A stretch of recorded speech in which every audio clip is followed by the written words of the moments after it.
Welcome, dear friends, to our enchanting bedtime story corner, where relaxation is your key to sweet dreams. On this gentle spring evening, we invite you to let your imagination drift into whimsical worlds, where peace and wonder await.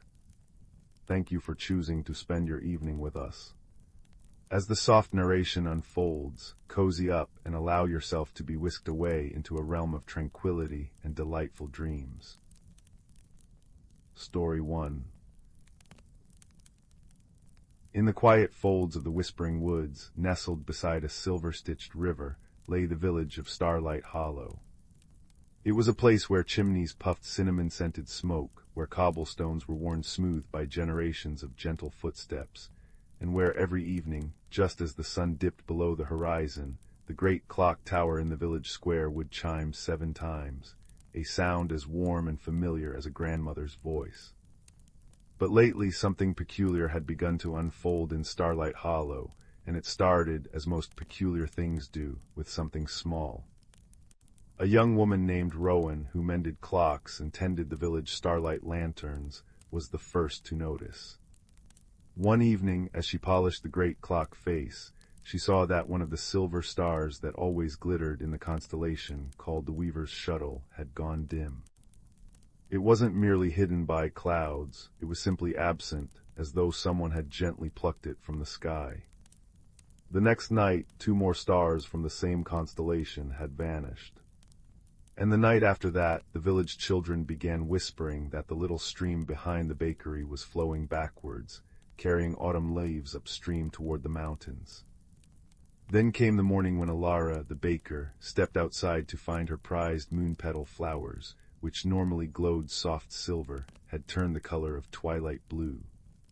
Not a frightening blue, but a curious, deep shade that seemed to hold secrets.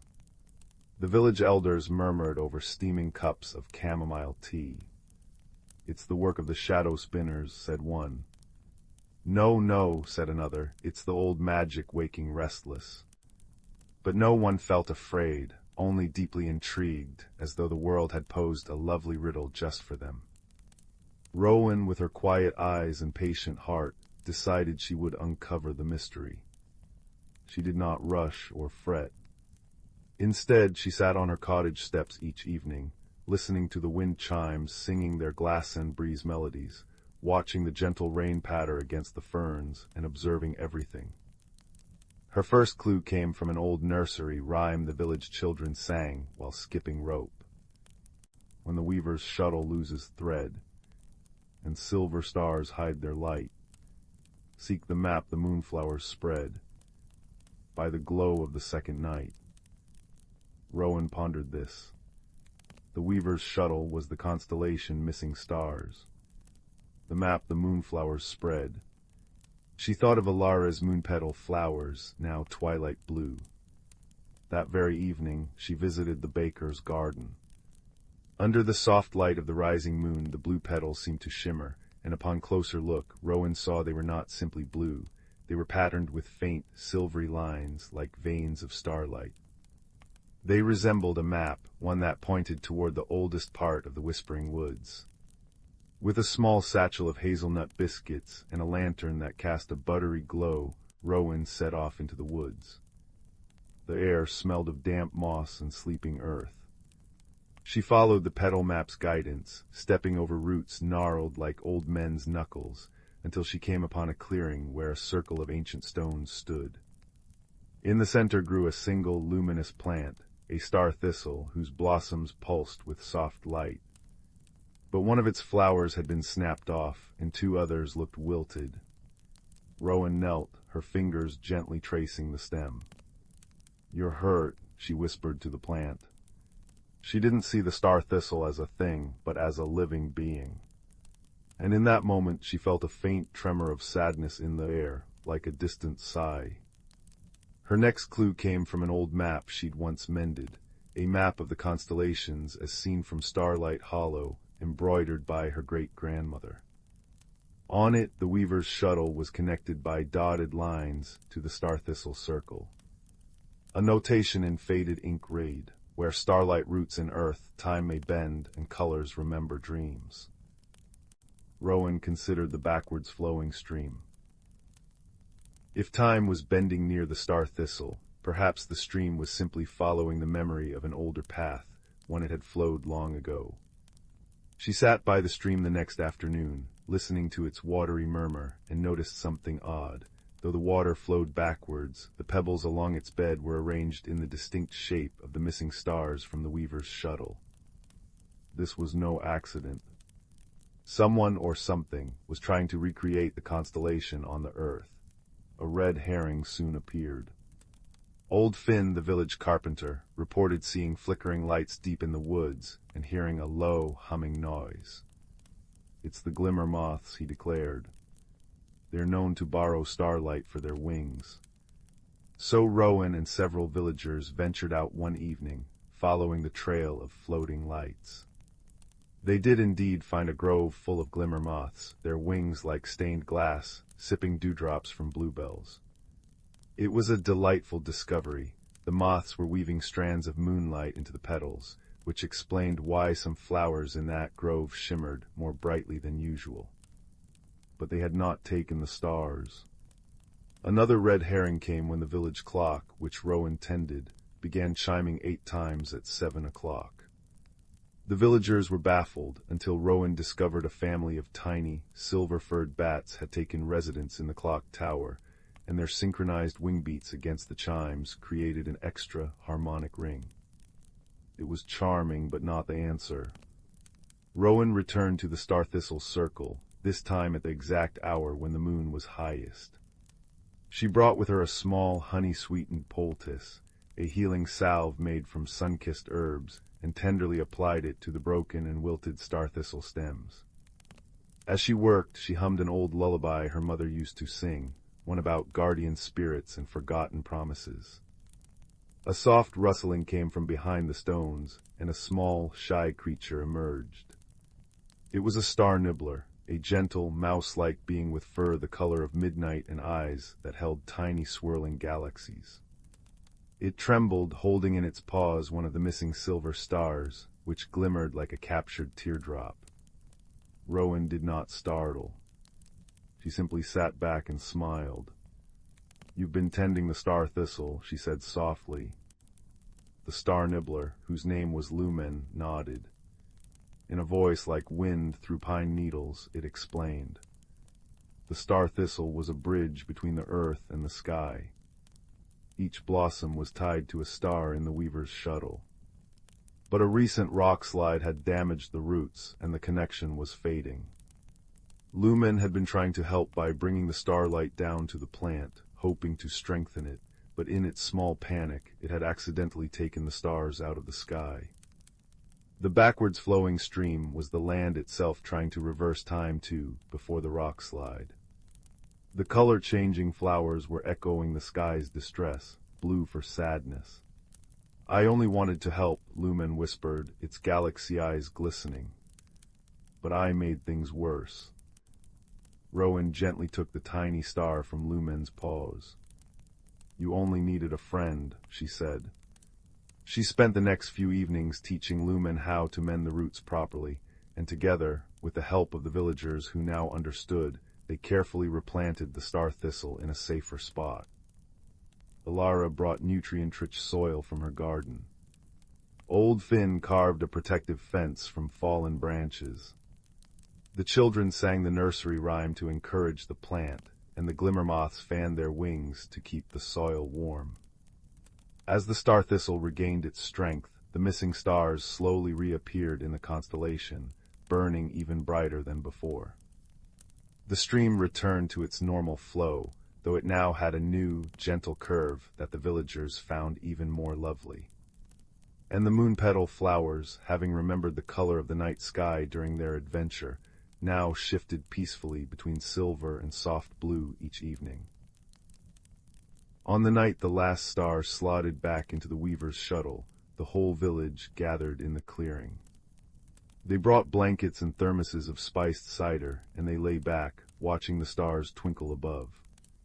The clock tower chimed 7 times perfectly. Wind chimes whispered from cottage eaves. A gentle rain began to fall, not as a disturbance, but as a soothing rhythm, as though the sky were humming along. Lumen the star nibbler, no longer alone, now often visits the village, curled in Rowan's pocket or helping Alara dust flour from the bakery counters.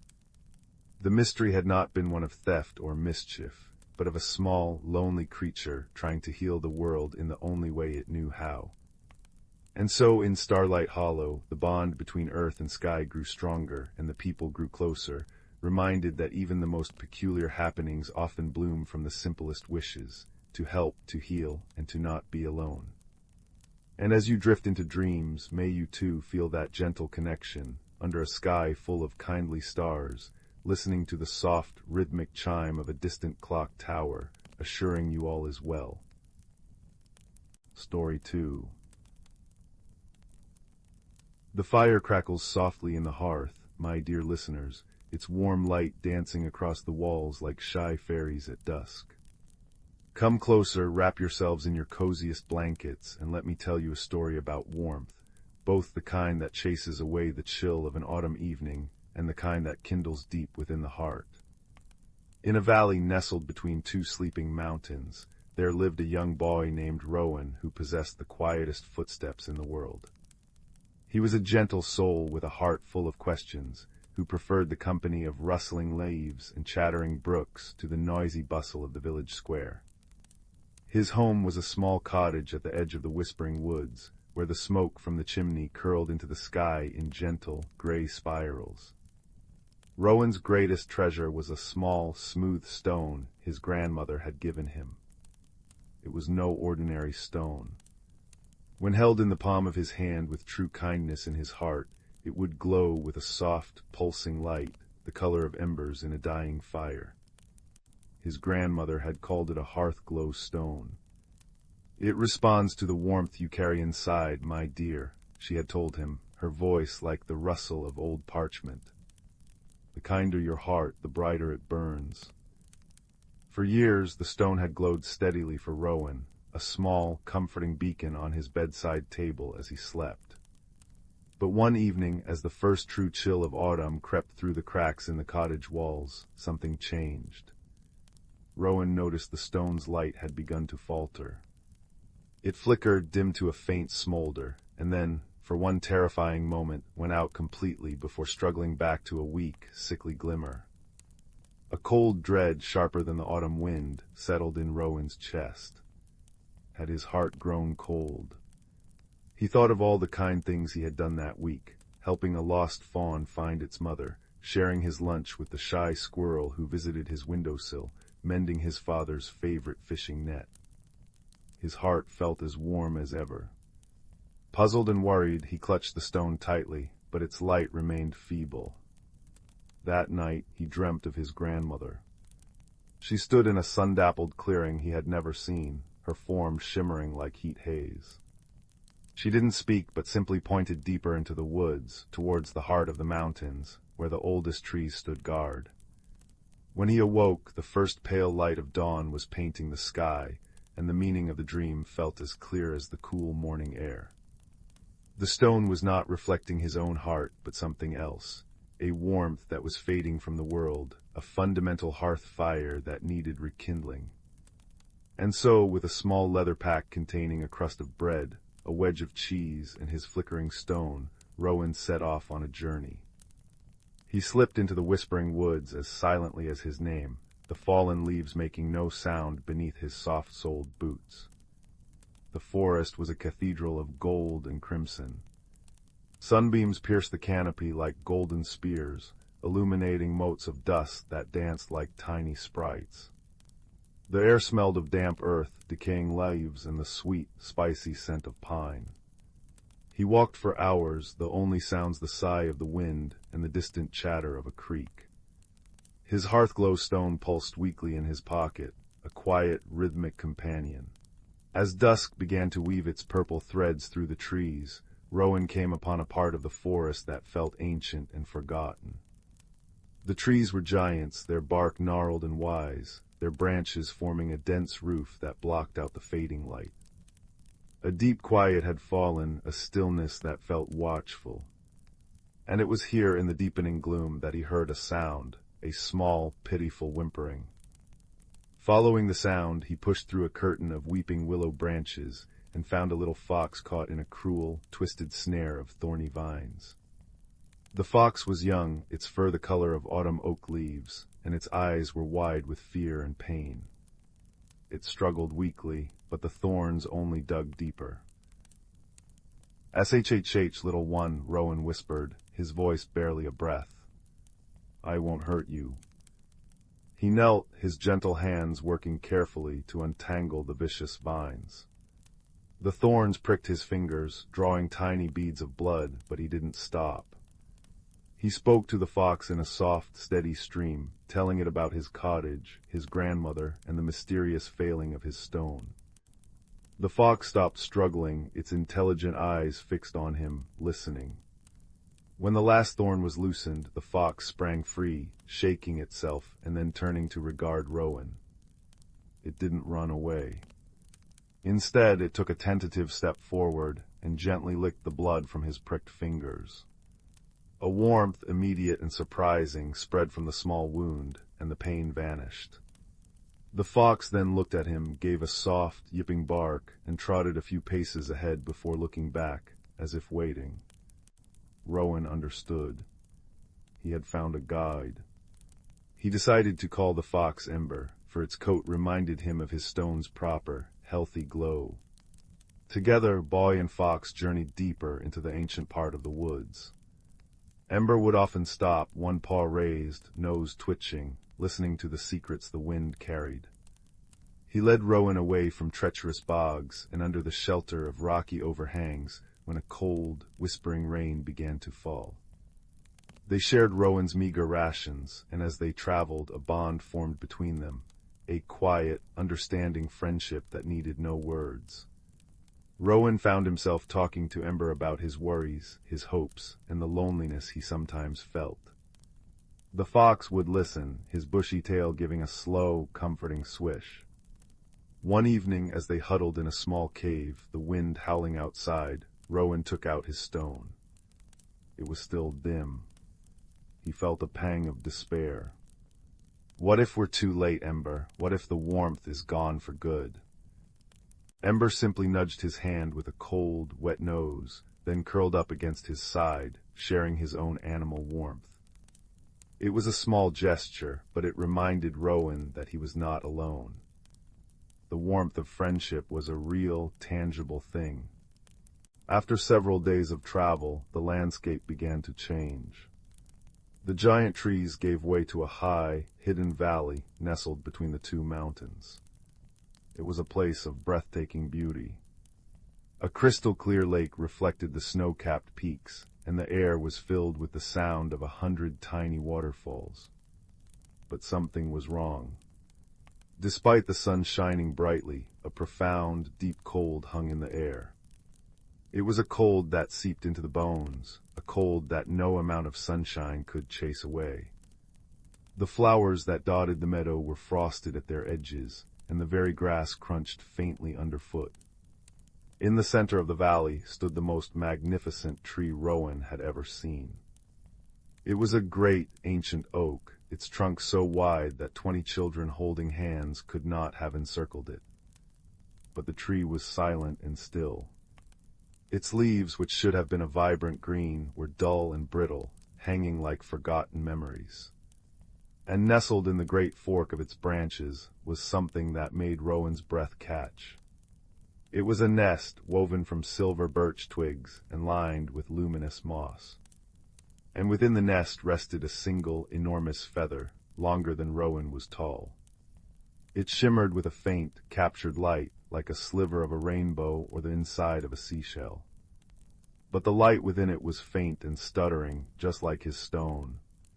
Ember let out a low whine and sat, his gaze fixed on the tree and the feather. This was the source. This was the heart fire that was failing. Rowan approached the great oak slowly, reverence in every step. As he drew nearer, he saw that the base of the tree was intricately carved with ancient flowing symbols, pictures of the sun, the moon, animals, and people gathered around fires. He reached out and placed his hand on the rough bark. A shiver ran through him, not of cold, but of immense age and profound sadness. He could feel the tree's story seeping into his palms. This was the world hearth tree, the source of all comforting warmth, all kindness, all the gentle, glowing embers of friendship and love in the world. And the beautiful feather in its branches belonged to the sun phoenix, a mythical creature of pure warmth that renewed the tree's spirit once every century. But the phoenix had not come.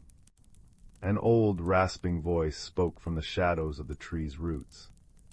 "It has been too long." Rowan jumped, and Ember let out a startled bark. From behind a curtain of ivy, a creature emerged.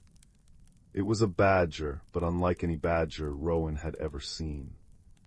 Its fur was silvered with great age, and its eyes held the deep, patient knowledge of the mountains themselves. "I am Thorn," the badger said, his voice like stones grinding slowly together. "Keeper of the root, you feel it, do you not, child, the great cold?" Rowan nodded, unable to speak. "The phoenix is late," Thorn continued, settling his old bulk on the ground. "It should have come with the last turning of the seasons. Without its song, without the renewal of its feather, the world hearth tree grows cold. And as the tree grows cold, so does the world. Not the cold of winter, which is a natural and necessary sleep, but a cold of the spirit.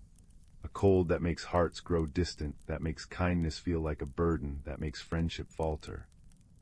He looked at the dim stone in Rowan's hand. "Your little glowstone is but an echo of this great tree's heart. It flickers because the source flickers."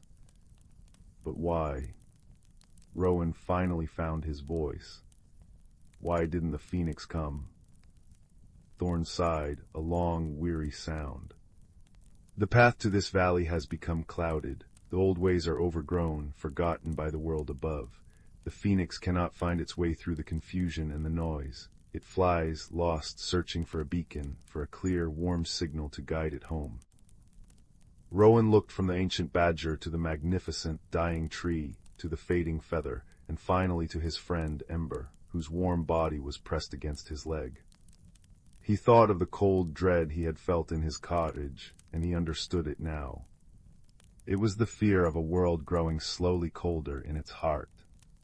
"We have to light a beacon," Rowan said, his voice firm with a resolve he didn't know he possessed. Thorn shook his heavy head. "No fire of wood and flame can call the phoenix. It answers only to a purer warmth."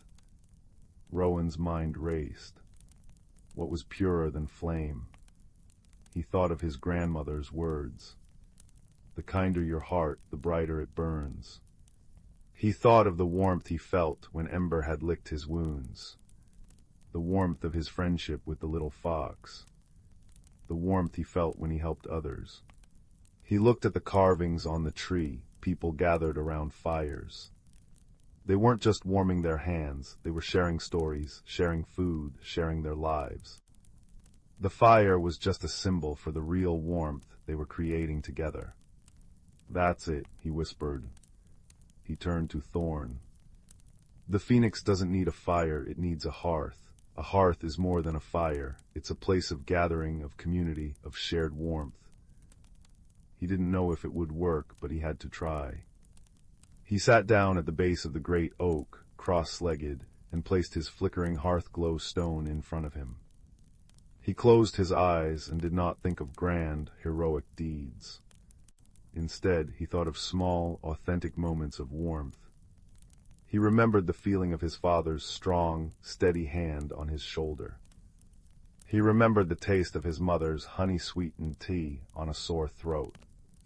He remembered the sound of his grandmother's laughter. He remembered the trust in the eyes of the lost fawn. He remembered the weight of Ember sleeping trustingly against him. He gathered every memory of kindness given and received, every spark of friendship, every glimmer of love, and he focused them all into the stone before him. He poured his own heart's warmth into it. At first, nothing happened. The stone continued its weak, faltering pulse. Doubt began to creep in. But then he felt a movement beside him. Ember crept forward and laid his muzzle gently on top of Rowan's hands, adding his own simple, loyal warmth to the effort. A moment later, he felt the heavy, warm weight of Thorn the badger leaning against his back, the ancient keeper adding the deep, enduring warmth of memory and guardianship. A soft gasp escaped Rowan's lips. The hearth-glow stone began to brighten. It was no longer the color of dying embers, but of a healthy, crackling fire. It grew brighter and brighter, its light pushing back the deep, unnatural cold of the valley. It was no longer just a stone, it was a tiny, perfect hearth. The light touched the carvings on the world hearth tree, and one by one they began to glow with a soft, golden light. The sun symbol shone, then the moon, then the animals, and finally, the people gathered around the fires. The entire base of the tree was soon illuminated, a ring of golden, welcoming warmth. High above in the nest, the great feather of the sun phoenix began to shimmer. The faint captured light within it swelled, glowing with the colors of dawn, rose and gold and soft orange. It grew so bright that Rowan, Ember, and Thorn had to shield their eyes. And then they heard it. A song. It was a sound unlike any other, a melody that seemed to be woven from sunlight itself. It was warm, joyous, and filled with an ancient, powerful kindness. It echoed through the valley, bouncing off the mountain peaks, and as it sang, the deep, pervasive cold shattered and melted away. The frost on the flowers vanished. The grass softened and sprang back to life. The brittle leaves on the great oak rustled, and as they did, their dull color was washed away, replaced by a vibrant, living green that seemed to glow from within. Rowan looked up. Soaring high above the valley was the sun phoenix. Its wings were vast, trailing light like liquid gold, and its body was a tapestry of every warm color imaginable. It circled the valley once, twice, 3 times, its glorious song washing over everything. Then it descended, its form becoming less solid, more like living sunlight, and it settled into its nest, merging with the now brilliantly glowing feather. A wave of pure, gentle warmth radiated from the tree, flowing out through the roots, up through the trunk, and out through the branches, spreading across the entire world like a comforting blanket. Rowan looked down at the stone in his hands. It now glowed with a steady, unwavering light, brighter and more beautiful than it ever had before. He felt a profound peace settle over him. The journey was over. The warmth was safe. Thorn the badger nudged him gently. "You did not bring a flame, little sapling, you brought a heart, and that is the only fire the phoenix truly understands." With the world hearth tree restored, the journey back was different. The woods seemed friendlier, the sun warmer, the path clearer. When Rowan and Ember finally reached the edge of the whispering woods and saw the smoke from his cottage chimney rising in a straight, cheerful line, he knew that everything was right again. He knelt and looked at his friend, the little fox. "Will you come with me?" he asked. Ember looked towards the cottage, then back towards the deep woods. He gave a soft, affectionate lick to Rowan's cheek, turned, and with a flick of his bushy, ember-colored tail, disappeared back into the trees. It was not a goodbye, Rowan knew. It was a see you later. Their friendship was a warmth that would never truly fade.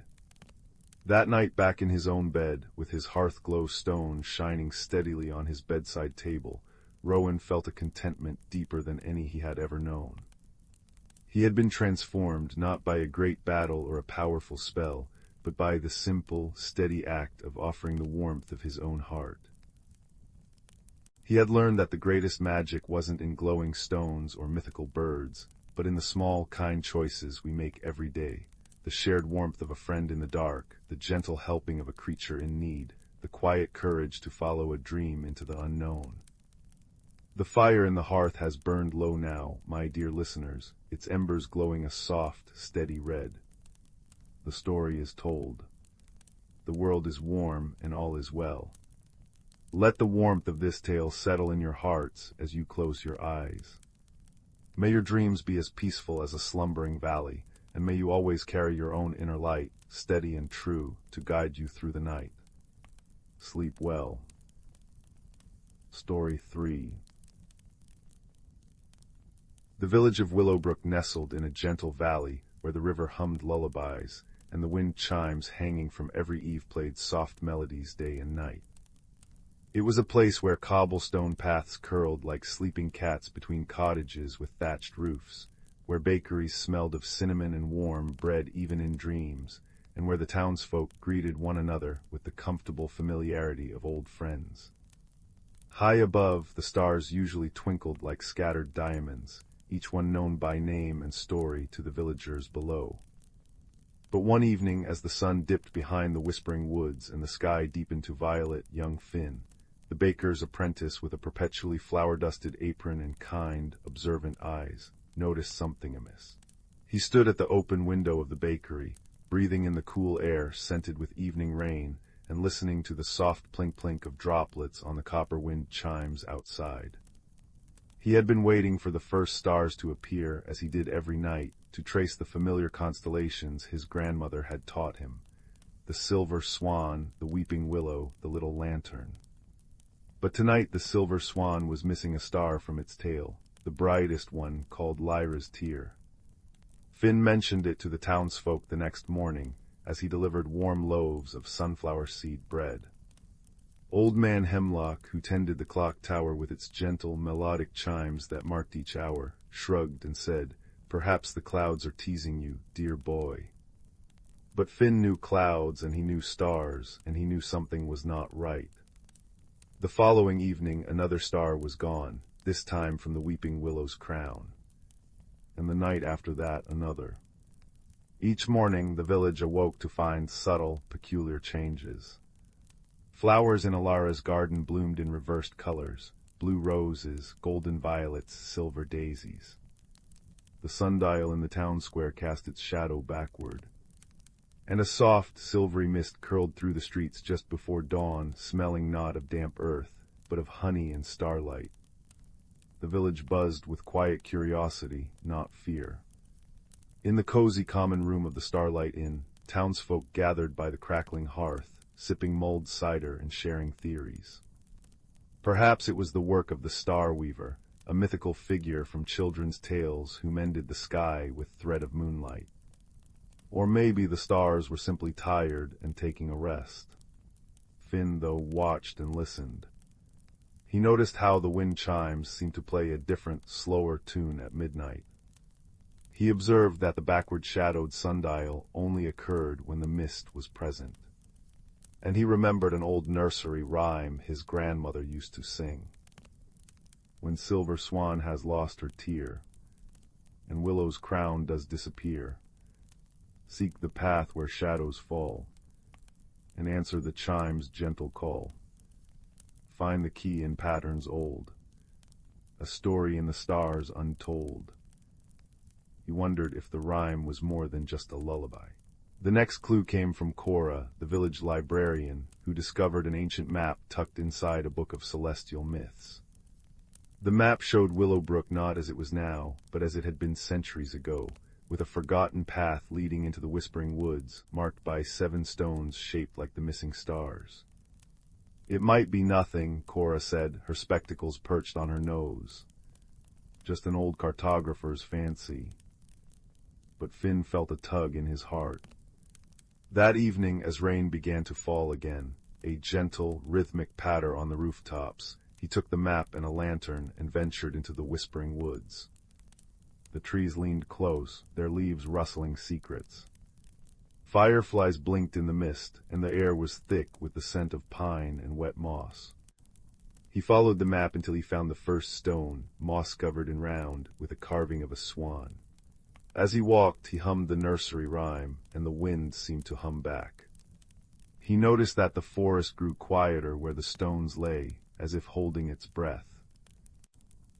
But when he reached the 7th stone, the path simply ended at a small, clear pond, its surface so still it reflected the starless sky like a dark mirror. He sat by the water's edge, disappointed. Had he followed a red herring? But as he gazed into the pond, he saw something glimmer deep below, not a star, but a cluster of tiny, glowing snails crawling along the bottom, arranging themselves in a pattern that mirrored the missing constellation. They pulsed with soft light, and Finn realized they were tracing the shape of the silver swan's tail. He reached into the cool water, and the snails scattered, but not before he saw one more thing. Etched into a flat stone at the bottom was the same pattern from the nursery rhyme, a circle of stars with a keyhole at its center. Finn returned to the village, his mind whirling. He shared his discovery with Cora, who cross-referenced the pattern with an old tome of star charts. "It's the celestial keyhole," she explained. "Legend says it only appears when the stars are out of alignment, but what key fits a sky?" For days, Finn pondered this. He watched the backward-flowing shadows, the color-changing flowers, the mist that smelled of honey. He listened to the wind chimes and the clock tower's gentle gongs. And then one evening, as he stood in the town square, he saw it. The shadow of the weeping willow tree fell across the face of the clock tower, and for a brief moment, the hands of the clock and the shadow aligned to form the shape of the keyhole.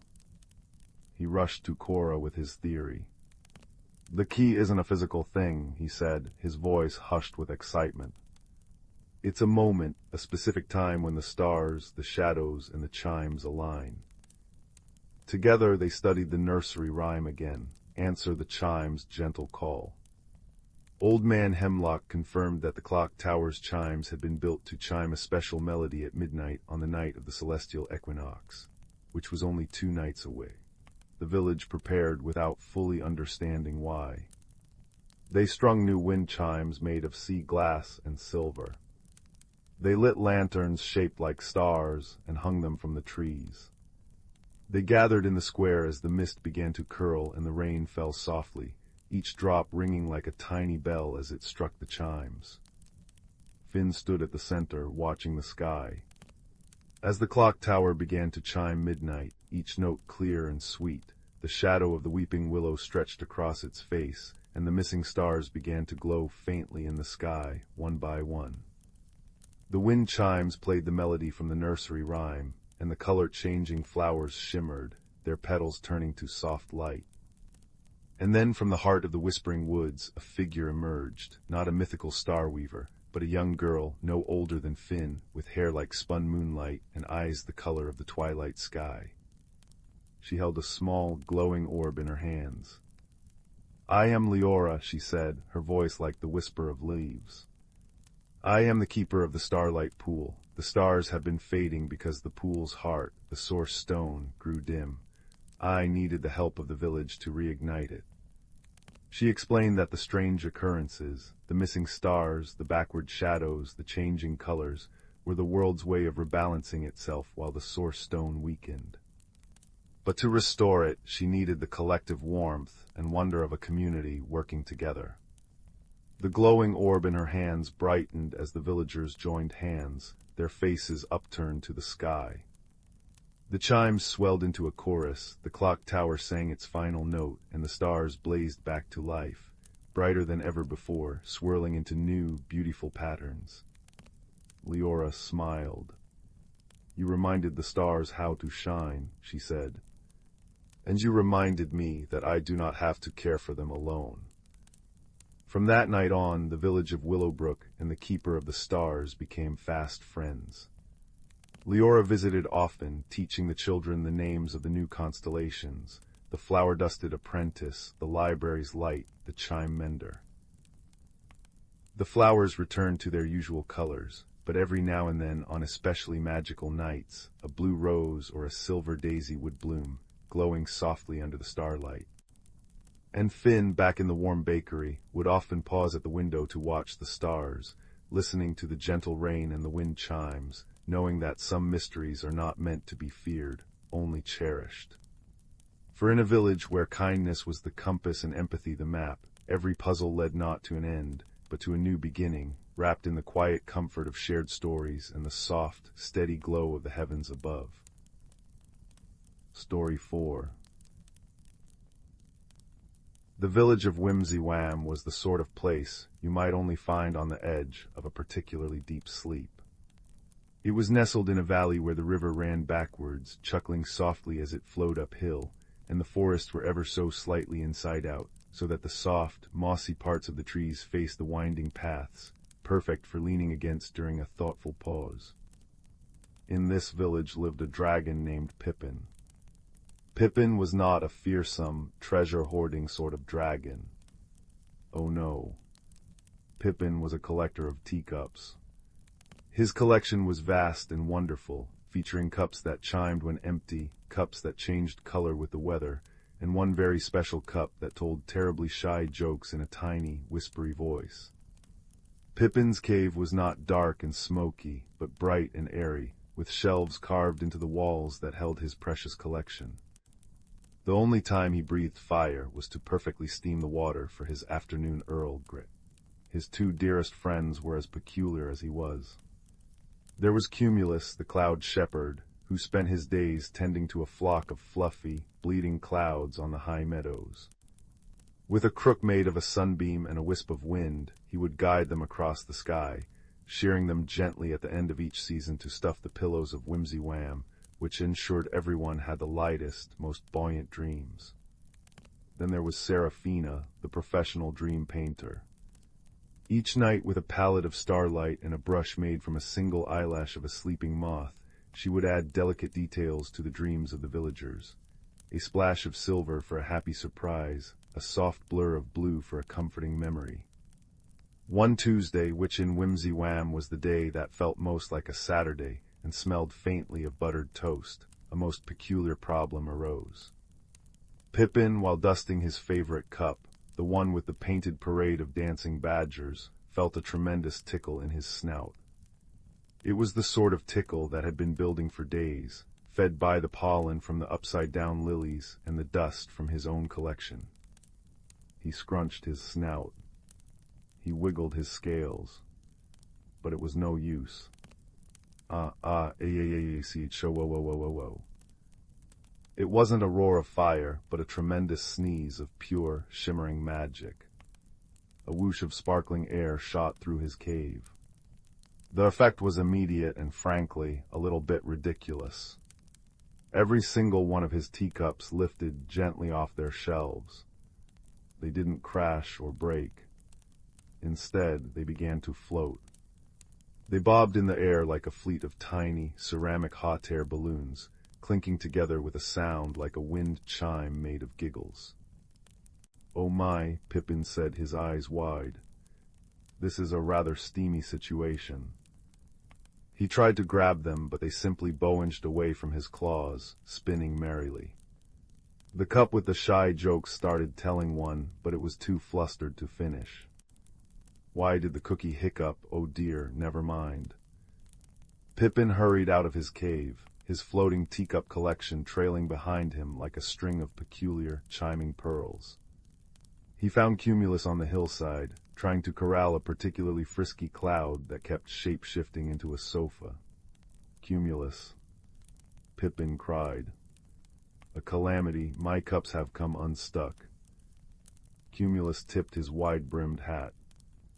"Well, butter my scone, Pippin, that is a pickle."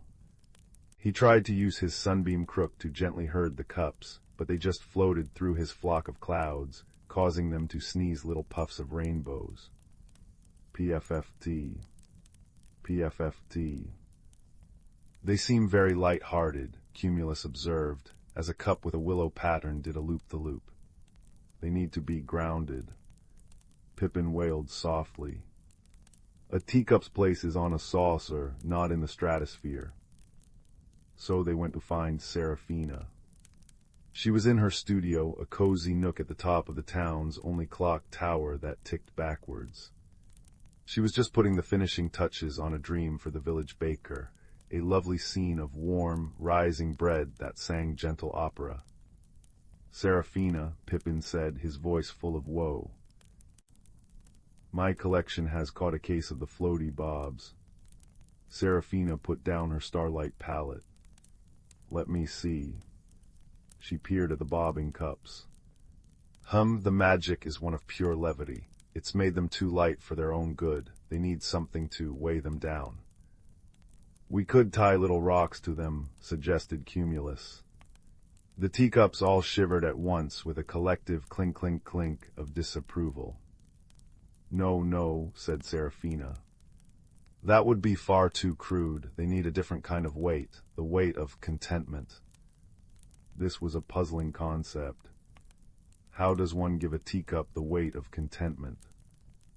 They decided to take the problem to the wisest person they knew, old Professor Pumpernickel, who lived in a house that was also an upside-down tea shop. To enter, you had to climb a ladder to the front door on the roof, and then everything inside was topsy-turvy. The tables were on the ceiling, and the chairs hung down from the floor, which was actually the ceiling. It was very cozy, once you got used to the dizziness. Professor, they called, carefully navigating their way through the doorway, which was actually a skylight. Professor Pumpernickel was sitting in a rocking chair that was firmly attached to what appeared to be the ceiling. He was sipping from a teacup that was glued quite securely to its saucer. Ah, he boomed, his voice a friendly rumble. I see you've brought the floating fleet, a classic case of magical gravitational giggles, I'd say, caused by an overload of cheer, no doubt. But how do we fix it? Asked Pippin, as his Badger Parade cup did a slow, graceful somersault. The solution is simple, but it requires a particular sound, the professor said, tapping his nose. A sound so soothing, so deeply comforting, that it reminds everything of its proper place. You need the sound of a perfectly contented sigh. The three friends looked at each other. They had all heard contented sighs before, after a good meal, during a warm nap in the sun, but how does one collect one?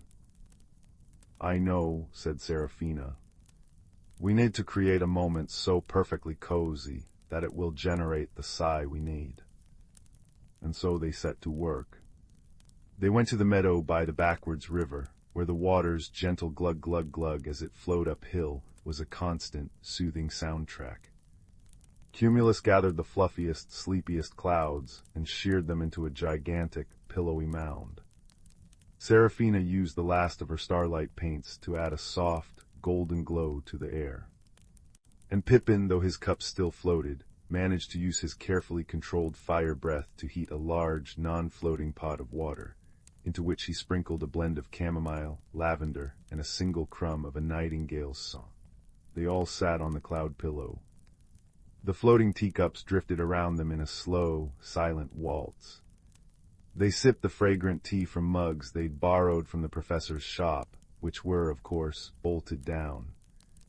They listened to the river glug backwards and watched as Seraphina painted a few last-minute dream details in the air above them.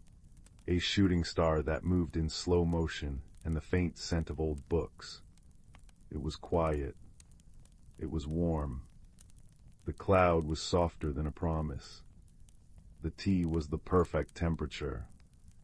Pippin looked at his friends, at the gentle absurdity of his floating cups against the hush of the evening, and he felt a wave of pure, unadulterated happiness. It was a feeling that started in his toes, warmed his heart, and rose up through his chest. It was too much to hold in. He let out a long, soft, breathy sigh. Ha-ah. It was the sound of a puzzle piece clicking into place. It was the sound of a heavy blanket on a cold night. It was the sound of perfect, simple contentment. As the sigh drifted out into the twilight air, something magical happened. The sigh, visible as a shimmering, pearl-colored cloud, floated gently upwards. It touched the first floating teacup, the one with the dancing badgers. Plink. The cup settled. It didn't drop or fall, it simply stopped floating, as if it had suddenly remembered how lovely it was to be still. The sigh waver moved on, a soft ripple of calm. Plink, plink, plinkety-plink. One by one, each teacup was touched by the sigh. They lost their buoyant silliness and settled gently onto the soft cloud, the grass, and the laps of the friends, each one landing with a quiet, final clink of satisfaction. The shy teacup landed right side up on Pippin's knee and managed to whisper, "Go to the doctor," before blushing into silence. The joke, it seemed, was finally told. The problem had not been solved by a powerful spell or a great feat of strength, but by a single, shared moment of quiet joy. Pippin gathered his cups, now grounded and happy, and placed them carefully back in his cave. That night, as Whimsywam slept, Seraphina painted a little extra silver into everyone's dreams, and Cumulus's clouds produced pillows so soft that everyone sighed in their sleep. And if you listen very closely on a quiet night, near a place where logic takes a nap and absurdity curls up like a friendly cat, you might just hear the gentle plink of a teacup finding its way home, and the soft, contented sigh that makes everything right. Story 5. In a forgotten corner of the world, where the moon held sway and stars whispered secrets to those who would listen, there lay the ancient wood, a forest older than memory, where silver birches stood like sentinels and ancient oaks cradled centuries in their gnarled boughs. Here the night was not something to be feared, but cherished. The air hummed with a quiet magic, and the very ground seemed to breathe in time with the turning of the earth.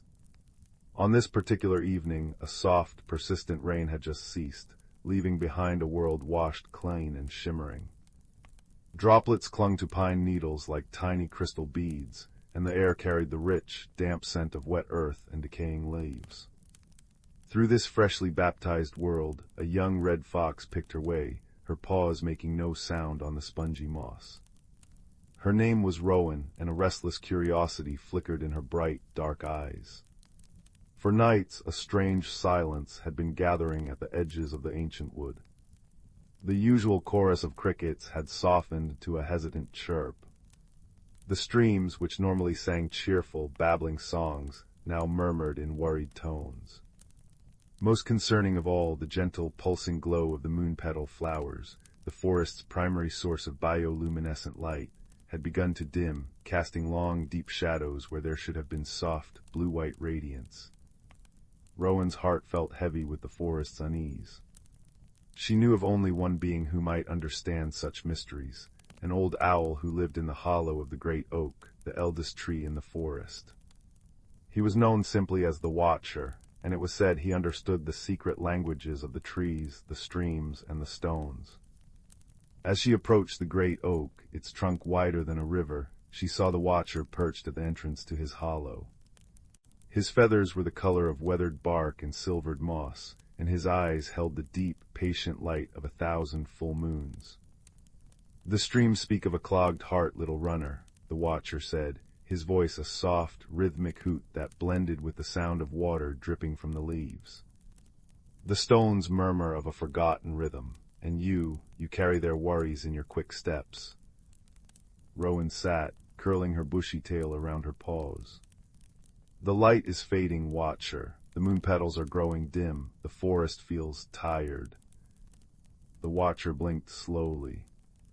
"The forest, like all living things, follows the great cycles, rest and renewal, bloom and decay, but sometimes the cycle is interrupted. A thread in the great tapestry is loosened." He shifted on his perch. "The magic of the ancient wood is woven from many things, the light of the moon, the memory of the stones, the song of the water, and the dreams of the trees. One of these threads has grown weak. How do we mend it?" Rowan asked, her voice barely a whisper. "We must listen," the Watcher replied. "Not with haste, but with patience. Go to the starlit clearing, sit beneath the whispering willow, listen to what the night tells you. The answers are often carried on the wind if we are still enough to hear them." And so Rowan set off towards the heart of the ancient wood, to the place where the canopy opened up to reveal a swath of star-strewn sky. The journey was a symphony of gentle sounds. The wind sighed through the pine needles, a constant, shushing whisper that soothed her anxious mind. Her paws squelched softly in the damp earth. In the distance, the melodic plink, plink of water dripping from a broad leaf into a small pool created a natural, rhythmic music. She reached the starlit clearing as the moon, a perfect silver coin, reached its zenith. The clearing was a wide circle of soft, emerald grass, dotted with the now dim moon-petals. In its center stood the whispering willow, its long, trailing branches swaying gently, each movement a silent word. Rowan settled at its base, leaning her back against the smooth, silvery bark, and did as the watcher had instructed. She became still. At first she heard only the obvious, the wind, the distant hoot of another owl, the rustle of a hedgehog shuffling through the undergrowth. But as she let her breathing slow and her senses expand, she began to hear more. She heard the deep, slow, grinding hum of the granite stones at the edge of the clearing, singing a song of patience and endurance that spanned millennia. It was a low, resonant vibration that she felt more than heard, a steadying force in the earth. She turned her attention to the willow. She pressed her ear to its trunk and listened. The tree did not speak in words but in feelings, a gentle, pulsing sorrow. It spoke of a time when its roots drank deeply from a hidden spring, a spring that carried with it the reflected light of the moon. But the spring's path had changed, blocked by a landslide of rock and mud many seasons past. The willow was thirsty for more than water. It was thirsty for the specific, magical moonlight that the spring once carried. Suddenly, a soft, greenish glow pulsed nearby. A badger, his fur streaked with silver, ambled into the clearing. On his broad back sat a family of hedgehogs, and fluttering around his head were several moths with wings that shimmered with their own delicate, blue light. "The willow's song is a sad one tonight," the badger rumbled, his voice like stones tumbling in a slow-moving stream. "We hear it, too." A tiny, luminous moth alighted on Rowan's nose. "The spring sleeps," it chimed in a voice like tiny bells. "It dreams of flowing again." Rowan's hope, which had felt like a small, flickering flame, now grew brighter. She was not alone in her listening. The other nocturnal creatures of the ancient wood had also heard the forest's distress call. "The Watcher said the magic is a tapestry," Rowan said to the assembled animals. "The willow's thread is connected to the spring. If we can wake the spring, perhaps we can help the willow, and the light will return." The badger gave a slow, thoughtful nod. "The spring of silver memories. It lies in the stone valley on the other side of the Raven's Ridge, but the path is blocked." "Then we will unblock it," Rowan said, her determination solidifying. And so, a most unusual procession set out from the starlit clearing. Rowan led the way, her keen eyes picking out the path. The badger followed, his powerful claws made for digging. The hedgehogs formed a rolling, prickly ball of determination, and the bioluminescent moths flew ahead, their soft light illuminating the way like living lanterns. As they moved, the forest seemed to encourage them. The leaves rustled a song of encouragement. A gentle breeze pushed at their backs. They were working in harmony with the forest, and the forest, in turn, was helping them. They climbed Raven's Ridge, where the wind was stronger, whistling through the crevices in the rock. At the summit, they looked down into Stone Valley, and there they saw the problem. A great tumble of rocks and dark, thick mud had choked the narrow gully where a small, silvery stream should have been trickling. The air in the valley was still and silent, devoid of the lively energy found in the rest of the ancient wood. The work began. It was slow and methodical. The badger used his formidable strength to loosen the larger stones. The hedgehogs, with their surprisingly dexterous paws, moved the smaller rocks and scooped away the damp, heavy mud. Rowan helped to clear the debris, her smaller size allowing her to squeeze into spaces the badger could not. All the while the moths hovered, casting their gentle, unwavering light upon their work. The only sounds were the scraping of stone against stone, the soft panting of their breath, the squelch of mud, and the constant, soothing whisper of the wind. It was hard work, and for a long time it seemed they were making little progress. Doubt began to creep into Rowan's heart. What if they were too late? What if the spring was lost forever? Just as her energy began to wane, she heard a new sound. A faint musical trickle. She scrambled forward, peering into the hole they had dug. There, seeping from between two ancient, moss-covered stones, was a thread of water. It was not much, but it was clear and carried a faint, cool light, as if it had swallowed a sliver of the moon itself. "It's working," she whispered. Encouraged, they redoubled their efforts. With a final, concerted push from the badger, a large keystone shifted and rolled away. The effect was immediate.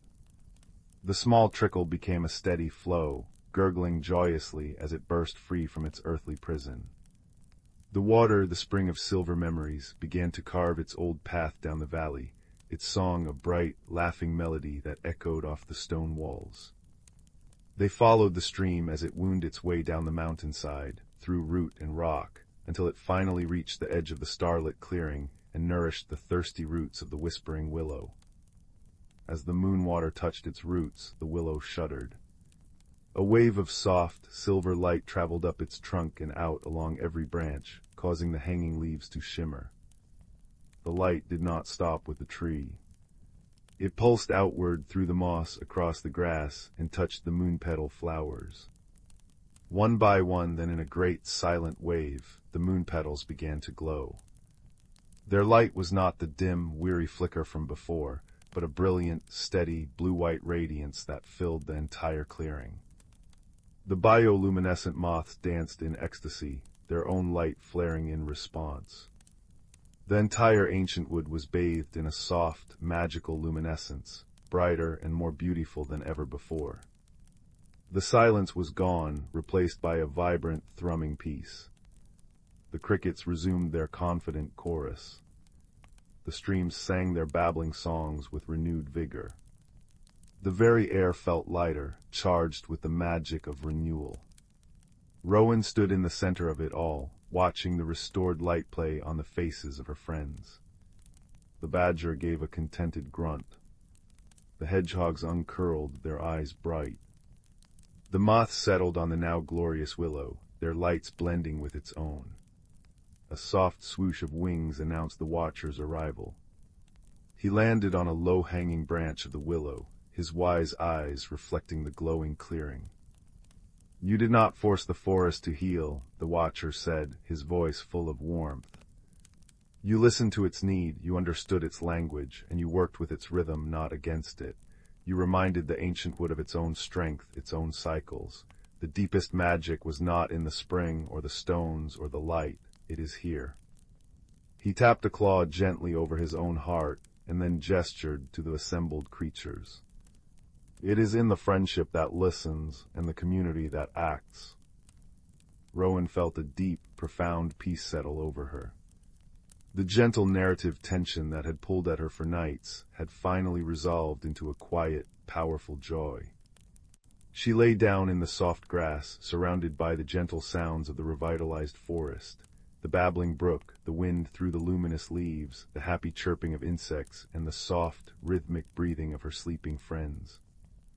The ancient wood was whole again, not because a great hero had performed a mighty deed, but because its children had cared for it with gentle hearts and willing paws. And as the first hints of dawn began to blush the eastern sky, Rowan closed her eyes, soothed by the certainty that even in the deepest rest, the promise of renewal was always waiting, just beneath the surface, ready to bloom with the next setting of the sun. Story 6. Deep within the heart of the world lay the elderwood, a forest so ancient that its roots were said to cradle the very dreams of the earth. It was a place where moonlight did not simply fall, but pooled in silvery puddles, where shadows breathed, and where magic was as natural as the turning of the leaves. On this particular night, when the moon was a perfect, luminous pearl in a velvet sky, a young hedgehog named Pip found himself unable to sleep. Pip was a creature of meticulous habit. He would tuck himself into his cozy burrow, lined with dried clover and thistledown, precisely at sunset. But tonight a peculiar restlessness had settled in his bones. It was the time of the great turning, the final breath of autumn before the world settled into winter's slumber, and the forest hummed with a secret, urgent energy. Driven by a pull he could not name, Pip crept from his burrow. The air was cool and crisp, carrying the scent of damp earth and decaying leaves, a scent that was both an ending and a promise. His small, clawed feet made soft, shushing sounds on the carpet of moss as he ventured beyond the familiar. The forest was alive with a language older than words. The tall, solemn pines whispered to one another in the wind, a low, sibilant SSSHHHHHHH that spoke of distant mountains and passing centuries. A nearby stream, the Lullaby Brook, did not merely babble. It sang in a gentle, percussive rhythm over its bed of smooth, gray stones, plink, plash, gurgle, swirl. And the stones themselves, moss-covered and patient, hummed a deep, resonant note that one could only feel through the soles of their feet, a vibration of immense age and stillness.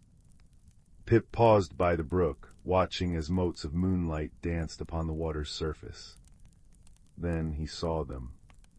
Sprinkled amongst the ferns and clustering at the bases of the trees were clusters of soft, green-gold light. Moonglow mushrooms and starlight moss pulsed gently, their bioluminescence breathing in time with the forest itself. They were the night lights of the elderwood, casting a dreamlike radiance that painted the world in shades of emerald and silver. It was beautiful, but Pip's restlessness only grew. He felt out of step, a jittery note in the forest's serene nocturne. He longed for the quiet certainty of his winter sleep, but something was holding him back. A soft rustle came from above.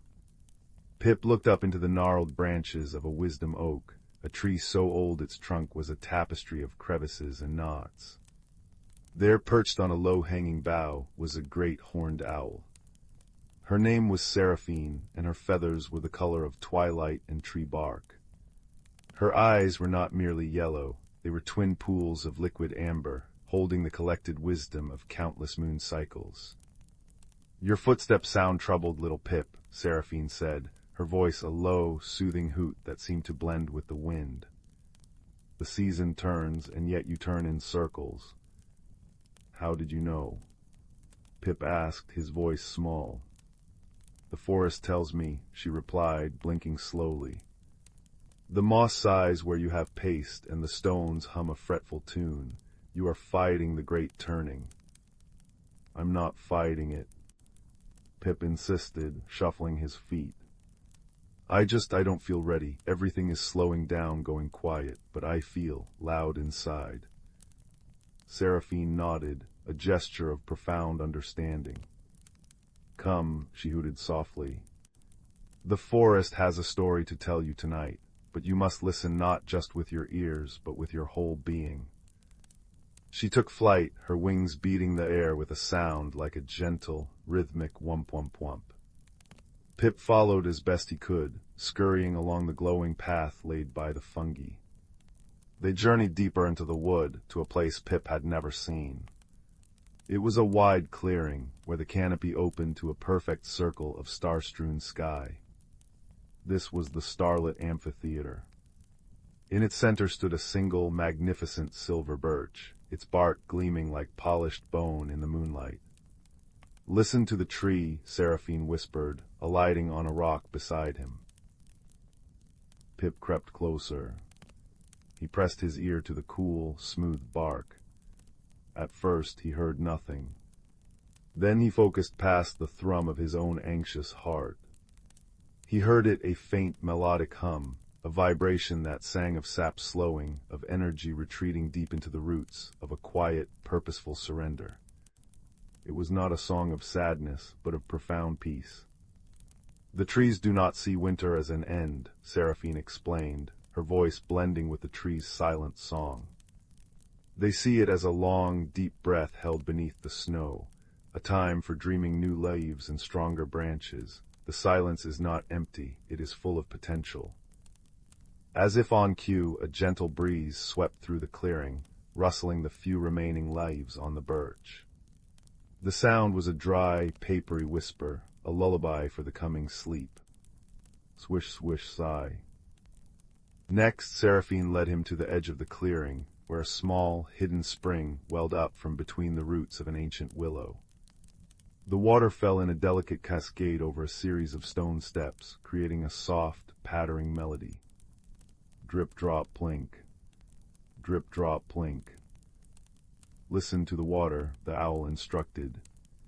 Pip knelt, watching the droplets catch the moonlight like falling diamonds. He listened to the steady, patient rhythm. The spring did not try to rush. It did not fret that it was small.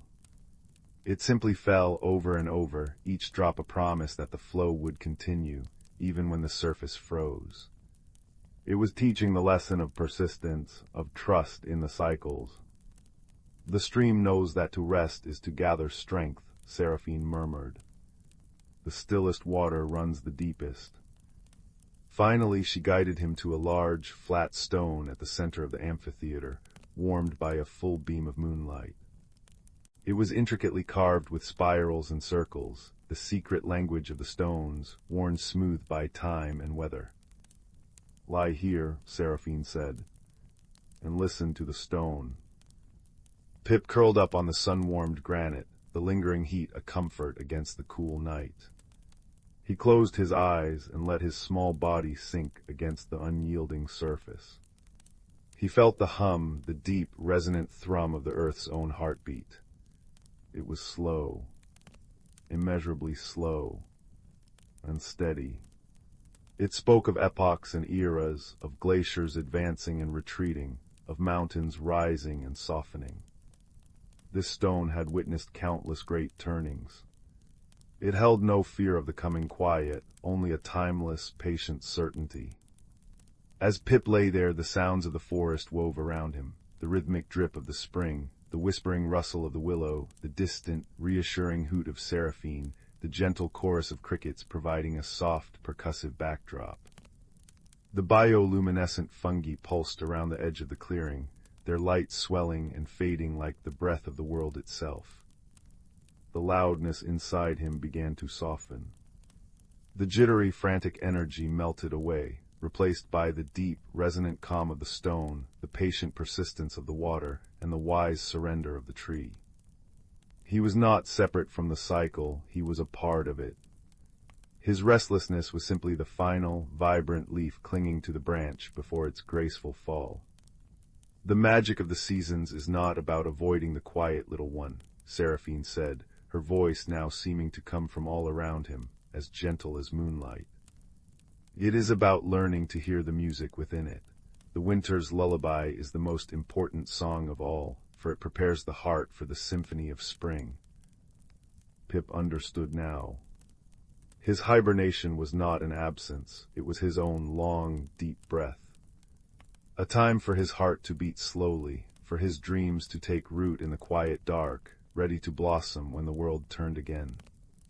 He felt a profound gratitude wash over him, as warm and gentle as the moonbeam he lay in.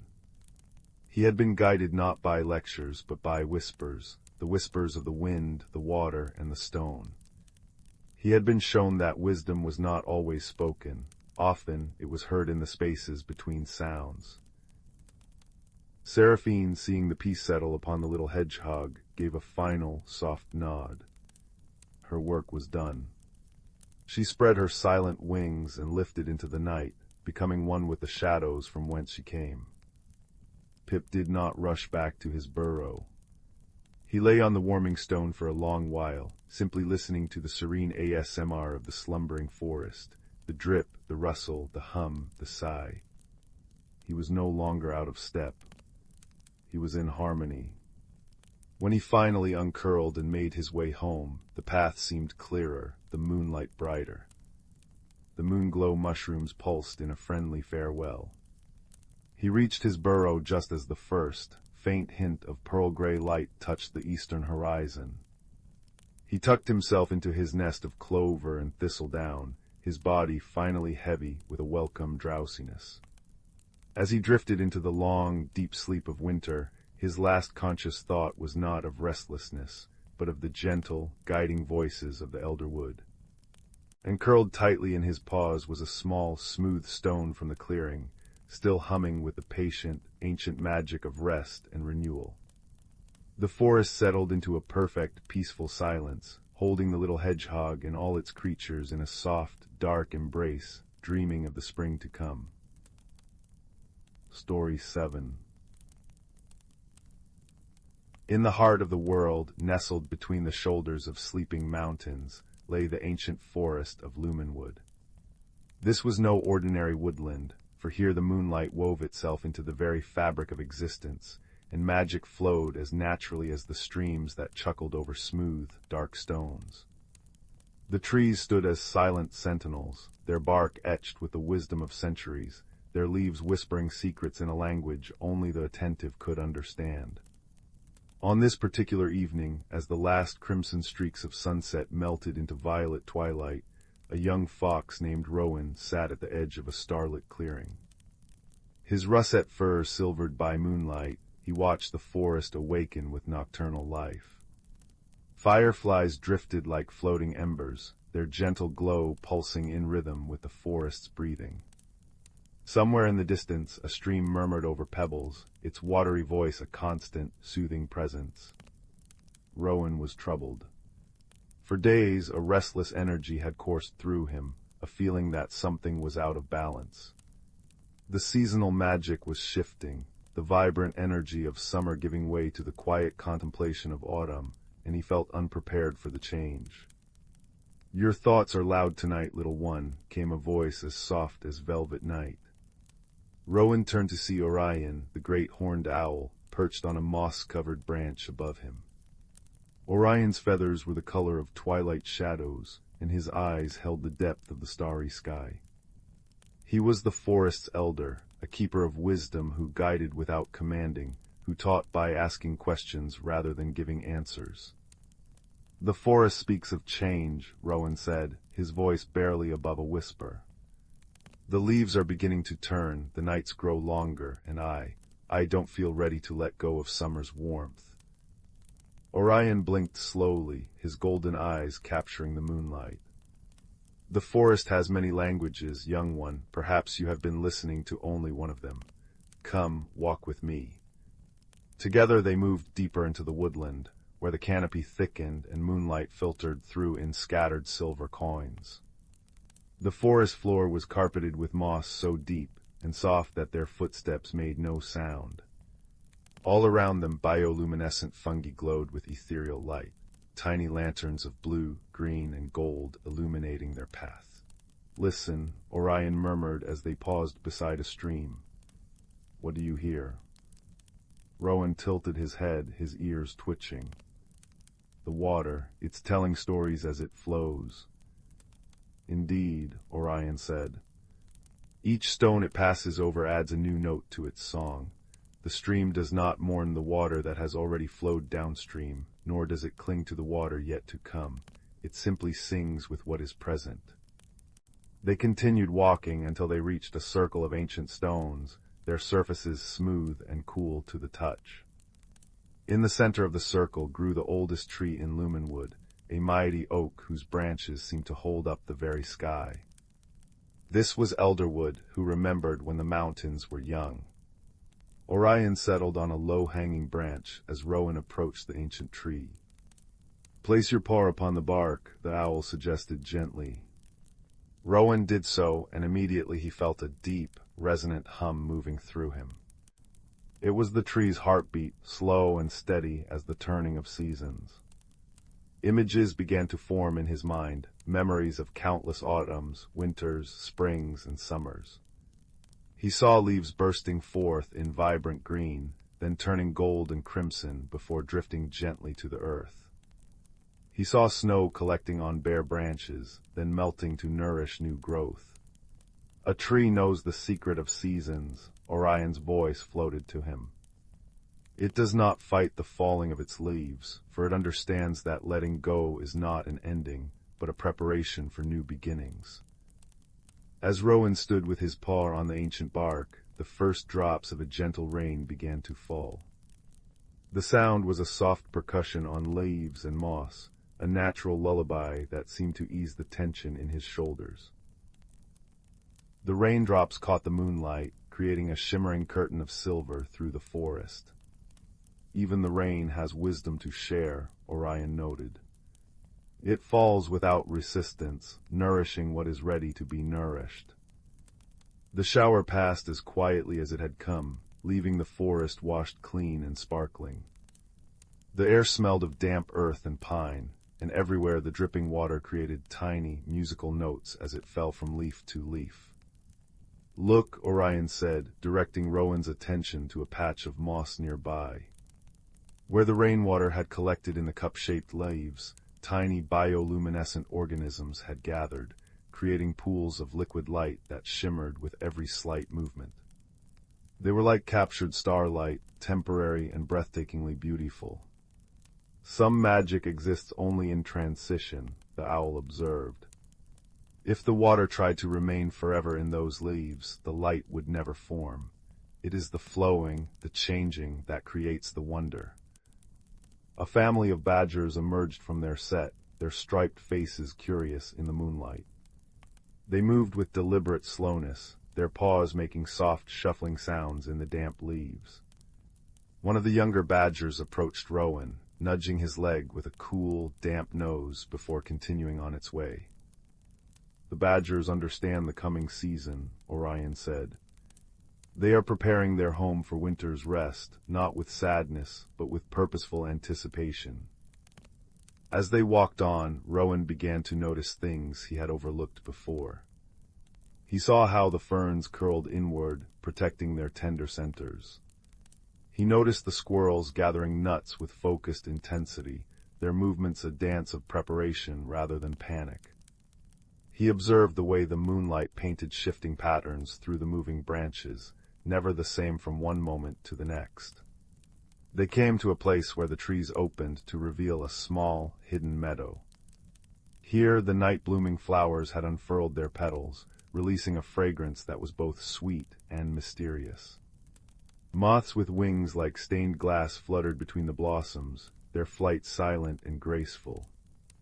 "In summer this meadow dances with daylight colors," Orion said. "Now it offers its beauty in a different form. The forest knows that every season has its own magic, its own gifts." Rowan sat in the meadow, watching the celestial dance overhead. The stars seemed closer here in Luminwood, their light a constant, gentle presence. The Milky Way arched across the sky like a bridge of diamond dust. "I think I understand now," Rowan said after a long silence. "The unrest I felt wasn't about the changing season itself, but about my resistance to it." Orion made a soft, approving sound. "Wisdom often comes not from having answers, but from learning which questions to ask." As they made their way back toward the starlit clearing where they had begun, a gentle breeze stirred the branches overhead. The sound was a soothing rush, like the forest breathing a contented sigh. The leaves whispered of cycles and seasons, of endings that were beginnings in disguise. When they reached the clearing, the moon had climbed higher in the sky, its light now pooling in the open space like liquid silver. The fireflies had gathered in greater numbers, their lights pulsing in complex patterns that seemed to tell stories of their own. "Thank you," Rowan said, looking up at the wise owl. "The forest was speaking all along. I just needed to learn how to listen." Orion inclined his head.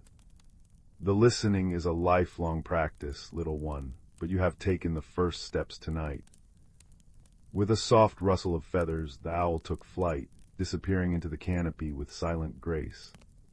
Rowan remained in the clearing for a while longer, watching the play of moonlight and shadow, listening to the symphony of the night, the distant hoot of owls, the chirping of crickets, the gentle gurgle of the stream, the whisper of leaves in the breeze.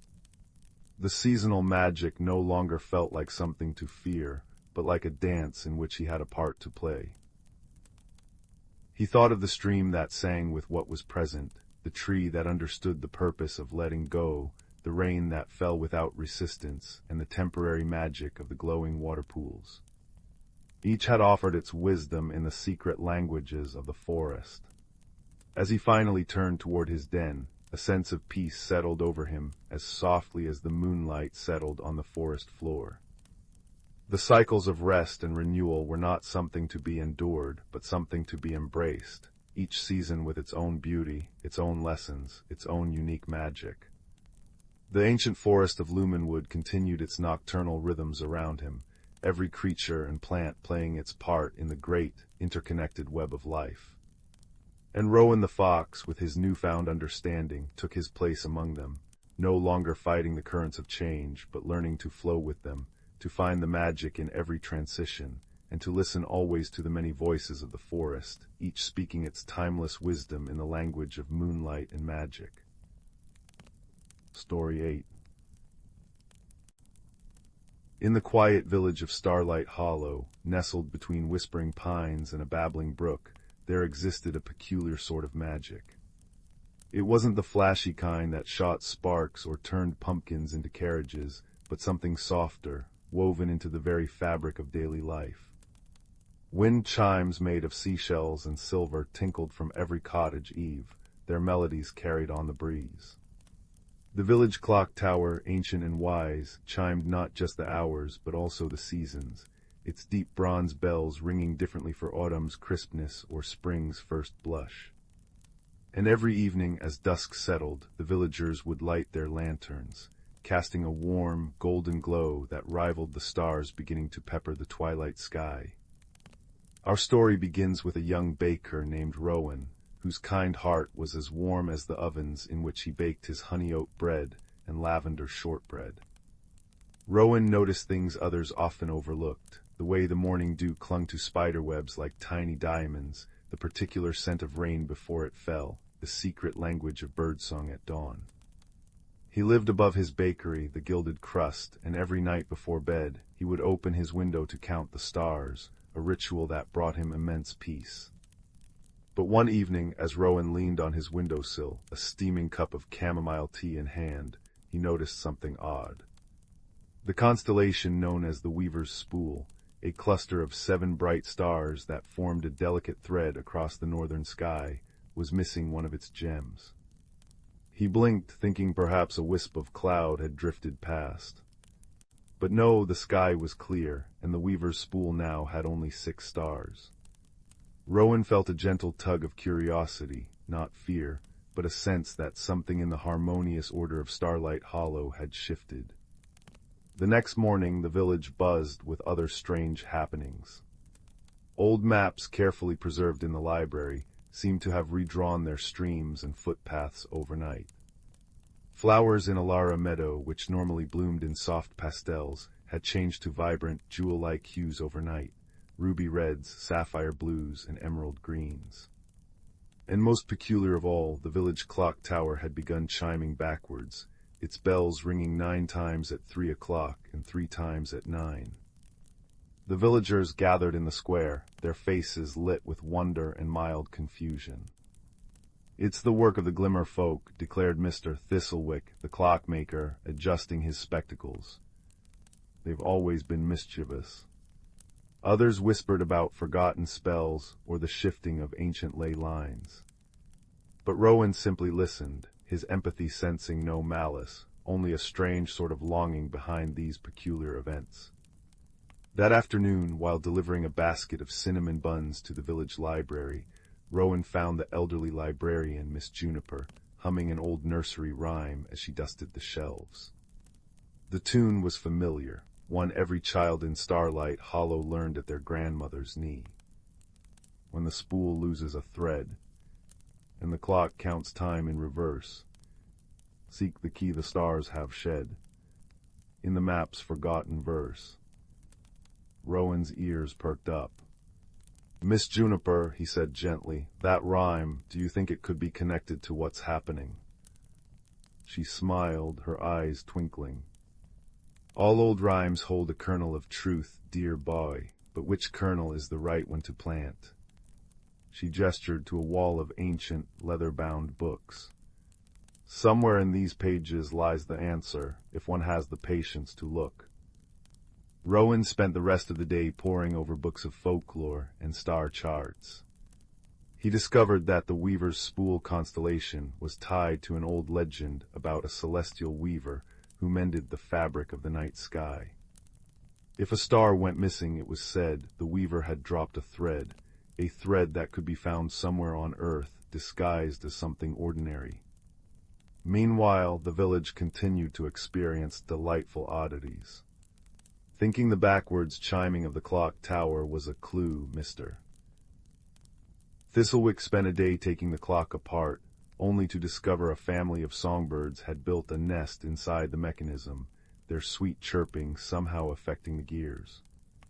It wasn't the solution to the mystery, but it was a joyful discovery, and the whole village came to admire the brave little birds. Another red herring emerged when the vibrant flowers in Alara Meadow were thought to be the key. The village children spent an afternoon following the color patterns, believing they formed a map. Instead, they found a hidden patch of the sweetest, ripest strawberries any of them had ever tasted, a delightful treasure that prompted an impromptu picnic. But Rowan, observing everything with quiet attention, noticed something else. Each time a peculiar event occurred, the wind chimes throughout the village would suddenly fall silent, as if holding their breath. And he remembered the nursery rhyme's last line, in the map's forgotten verse. He returned to the library and asked Miss Juniper about any maps that might include verses or poems. Her eyes lit up. Why, of course, the Starlight Atlas. She led him to a dusty corner and pulled out a large, rolled parchment. When they spread it on the table, Rowan saw it was no ordinary map. It depicted Starlight Hollow and the surrounding woods, but instead of place names, it was labeled with lines of poetry. One verse near the depiction of the Weaver's Spool constellation read, "Where the lost thread falls to earth, guarded by stones of ancient birth, listen not with ears but heart, for that is where the light will start." Rowan's empathy stirred. Guarded by stones of ancient birth, that could only refer to the standing stones in the Whispering Woods, a circle of ancient monoliths where the village held its annual Starlight Festival. And listen not with ears but heart, that meant the answer wasn't something to be heard but felt. That evening, as a gentle rain began to fall, its soft patter a soothing rhythm on the cobblestones, Rowan made his way to the standing stones. The woods were peaceful, filled with the scent of wet earth and pine. The stones stood tall and silent, their surfaces glistening with raindrops. In the center of the circle, Rowan closed his eyes and did as the verse instructed. He listened with his heart. He felt a faint, warm pulse emanating from one of the smaller stones at the edge of the circle. Kneeling, he saw that a crack in the stone was glowing with a soft, silvery light. Carefully, he reached into the crack, and his fingers closed around something smooth and cool. He drew out a single, perfect crystal that shone with an inner light, as if it contained a tiny star. At that moment, the missing star in the Weaver's Spool constellation flickered back into place overhead. The village clock tower chimed correctly, a deep, resonant 9 times. The wind chimes, which had been silent, suddenly burst into a joyful, tinkling chorus. And the flowers in Alara Meadow slowly returned to their gentle pastel shades. But the mystery was not fully solved. Rowan brought the crystal back to the village square, where everyone had gathered under the now clear sky. As he held it up, the crystal pulsed with light, and from it emerged a faint, shimmering figure, the celestial weaver of legend. She was made of starlight and moonlight, and her voice was like the whisper of the wind through the pines. "Thank you, kind one," she said to Rowan. "I am Astris, the weaver of the night sky. I come to your village once every century to mend the fabric of the constellations, but this time I grew lonely. I wanted to remind you of the magic around you, to bring you together in wonder and curiosity. So I let a thread fall, and with it, a bit of playful chaos." She explained that the crystal was a star seed, a fragment of starlight that held the memory of the sky. It had been her way of inviting the villagers to look up, to remember the stories in the stars, and to connect with one another in solving a gentle mystery. The villagers listened, their hearts swelling with understanding. They hadn't been frightened by the peculiar events, only intrigued, brought closer by their shared curiosity. Mr. Thistlewick offered to help Astris by crafting a special compartment in the clock tower where the starseed could be kept safe, its light ensuring the clock would always chime true. The children who had found the strawberries promised to leave berry offerings at the standing stones each year in gratitude. And Rowan, whose empathy and observation had solved the mystery, was asked to become the keeper of the star seed, a role he accepted with humble joy. From that night on, the people of Starlight Hollow paid even more attention to the world around them. The music of the wind chimes, the patterns of the stars, the colors of the flowers. They understood that magic was not just in grand gestures, but in the gentle, everyday wonders, and in the bonds of community that grew stronger with each shared mystery. And as Rowan returned to his bakery that night, the gentle rain having ceased, he opened his window and looked up at the fully restored weaver's spool, its 7 stars twinkling brightly. The ambient sounds of the village, the distant, correct chiming of the clock tower, the soft tinkling of wind chimes, the rustle of the breeze through the pines, lulled him into a state of perfect peace. He knew that in Starlight Hollow, even the most peculiar happenings were simply reminders to listen with the heart, to observe with kindness, and to always look for the light in the darkness. And with that comforting thought, he drifted into a deep and dreamless sleep, under a sky now perfectly, beautifully whole. Story 9. In the quiet village of Evenfall, nestled between the Whispering Woods and the Starfall River, there was a peculiar sort of magic that settled over the cobblestone streets every evening. It wasn't the kind of magic that roared or flashed, but rather the sort that hummed softly in the background.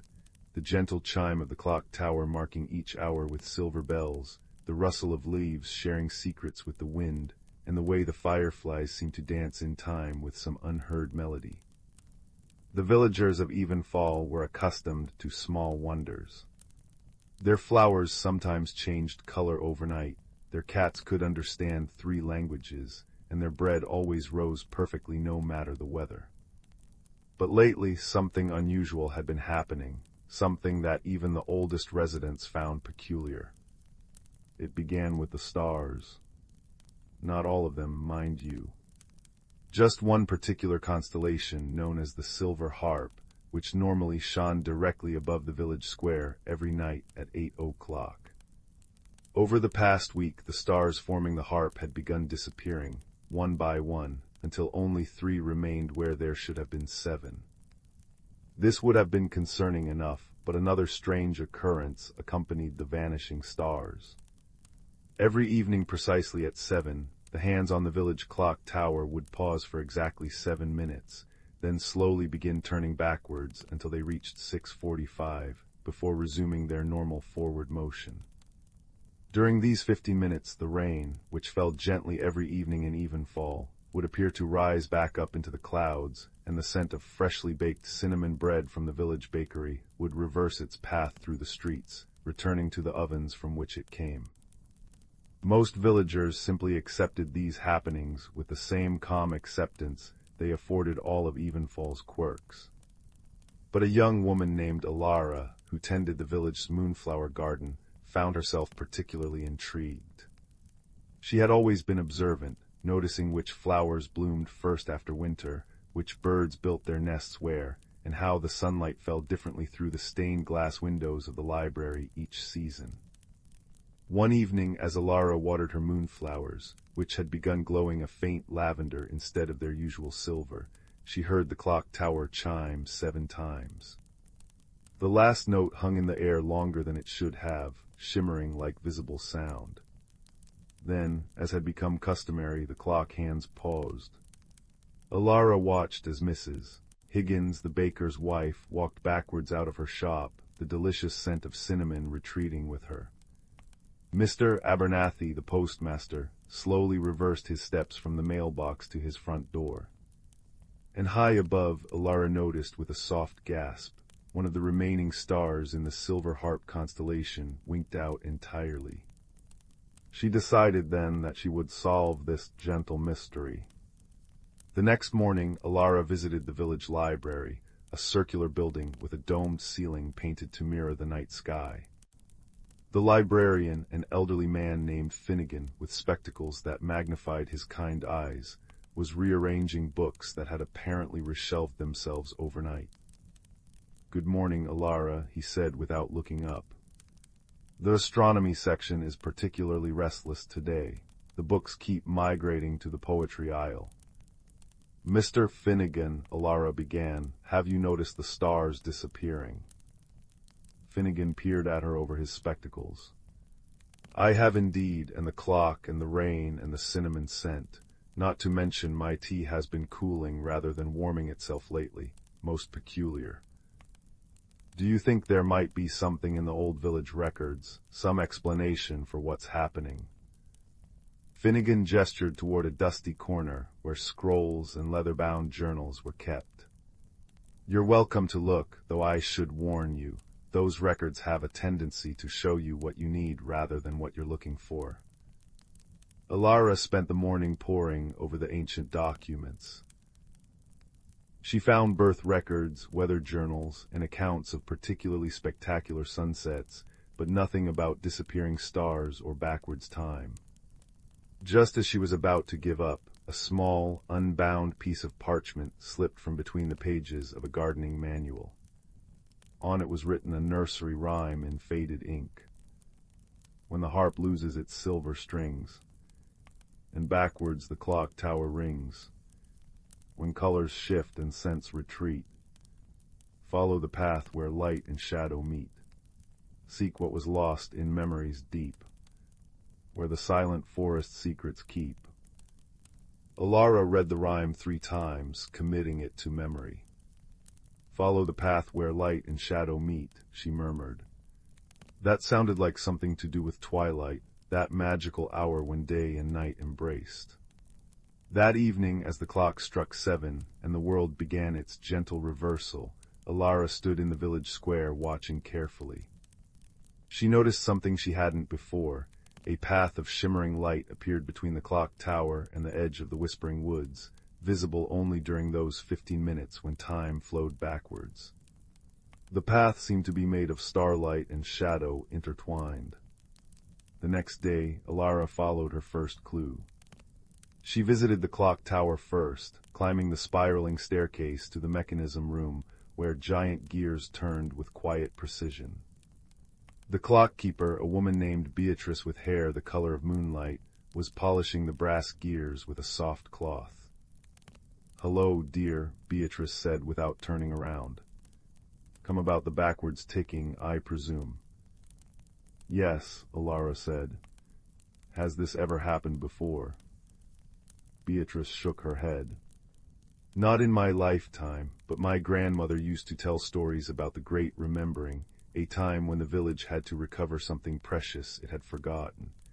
She said the stars would dim and time would stutter until what was lost was found again." "What was lost?" Alara asked eagerly. Beatrice smiled gently. "That, my dear, is the question, isn't it? My grandmother never said, only that the answer would be different each time." Alara thought about the nursery rhymes line, "Seek what was lost in memories deep." Perhaps she needed to talk to the oldest residents of Evenfall. Her next visit was to the Starfall River, where an ancient turtle named Orion, who was rumored to be as old as the village itself, sunbathed on a smooth stone. The water of the river flowed with tiny, sparkling lights that resembled fallen stars. "Orion," Alara said respectfully, "have you noticed the stars disappearing from the silver harp?" The turtle slowly opened one eye. "I have," he said in a voice like stones rubbing together underwater. "But stars cannot truly disappear, they can only be forgotten." Forgotten. Alara knelt by the riverbank. "How does one forget a star?" "Not the star itself," Orion explained, "but what it represents. Every star in our sky holds a memory, a story, a promise, a moment of kindness. When the memory fades, so does the star. Alara thought about this. So if the silver harp is disappearing, it means we're forgetting something important. Orion dipped his head in a slow nod. Something the village needs to remember. This gave Alara an idea. She spent the next 2 days visiting every villager, asking them about their memories, particularly any connected to the number 7, since 7 stars were missing, and the strange happenings lasted 7 minutes. Mrs. Higgins remembered that 7 years ago, her cinnamon bread had won first prize at the Harvest Festival. Mr. Abernathy recalled that exactly 7 generations of his family had served as postmasters. The children at the schoolhouse proudly informed Alara that 7 of them had lost their first teeth this month. These were delightful discoveries, but none seemed connected to the disappearing stars. Then Alara had another thought. What if the memories weren't personal but collective? What if the village had forgotten something they once shared? She returned to the library and asked Finnegan if there were any community events that had happened exactly 7 years ago. Finnegan's magnified eyes blinked slowly. 7 years ago, let me think. That was the year we stopped holding the Starlight Festival. It used to be our most beloved tradition. Everyone would gather in the square, share stories under the stars, and the children would play harps while the adults sang songs of gratitude. Why did we stop? Alara asked. Finnegan adjusted his spectacles. If I recall correctly, it was because of a particularly rainy season. The festival was canceled for 3 years in a row, and somehow we never started it up again. People found other ways to spend their evenings, I suppose. Alara felt a tingle of excitement. The silver harp constellation, the backwards time, the retreating rain, it all seemed connected to this forgotten festival. That evening, as the clock began its backwards dance, Alara stood in the village square with a new understanding. She watched as the rain lifted back into the clouds, as the cinnamon scent retreated to the bakery, as the villagers moved in reverse, and she realized they weren't just moving randomly. They were retracing their steps from 7 years ago, from the last Starlight Festival.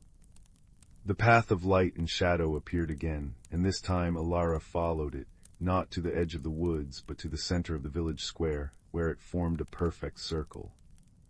In the center of that circle, barely visible, shimmered the faint outline of a harp made of starlight. Alara reached out, and though her hand passed through the image, she felt a warmth spread through her fingers. And in that moment she understood. The village hadn't just forgotten a festival. They had forgotten to be grateful for their shared moments, for coming together under the stars, for the simple magic of community. The next day, Alara went from house to house again, but this time she wasn't asking questions. She was inviting everyone to a new Starlight Festival that evening. It's been 7 years, she told each villager. The stars miss our songs. At first, people were hesitant. They had evening routines, chores to finish, books to read. But something in Alara's conviction, and perhaps the peculiar happenings, convinced them to come. As twilight settled over Evenfall, something remarkable happened. The villagers began gathering in the square, carrying lanterns and blankets and musical instruments. Children brought their small harps, just as they had 7 years before. Mrs. Higgins distributed fresh cinnamon bread that steamed in the cool evening air. And Mr. Abernathy brought his grandfather's star charts to share. Then, as the clock struck 7, instead of pausing and turning backwards, it chimed 7 times with particular brilliance, and the hands continued forward. The gentle rain held off, as if waiting. And high above, one by one, the stars of the silver harp began reappearing, burning brighter with each new voice that joined the singing. Alara stood watching as the constellation completed itself, shining more brilliantly than anyone could remember. The moonflowers in her garden glowed their proper silver again, and the scent of cinnamon bread wafted properly through the streets, forward in time like it should. Finnegan approached her, his spectacles gleaming in the starlight. "You solved the mystery," he said softly. Alara smiled. "The village solved it together. We just needed to remember what was important." As the singing continued under the restored stars, Alara noticed something else. New stars had appeared in the sky, forming patterns no one had seen before. A baker's hat near Mrs. Higgins' favorite constellation, a book near Finnegan's usual stargazing spot, a turtle shape swimming beside Orion's river. The great remembering had not just brought back what was lost, it had added new memories to the sky, new stories to tell. And from that night on, the Starlight Festival was held every month, regardless of weather. The clock tower never turned backwards again, though it did sometimes chime in harmony with the children's harps. The rain fell gently forward, and the scents of the village drifted properly through the streets. But sometimes, if you listened very carefully as the clock struck 7, you could hear the faint echo of silver bells from a time that almost was, and see the ghost of a path where light and shadow met. A reminder that some mysteries aren't meant to frighten, but to bring us back to what we've forgotten to cherish. And in the village of Evenfall, under a sky now filled with remembered and new stars, everyone slept a little more peacefully, knowing that their stories were written in the heavens, and their community was held together by the gentle magic of shared gratitude. Story 10. The fire had burned down to embers that pulsed like sleepy hearts in the grate, casting the room in a soft, dancing light of amber and deep rose. It was in this quiet, breathing space that a story began to stir, a story about a boy who was learning, as we all must, how to change. His name was Leo, and he lived in a cottage at the edge of a village that was cupped in a gentle valley. Leo was a quiet boy with a heart that felt things very deeply. The world to him was a symphony of textures and hues that others seemed to walk right past. He noticed the way the morning dew clung to a spider web like a necklace of tiny diamonds, and he could hear the secret, whispering conversations the wind had with the pine trees. But this deep feeling also made him afraid. He was afraid of loud noises, of sudden movements, and most of all, he was afraid of the changes that were happening inside him. For Leo was beginning to change in the most peculiar way. It started subtly. One morning he woke to find that his shadow, cast by the rising sun, was not the plain, gray shape it ought to be. It was tinged with a soft, hesitant blue, like the first color of a dawn sky. Another day a faint, shimmering dust, like powdered moonlight, clung to his fingertips when he felt particularly happy. These changes frightened him. He felt like a caterpillar must feel in its dark, cramped cocoon, trapped in a process it could not understand. He tried to hide it, wearing gloves and staying out of the bright sun, but the changes only grew more pronounced. When he felt a surge of courage after standing up for a smaller child, a single, perfect, silver feather appeared woven into his hair. When he understood a difficult lesson for the first time, a tiny, phosphorescent mushroom, no bigger than a freckle, would bloom on the back of his hand. He felt like a walking secret, a strange and magical thing that didn't belong in his own skin. One afternoon, overwhelmed and confused, he fled from the village into the whispering woods that bordered his home. He ran until his breath came in ragged sobs, collapsing at the base of an ancient, grandfatherly oak tree. He buried his face in his hands, the shimmer dust on his fingers glowing faintly with his sadness. "That is a rare and precious glitter," said a calm, melodious voice. Leo looked up. Sitting on a mossy stone nearby was an old woman. She wasn't there a moment before, he was sure of it. She had hair the color of spun moonlight and eyes that held the deep, knowing green of the forest itself. In her lap she cradled a basket woven from living willow shoots, filled with what looked like ordinary seeds.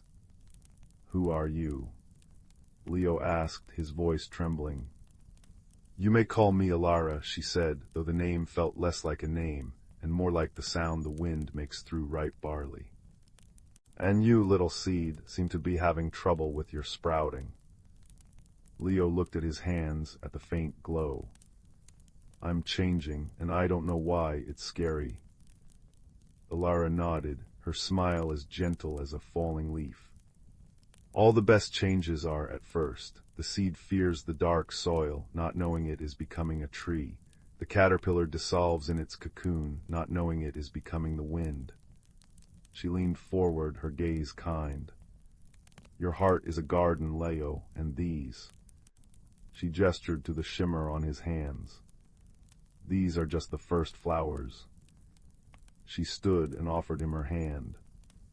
Come, I will show you. She led him deeper into the woods, to a place he had never seen before. It was a clearing, but it was unlike any other. In the center stood a tree that was not one tree, but many. Oak and willow and apple and birch, all woven together into a single, magnificent trunk, its branches a tapestry of every leaf imaginable. And all around it the garden grew. But this was no ordinary garden. The flowers pulsed with soft light, their colors shifting from serene blue to joyful yellow as a breeze passed through. Vines heavy with glowing fruit curled around stones that hummed a low, peaceful tune. This is the garden of becoming, Alara said. It grows not with sun and rain alone, but with understanding, with courage, with kindness. Every emotion you feel is a seed, Leo. What you choose to do with it determines what blooms. She handed him a single, plain-looking seed from her basket. It was warm to the touch.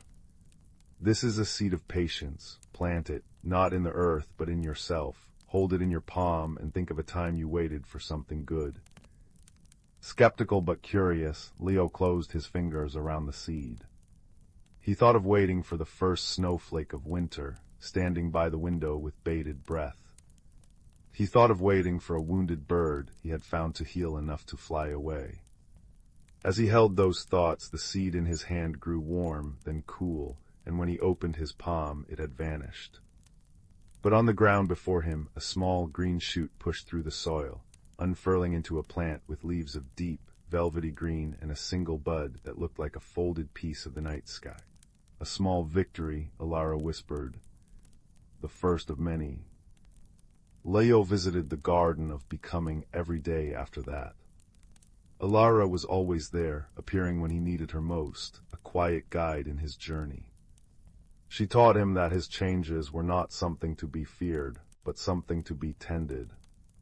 When he felt a flicker of confidence after finishing a complex wood carving, Alara gave him a seed of pride. He planted it and a bush sprouted, covered in blossoms that looked like carved wooden roses. When he forgave a friend who had hurt his feelings, she gave him a seed of compassion. That one grew into a waterfall of tiny, bell-shaped flowers that chimed softly when touched. His own body began to feel less like a prison and more like a part of the garden. The feathers in his hair multiplied, forming a soft, silver diadem when he felt noble. The glowing mushrooms on his skin patterned themselves into constellations when he felt connected to something vast and wonderful. He was a boy, yes, but he was also a living, breathing piece of magic, responding to the weather of his own heart. The changes weren't always easy. There were days of storm and doubt. One afternoon, a great frustration built within him, a feeling of being stuck, of not changing fast enough. He stormed into the garden, and where he walked, the flowers wilted slightly, their light dimming to a worried gray. He sat heavily under the great woven tree, wrapping his arms around himself. I feel like I'm back in the cocoon, he murmured to the empty air. The cocoon is not a prison, Alara's voice came from beside him, though he hadn't seen her arrive. She sat, the scent of old paper and fresh rain surrounding her. It is a workshop, it is the quiet, patient space where the most important work is done. You cannot rush a butterfly, you cannot hurry a sunrise. Breathe, Leo, trust the process. She placed a cool, smooth stone in his hand. A seed of acceptance, she said. Perhaps the most important one of all. He held the stone, focusing on his breath, in and out, mirroring the slow, steady pulse of the garden around him. He accepted his frustration. He accepted his impatience. He accepted that he was changing, and that it was okay to be exactly where he was. The stone grew warm and seemed to melt into his skin. A deep, resonant calm settled over him. And from the soil where a single tear had fallen, a new plant emerged, a stout, strong stem with broad leaves the color of twilight, and a single, magnificent flower that was a perfect, silent, glowing white. It was the most beautiful thing he had ever seen. He had not become something else. He had become more truly himself.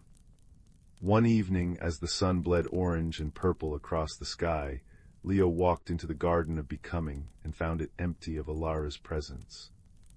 In her usual spot was only her willow basket, and inside it was a single, final seed.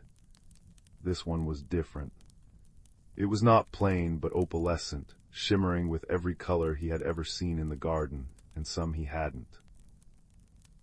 He knew without being told what it was. It was a seed of beginning. He didn't plant it in the garden. He didn't even hold it in his hand for long. He simply put it in the pocket over his heart, a warm, constant presence. He looked around at the garden he had helped to grow. The wooden rose bush was in full bloom. The chiming flowers played a gentle melody. The great white flower of acceptance glowed like a captured moon. He was no longer the frightened boy who had run into these woods. He was a gardener of his own soul. He walked back to the edge of the woods and looked toward his cottage. The windows were lit with a warm, welcoming glow. He was going home, but he was not leaving the garden behind. He carried it with him in his heart, in his pocket, in the silver feathers in his hair, and the constellations on his skin. The great change was complete, and yet it was only just beginning. For every ending is a seed, and every seed holds a new story, waiting for the right moment to unfold. And as the last ember in the grate sighed its final, soft glow, the story settled into the quiet of the room, a gentle reminder that we are all always in the beautiful, patient process of becoming. Story 11. The fire crackled softly in the hearth, a gentle, living thing of gold and orange and deep, glowing red. Its light danced upon the walls of the quiet room, painting them with shifting patterns of shadow and flame.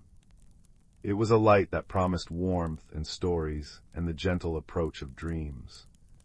So settle in, close your eyes, and let the whisper of the flames carry you away to a place where magic is as soft as falling embers and as true as a steadfast heart. Our story begins not in a grand castle or a bustling city, but in a small, quiet cottage at the edge of a great, slumbering forest. In this cottage lived a young boy named Kalen. Kalen was a kind boy with a curious mind, but he often felt a restless stirring in his soul, a feeling that he was meant for something more than the simple, predictable rhythms of his life. He loved his home, loved the smell of baking bread and the sound of his mother's humming, but he would often stand at the window, his breath fogging the cool glass, and stare into the deep, dark weave of the trees, wondering what secrets they held. One evening, as a late autumn wind sighed around the eaves of the cottage, Kalen was tasked with gathering the last of the season's firewood from the stack beside the door. The air was crisp and carried the scent of damp earth and decaying leaves. As he lifted a gnarled piece of oak, something tumbled from a split in the wood and landed softly at his feet. It was a stone, but unlike any he had ever seen. It was no bigger than a robin's egg, smooth and cool to the touch. But at its very center a light pulsed, a deep, warm, crimson glow like the heart of a banked fire. When he cupped it in his hands, it seemed to thrum with a gentle, quiet energy, and the faint light it cast made the shadows around him seem less deep, less lonely. He showed it to his mother, who wiped her flour-dusted hands on her apron and peered at it with a soft smile.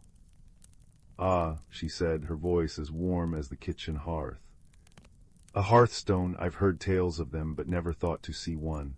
They are said to be born from the oldest, wisest trees, from embers that fell and were cradled in the earth for 1,000 years. They are guides for those who feel lost, and a light for those who travel in darkness. Keep it safe, Kalen. It has found you for a reason. That night, Kalen placed the hearthstone on the small table beside his bed. In the deep of the night, he awoke to find the room bathed in a soft, pulsing, ruby light. The stone was glowing more brightly than before, and as he watched, a single, shimmering thread of light, like a wisp of warm smoke, drifted from its core. It floated across the room, through the slightly open window, and out into the sleeping world. A pull, gentle but undeniable, tugged at Kalen's heart. He knew with a certainty that settled deep in his bones that he was meant to follow it. Dressing quietly, he tucked the warm hearthstone into the pocket over his heart, its gentle heat a comforting presence. He slipped out into the night. The forest was a different world under the blanket of darkness. The familiar path was now a tunnel of shifting shadows, and the sounds were strange and mysterious. The rustle of unseen creatures, the creak of ancient boughs, the lonely hoot of an owl. But the thread of light from the hearthstone wove through the trees ahead of him, a luminous path that banished his fear and filled him with a sense of wondrous anticipation. It was a journey that had begun, a journey that promised to transform him as surely as fire transforms wood into warmth and light. He walked for what felt like hours, the hearthstone's light his only companion. The thread led him away from the known paths, deeper into the heart of the woods, where the trees grew so close together their branches interlaced like fingers, and the air was thick with the scent of pine and moss. Finally, the glowing thread drifted toward the base of an enormous, ancient willow tree, whose long, trailing branches swept the ground like a curtain of silver-green hair. The thread touched the curtain of leaves, and where it made contact, the branches shimmered and parted, not with a loud crack, but with a soft, sighing sound, like pages turning in an old book. Kalen stepped through. The world on the other side took his breath away.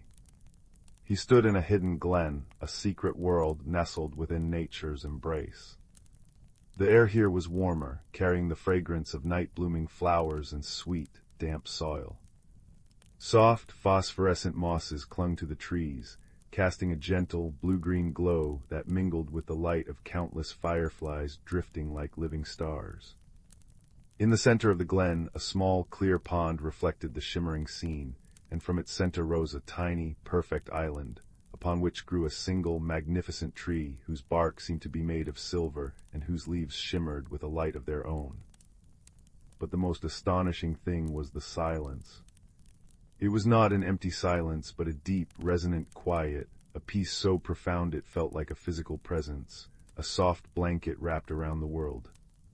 As Kalen stood there marveling, a movement caught his eye. From behind the roots of the great willow, a small creature emerged. It was a fox, but unlike any fox he had ever seen. Its fur was the color of autumn leaves touched with frost, a tapestry of russet, gold, and soft gray. And its eyes were not the eyes of a wild animal. They were old and kind, and held a spark of intelligent, gentle light. "You are the one with the hearthstone," the fox said, its voice not a sound heard with the ears, but a thought that bloomed softly in Kalen's mind. It was a warm, dry voice, like the rustle of leaves. Kalen, too stunned to be afraid, simply nodded, his hand going to the warm stone in his pocket. "I am Fen," the thought voice continued. "I am the keeper of this glen. The hearthstone has not glowed so brightly in many turnings of the seasons. It has led you here because there is a need, a gentle mystery that must be solved, or the heart of this place may grow cold." This was the beginning of an unexpected friendship that would warm Kalen's heart in ways he could not yet imagine. Fen padded closer, and Kalen knelt. The fox did not shy away, but instead sat, wrapping its magnificent tail around its paws. "What is the mystery?" Kalen asked, his own voice a whisper in the holy quiet. The heartwood Fen's thought voice replied, nodding toward the silver-barked tree on the island.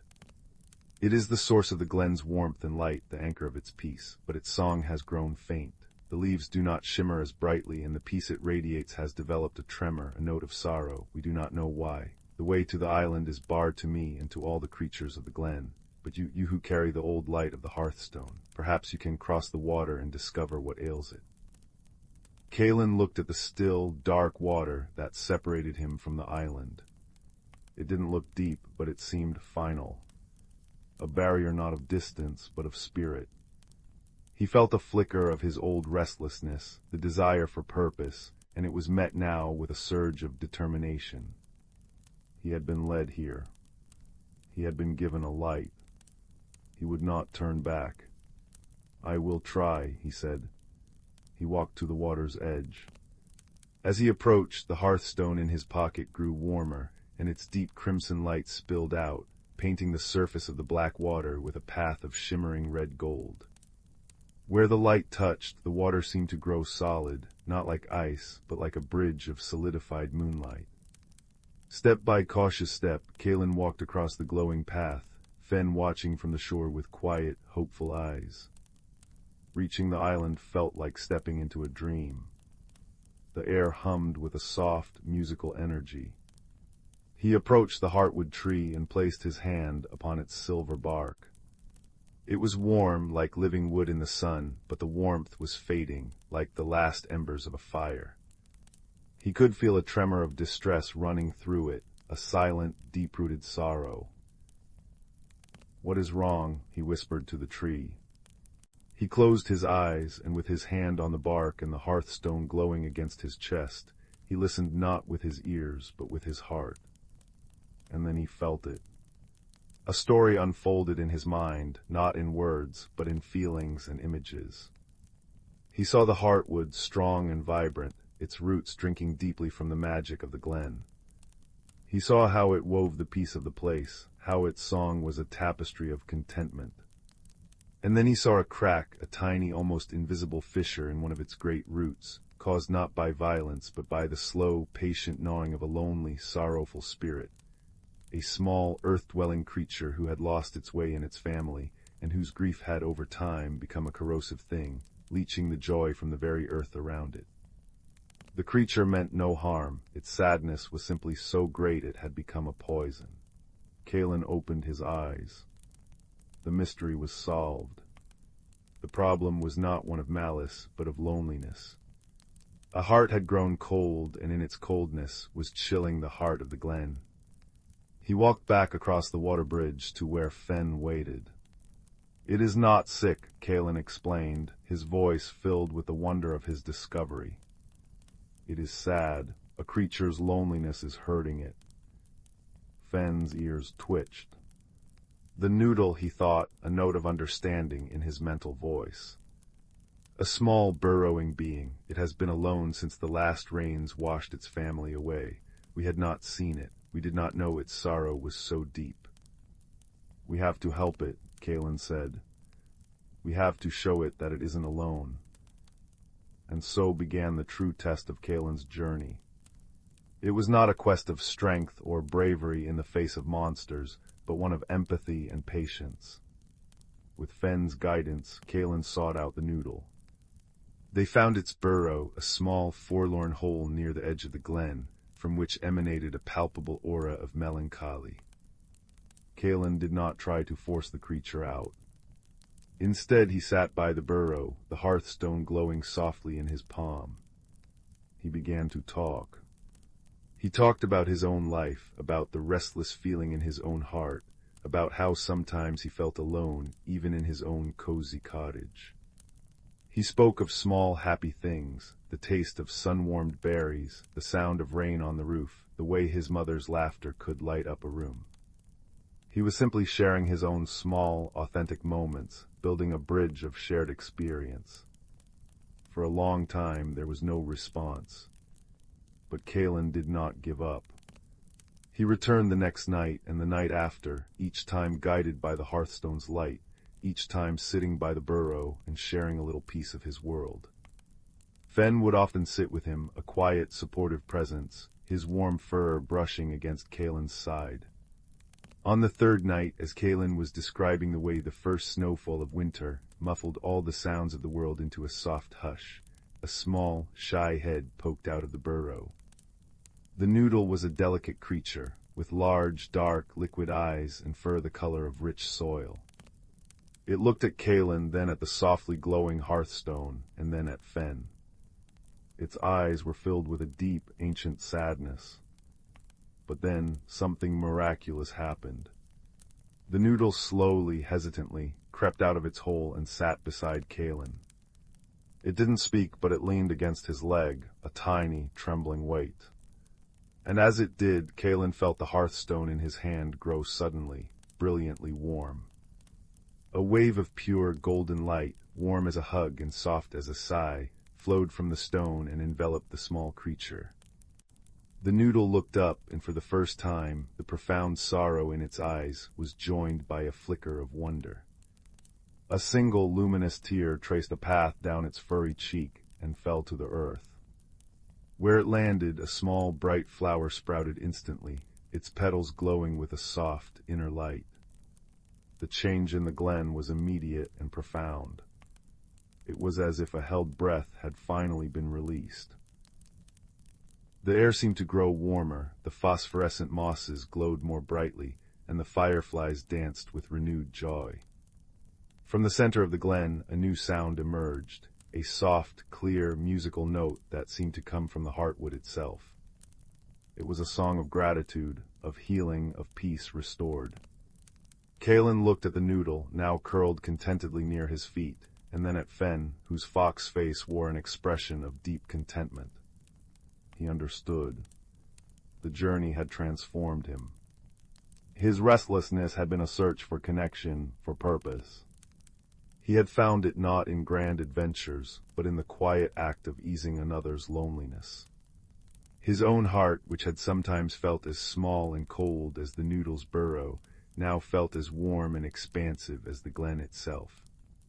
He had grown, his spirit burning steady and true, forged in the gentle fires of compassion. He spent the rest of the night there in the glen, with Fen and the noodle by his side. They didn't need to speak. They simply existed together in the restored peace, watching the light play on the water and listening to the heartwood's gentle, healing song. It was a friendship forged in understanding, a bond that needed no words. When the first hint of dawn tinged the sky with pale lavender and rose, Kaelin knew it was time to return home. The hearthstone in his pocket was still warm, but its urgent glow had softened to a gentle, constant pulse, like a sleeping heartbeat.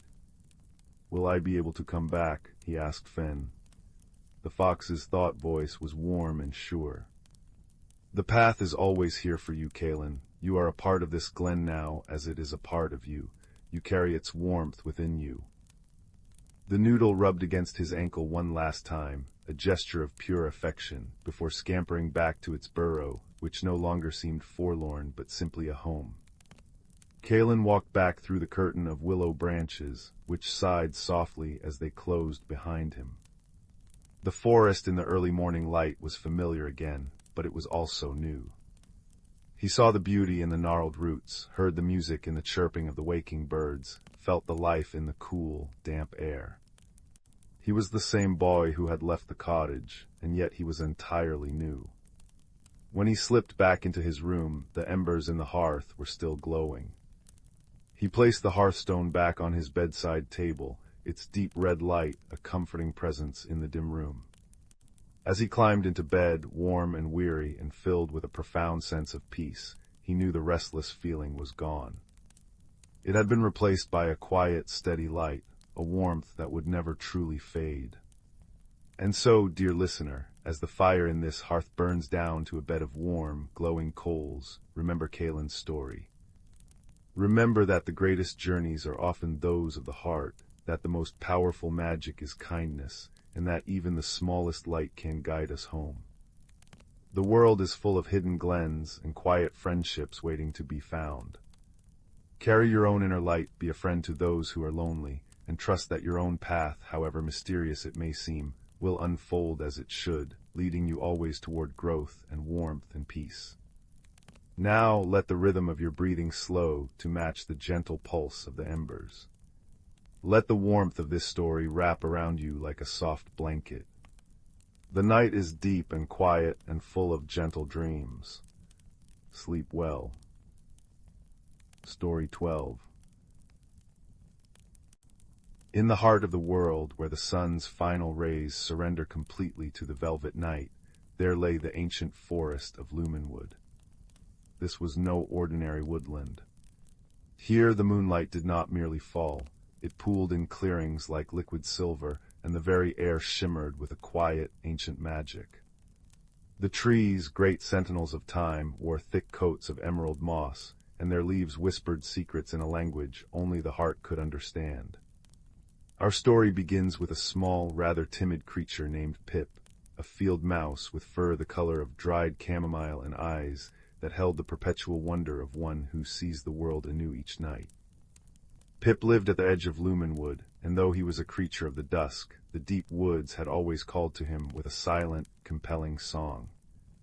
On this particular night, a gentle, persistent rain had just ceased, leaving behind a world washed clean and sparkling. Each droplet clung to pine needles and petals, refracting the moonlight into 1,000 tiny, trembling prisms. Drawn by a curiosity that outweighed his caution, Pip ventured beyond his familiar meadow and stepped onto the soft, damp carpet of the forest floor. The air was rich with the scent of wet earth, decaying leaves, and night-blooming jasmine. His tiny paws made no sound as he moved, the moss absorbing his footsteps. All around him the forest spoke its secret language. The nearby stream, swollen with the recent rain, didn't just babble. It murmured stories of the distant mountains from whence it came. The stones, smooth and cool, hummed a deep, grounding note of permanence, a bass line to the forest's symphony. Pip soon found himself in a starlit clearing he had never seen before. And here the world transformed. All across the forest floor, entwining up the trunks of the trees, were flowers of pure light. They were the moondrops' bioluminescent blossoms that opened only under the moon's gaze. Their petals were a soft, electric blue, and their centers glowed with a gentle white radiance, casting a dreamlike luminescence upon the clearing. They pulsed faintly, in time with the heartbeat of the forest. Pip watched, mesmerized, as a cluster of will-o'-the-wisp fireflies, their light a cool green, danced in intricate patterns above the flowers, their silent ballet a language of joy and direction for those who knew how to watch. But as Pip looked closer, his whiskers twitched with concern. Some of the moondrops seemed tired. Their light flickered weakly and their petals drooped, edged with a faint, sorrowful brown. The stream's murmur seemed to carry a note of worry, and the wind through the leaves above sighed a melancholy tune. "It is the turning," a voice said, soft and deep as the roots of the oldest oak. Pip started, turning to see a great horned owl perched on a low, mossy branch. His feathers were the color of tree bark and shadow, and his eyes were vast, golden pools of ancient knowledge. This was Corvus, the elder of the glen. He was not stern or imposing, but rather carried a stillness about him that was deeply comforting. The turning. Pip squeaked, his voice small in the vast, quiet clearing. Corvus blinked slowly. "All things in Luminwood move through cycles, little one, a time of brilliant blooming and a time of quiet rest. The moondrops have shone brightly through the summer, but now the season whispers of autumn. They are preparing to sleep, to gather their strength deep within their roots." Pip's heart sank. "But they are so beautiful, must their light fade?" "The light does not fade," Corvus explained gently, his words woven with the soft rustle of the leaves. "It merely changes its form. It retreats inward to dream, to remember, to gather magic for the next turning. To resist this is to fight the very rhythm of the world. It would leave them exhausted, their magic spent forever." As if to emphasize his point, a gentle breeze swept through the clearing, carrying the sound of a million leaves brushing against one another, a soothing, rustling hush that seemed to encourage letting go. The few remaining raindrops dripped from the high canopy, plink-plinking into pools below with a sound as clear as crystal bells. But is there nothing to be done? Pip asked, his spirit aching for the glowing flowers. Corvus tilted his head. We do not do anything to the cycle. We honor it. We listen. The forest knows what it needs. Perhaps you could listen with it. Taking the owl's unspoken advice to heart, Pip decided to stay in the clearing. He found a comfortable seat on a warm, flat stone that still held the day's fading heat, and simply listened. He heard the stream's continuous, gentle chatter, a constant, reassuring presence. He heard the wind, now a soft exhale, now a playful rustle, telling tales of far-off places. He closed his eyes and felt the deep, resonant hum of the stone beneath him, a vibration of immense patience and stability. He was so still that the nocturnal creatures soon forgot he was there. A badger ambled by, her thick fur glistening with dew, offering him a slow, knowing nod. A family of raccoons chittered softly as they washed their paws in the stream. They did not speak in words, but in a language of gesture and presence, a shared understanding of the night. Pip listened, and in his listening, he began to understand. The drooping moondrops weren't sad, they were weary, and their weariness was a part of their story. The browning edges were not a flaw, but a beautiful, golden border to their season of light. They were not dying, they were transforming. Inspired, Pip did the only thing that felt right. He began to tend to the clearing, not to change the cycle, but to be a part of it. Using a fallen leaf as a bucket, he carried cool, clear water from the stream and carefully watered the base of the moondrops, one by one. He wasn't trying to make them bloom again. He was simply offering them drink for their long, inward journey. He whispered to them not words of encouragement to stay, but words of gratitude for the light they had shared. "Thank you for your glow," he murmured, his voice blending with the babble of the brook. "Sleep well, dream of starlight." As he worked, something magical began to happen. The moondrops that he tended seemed to pulse a little brighter, not with the frantic energy of a last stand, but with a soft, grateful radiance. Their light, as they prepared to withdraw, became more profound, more deeply beautiful. It was a lesson in grace. Pip realized that the most beautiful light often shines just before it retreats, a final, peaceful acknowledgement of a journey well-traveled. He saw that the forest was not a place of loss, but of constant, gentle exchange. A fallen leaf became food for the moss. The fading light of the moondrops would seep into the earth, nourishing the dreams of the seeds below. The stream's endless song was both a goodbye to the water that flowed to the sea, and a hello to the new rain that would fall from the clouds.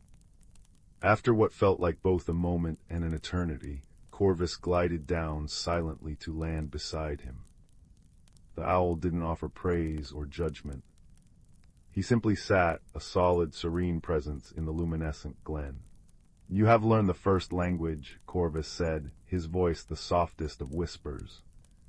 "The language of listening. You heard the forest's need not for a savior, but for a friend. You understood that renewal requires rest, and that endings are but quiet preludes." Pip looked around. The clearing was more breathtaking than ever. The fading moondrops, the shimmering fireflies, the silverlit stream, and the chorus of nocturnal sounds, the rustle, the drip, the hum, the sigh, all wove together into a perfect, peaceful tapestry. There was no tension anymore, only a deep, abiding calm. The gentle narrative of the night had reached its resolution not in a victory, but in an understanding. "Will they come back?" Pip asked, though he already knew the answer in his heart. Corvus's golden eyes seemed to hold all the light of the clearing within them. "When the world turns again and the moon calls them forth, they will rise from their slumber, their light all the brighter for the dreams they have dreamed in the dark. That is the promise of the cycle. That is the magic of Luminwood." Pip the mouse sat there until the first hints of dawn began to blush the eastern sky. The moondrops had closed their petals, their light now a soft, contained glow beneath the soil. The forest was settling into its daytime rest, its secret language becoming a drowsy murmur. He made his way back to the edge of the woods, his heart full and peaceful. He carried with him the memory of the starlit clearing, the wisdom of the gentle elder, and the profound truth that in the great, breathing heart of the world there is no true end, only the turning of seasons, the rhythm of rest and renewal, and the quiet, everlasting magic of a listening heart. And as the first birds began to tentatively greet the day, their songs mingling with the fading whispers of the night, Pip knew he would return, again and again, to listen to the endless, beautiful story of the ancient forest. Story 13. In the quiet valley of Stillwater Meadows, where the days moved with the gentle rhythm of a sleeping cat's breathing, there lived a young woman named Lyra. She was known for her quiet footsteps and her tendency to fade into the background, like the soft gray of dawn before the sun has fully decided to rise. Lyra felt most things deeply, yet she wore her emotions tucked away, hidden beneath a cloak of stillness, as if she were a secret the world had yet to discover. Her home was a small cottage at the edge of a forgotten garden, a place that had once been vibrant and wild, but had over the years grown as quiet and reserved as she was. The flowers had retreated into tight buds, the colors had muted to shades of gray and softest green, and the air carried the faint, sweet scent of memories rather than blossoms. It was a garden waiting, patient and still, for something Lyra could not yet name. Lyra herself was changing, though she did not understand how or why. It had begun subtly, a shimmer in her shadow when the afternoon light fell just so, a faint tracing of silver along her hairline after a vivid dream. Then one morning she woke to find a single, perfect chrysanthemum bloom, the color of moonlight, woven into the strands of her hair. She plucked it gently, her fingers trembling, and placed it in a vase by her window. The next day there were 2, and the day after 3. They were beautiful, yes, but they frightened her. They were a change she could not control, a difference that set her apart. One evening, as the last light bled from the sky and the first stars pricked through the velvet darkness, Lyra sat on the stone bench in her slumbering garden, her heart a heavy, uncertain thing in her chest. She watched as a lone firefly sparked and faded, and she wondered if she, too, would spend her life appearing and disappearing without ever truly being seen. It was then that an old woman emerged from between the silver birch trees at the garden's edge. She moved not as if she were walking, but as if the earth were gently carrying her forward.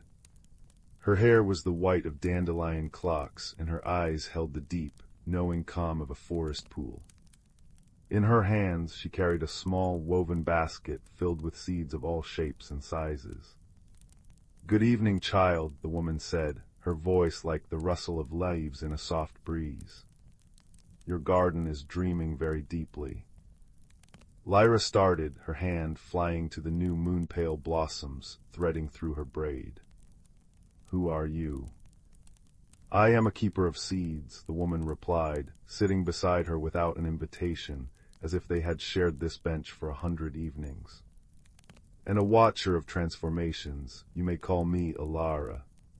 Alara did not seem to notice the flowers in Lyra's hair, or if she did, she gave no sign of it. Instead, she reached into her basket and withdrew a single, unassuming seed, no larger than a freckle. It was a dull, dusty brown. "This," Alara said, placing it in Lyra's palm, "is a seed of courage. It looks like nothing now, doesn't it? But it holds a universe inside. It is waiting for the right conditions to wake up, just like you." Lyra stared at the seed. "I'm not waiting for anything. I'm just turning into a garden against my will." Alara's laughter was a soft, chiming sound. "Nothing in nature happens against its will, dear one. It only happens when it is ready. The caterpillar does not protest its cocoon. It rests within it, trusting the change." She gestured to Lyra's hair. "These are not a curse, they are a response. Your heart is a fertile ground, and it is beginning to bloom. The garden around you is simply mirroring what is happening within.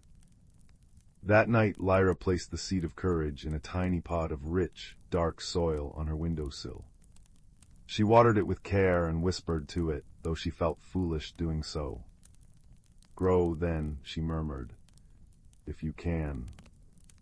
The next morning, a tiny green shoot, no bigger than an eyelash, had pushed through the soil.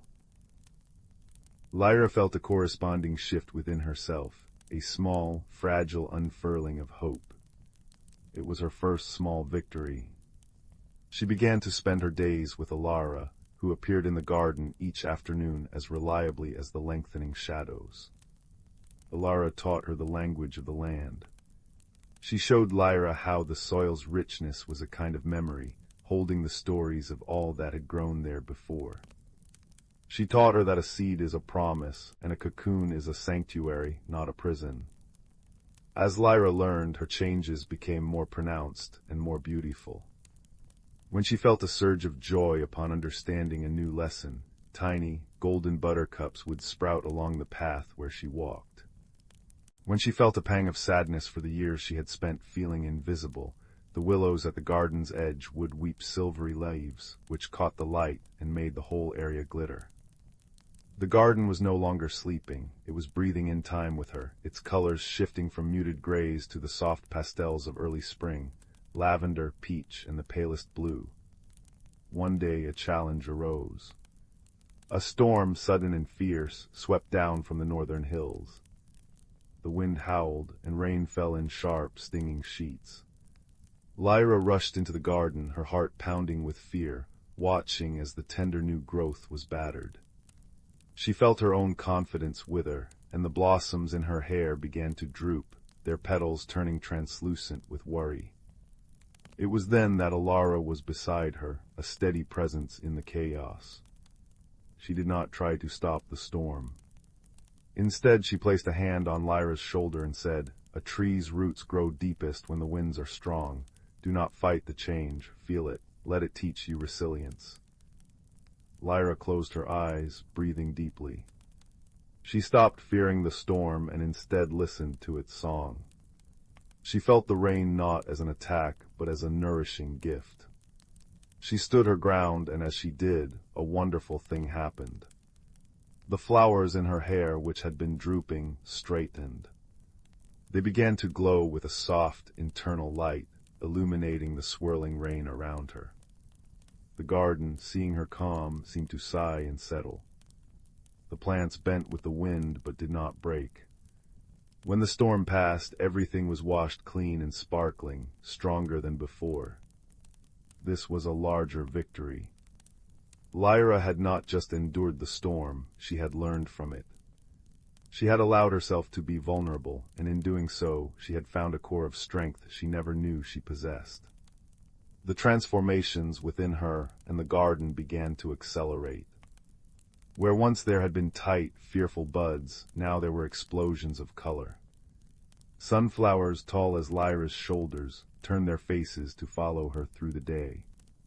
Vines heavy with midnight blue blossoms climbed the walls of her cottage, scenting the air with a fragrance like honey and starlight.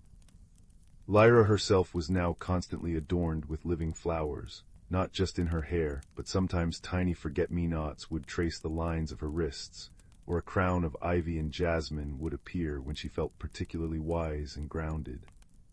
She was no longer the quiet girl who faded into the background. She was becoming an integral part of the landscape, a creature of both earth and emotion. One twilight, Alara led her to the heart of the garden, where an ancient, gnarled willow tree stood. Its branches swept the ground, creating a natural, private chamber. "It is time," Alara said softly. "Every transformation needs a cocoon, a quiet, dark, safe space to complete its work. You have nurtured the seeds, you have weathered the storms. Now you must trust the final change." She held open the curtain of willow branches, and Lyra, without a moment's hesitation, stepped inside. It was dark and profoundly quiet within the willow's embrace. The only light came from the flowers that now grew effortlessly from her. They pulsed with a gentle, rhythmic light like a heartbeat. She could feel a silken substance beginning to weave itself around her, not trapping her, but holding her. It was a cocoon spun from her own courage and the magic of the garden. She felt no fear, only a profound sense of peace. She was a seed in the soil, a caterpillar in its chrysalis, resting, waiting, and becoming.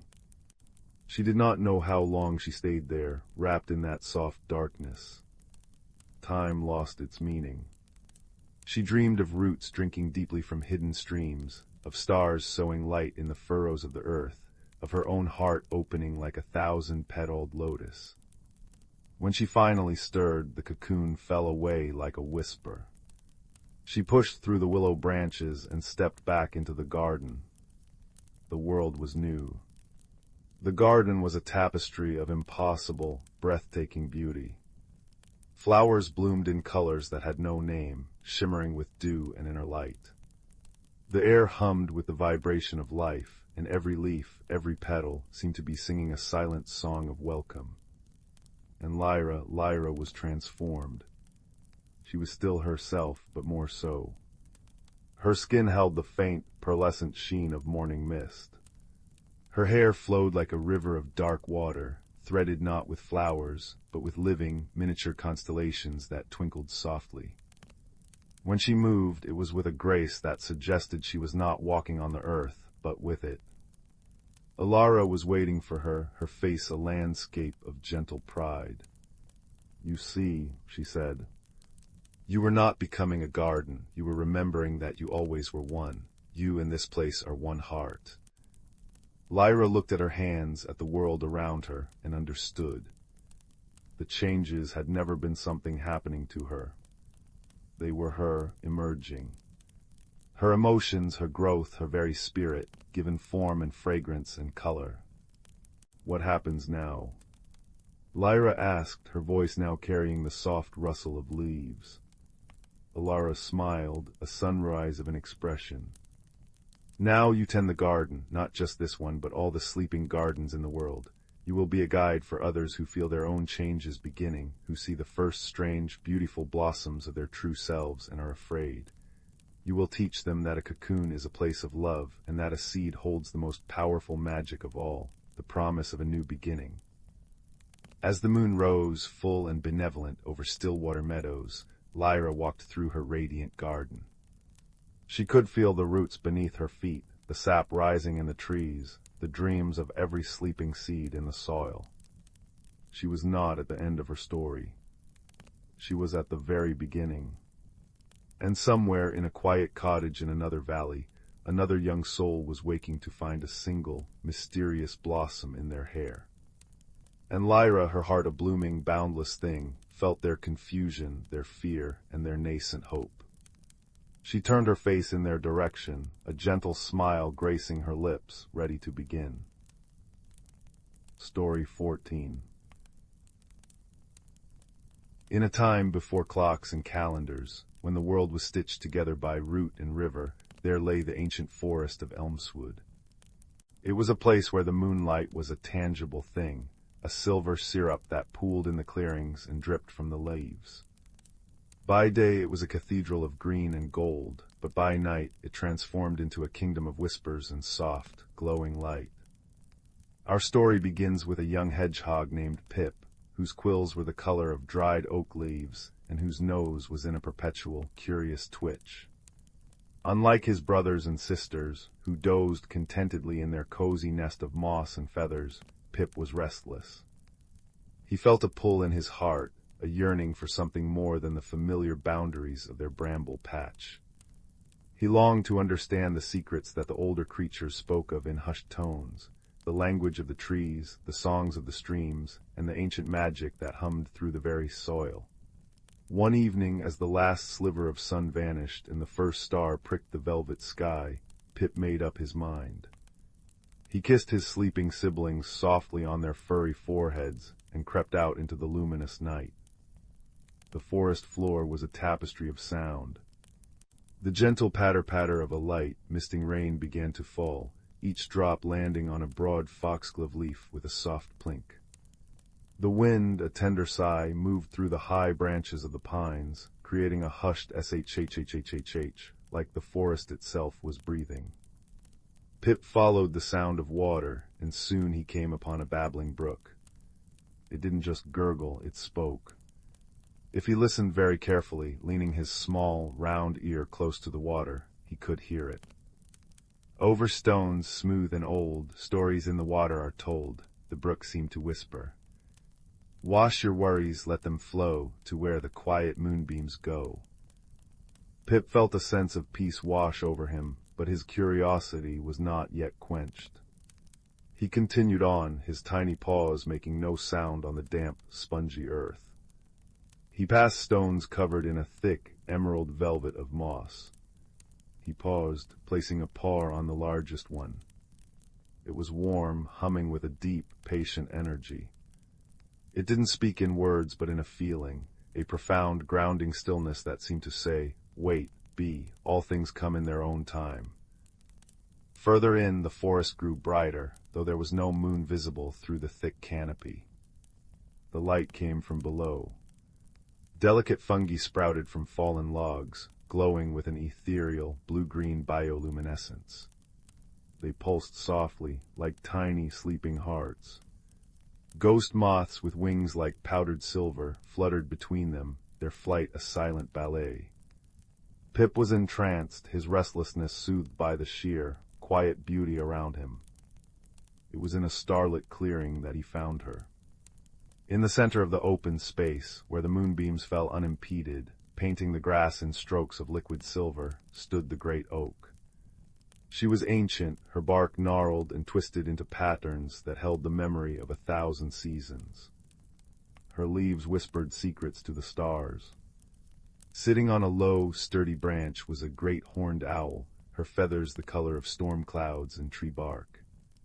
Her eyes were not fierce but deep and knowing, like two polished pools of obsidian that held the light of all the nights she had ever seen. "You have journeyed far from your brambles, little one," the owl said, her voice a soft, resonant hoot that vibrated in the air like the lowest string of a cello. She was Orla, the elder of Elmswood. Pip, suddenly feeling very small, bowed his head.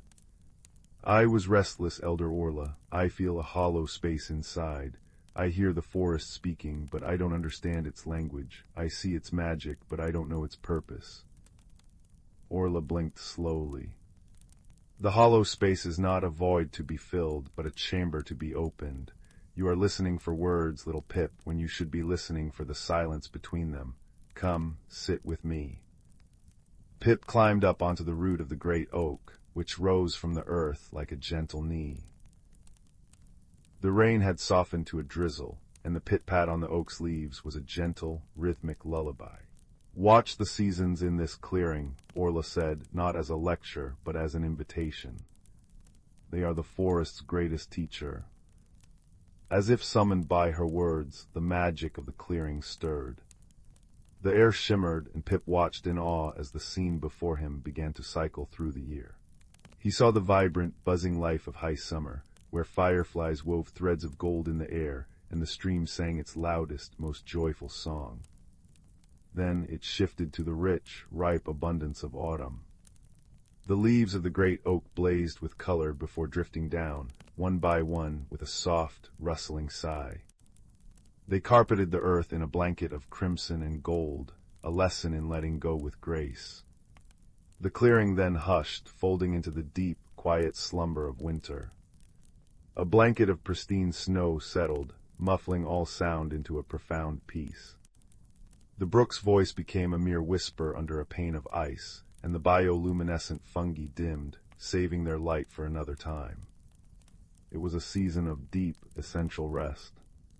Finally the magic swirled again, and the first tender shoots of spring pushed through the thawing earth. The air filled with the promise of new beginnings, the stream laughed as its icy shackles melted, and the first pale green buds appeared on the great oak's branches. The vision faded, leaving the clearing in its current, late summer state. "Do you see?" Orla asked gently. "The magic is not in defying the cycles, but in embracing them. Your restlessness is the sap stirring in the spring. It is not a flaw, but a part of the great turning. The forest does not fight its winter sleep, it sinks into it, knowing the renewal it brings. Pip looked at his own paws. He thought of his cozy, sleepy family in the brambles. He had seen their contentment as stagnation, but now he wondered if it was their own necessary winter, a time of quiet gathering before their own unique springs. "How do I learn to understand, truly understand?" he whispered. Orla gestured with her wing to the entire, whispering, glowing forest around them. "You have been trying to translate the forest into your own language. Instead, let your heart learn its native tongue. Do not just hear the stream, feel its journey. Do not just see the stone, absorb its patience. Your hollow space will fill not with answers, but with presence." Pip closed his eyes. He stopped trying to listen for words. He let the sounds wash over him, the gentle shh of the wind, the steady drip-drop of rain from leaf to leaf, the distant, comforting gurgle of the brook. He felt the solid, patient strength of the great oak beneath him and the soft, cool caress of the night air on his snout. He sat there for a long, long time, until his restlessness had melted away, replaced by a deep, warm stillness. He wasn't empty anymore, he was full of the forest's quiet music, full of the moonlight, full of the peaceful truth of cycles. When he opened his eyes, the first hints of dawn were painting the eastern sky with watercolor shades of rose and lavender. The nocturnal creatures were retreating, and the day birds were beginning their morning chorus. "Thank you, Elder Orla," Pip said, his voice filled with a new kind of warmth. The owl simply nodded, her great eyes softening. "The wisdom was always within you, little one. You only needed the quiet to hear it." Pip made his way home, but he was not the same hedgehog. He moved with a new patience, pausing to truly feel the moss underfoot and to listen to the farewell song of the night stream. When he reached his bramble patch, he curled up between his siblings, their soft, rhythmic breathing a new kind of beautiful music to his ears. He no longer felt trapped by the cozy quiet, he felt cradled by it.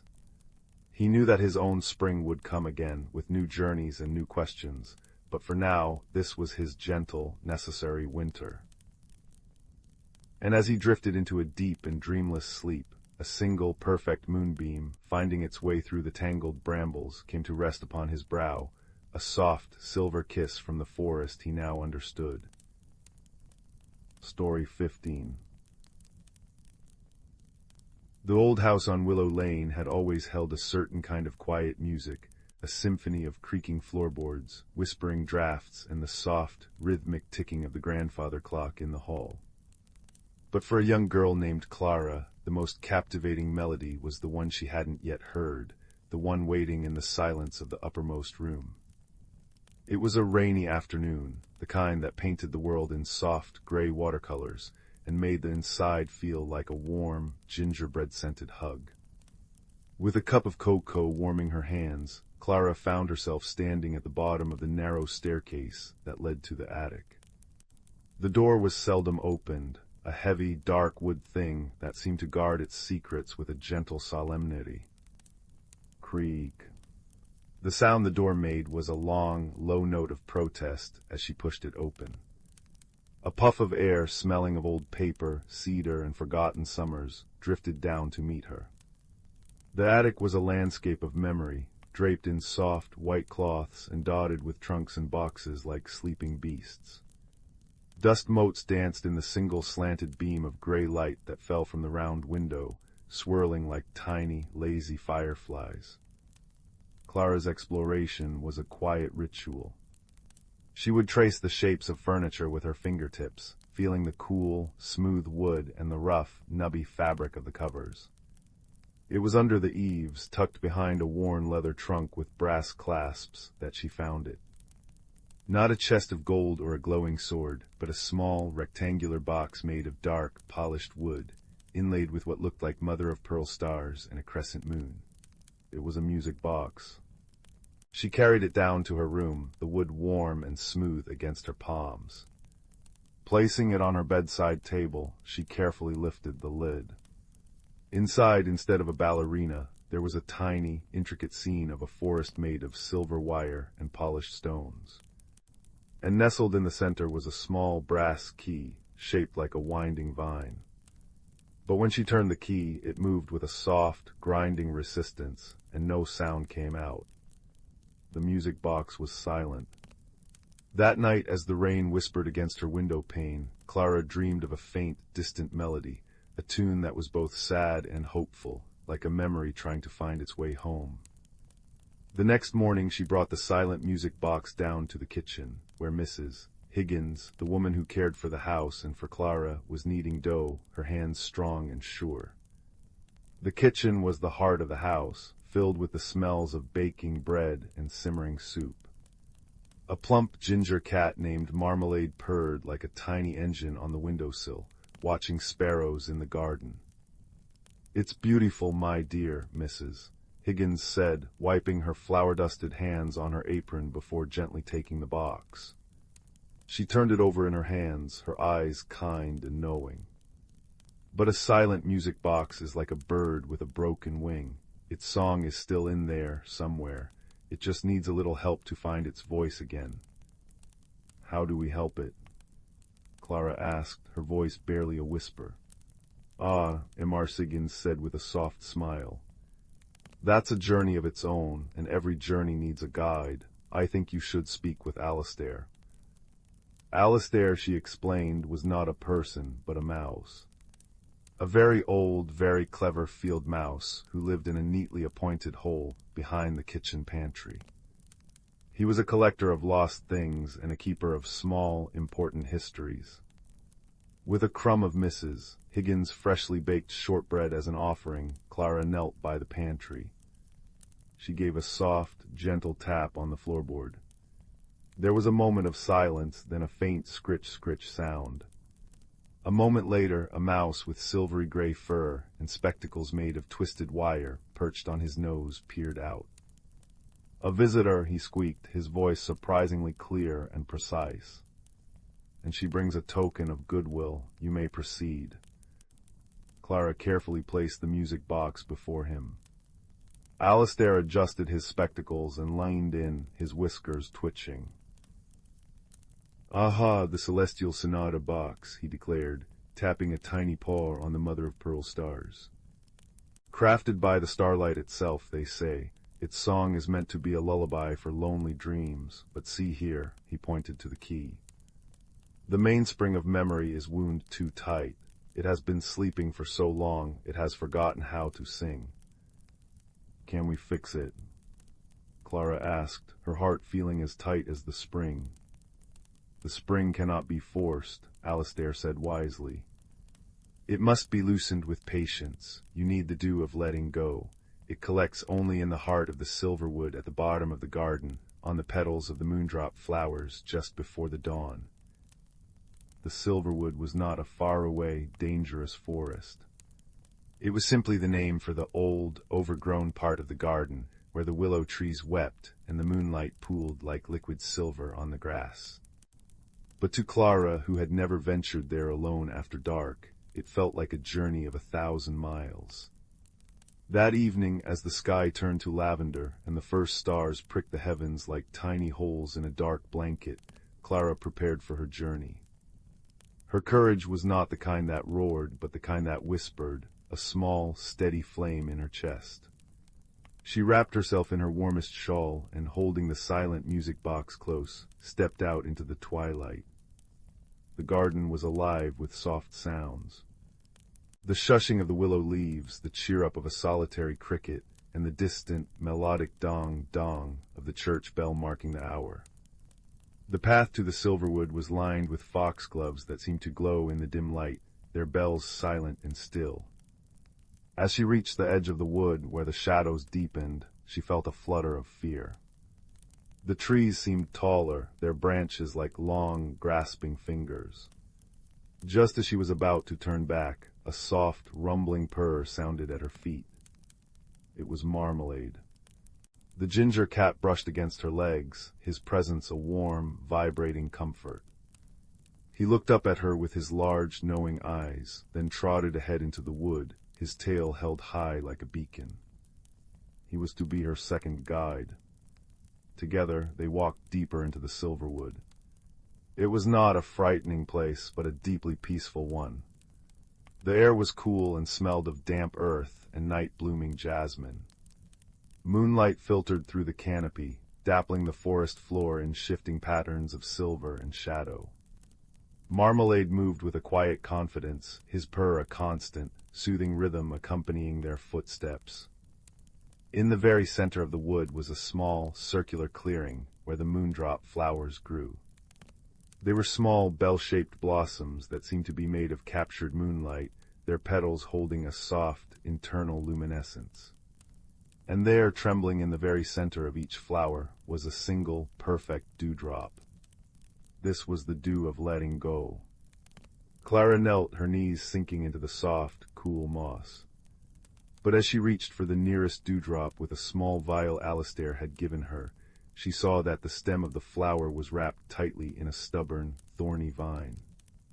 The more she tried to gently nudge the vine away, the tighter it seemed to cling, its thorns threatening to tear the delicate petal. She couldn't force it. Force would only break the flower and spill the precious dew. Remembering Alistair's words, loosened with patience, Clara sat back. She didn't pull or tug. Instead, she simply waited. She watched the vine, noticing how it seemed to be clinging out of its own fear of falling. She began to hum the sad, hopeful melody from her dream, a soft, wordless tune that floated on the night air. Marmalade settled beside her, his purr deepening into a resonant, gentle thrum that vibrated through the earth. The sound was one of pure, unconditional comfort.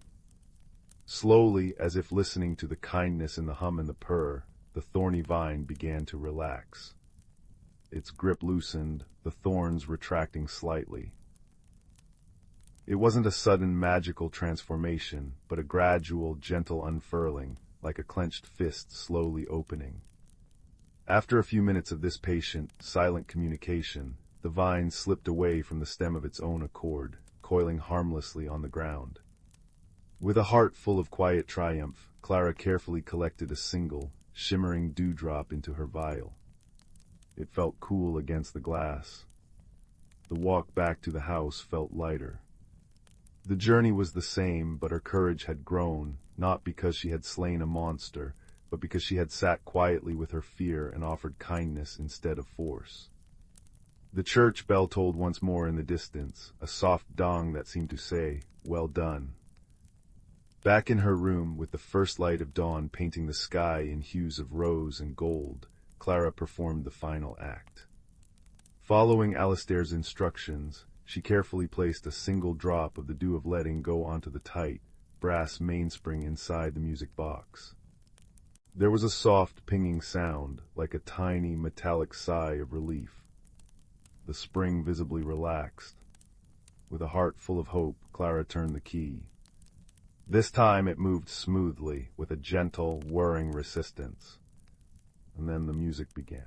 It was not a loud or triumphant fanfare, but the most beautiful, gentle melody she had ever heard.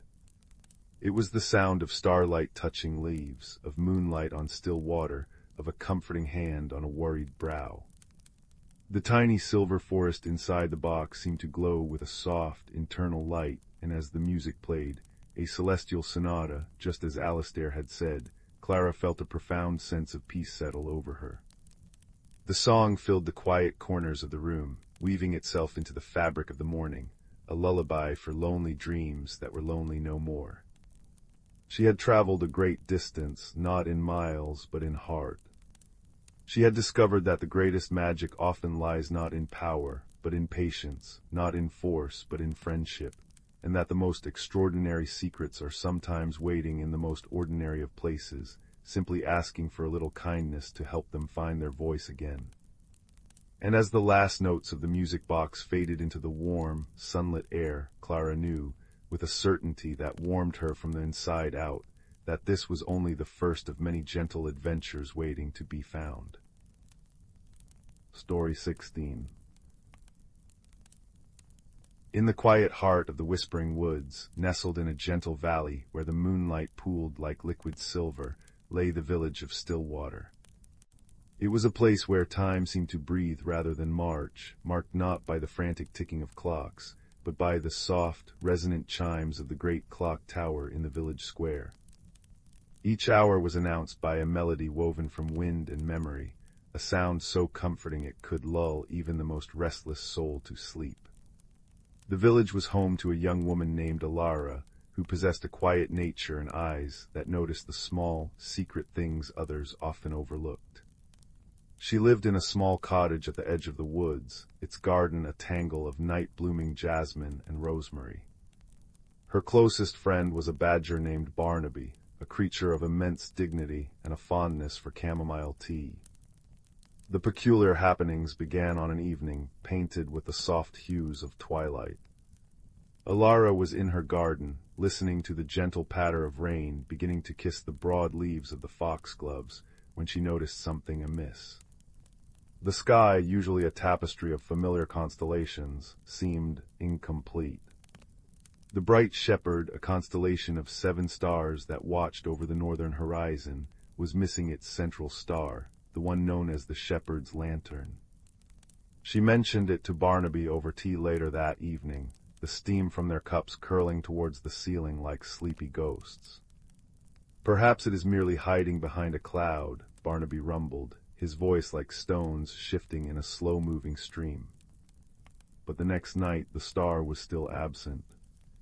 And that was not all. Old Man Hemlock, the village clockmaker, came by in a fluster, his spectacles askew. "The clock tower," he whispered, as if sharing a dreadful secret.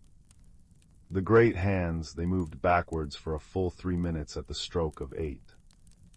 The village began to murmur. Whispers rustled through the cobblestone streets like dried leaves.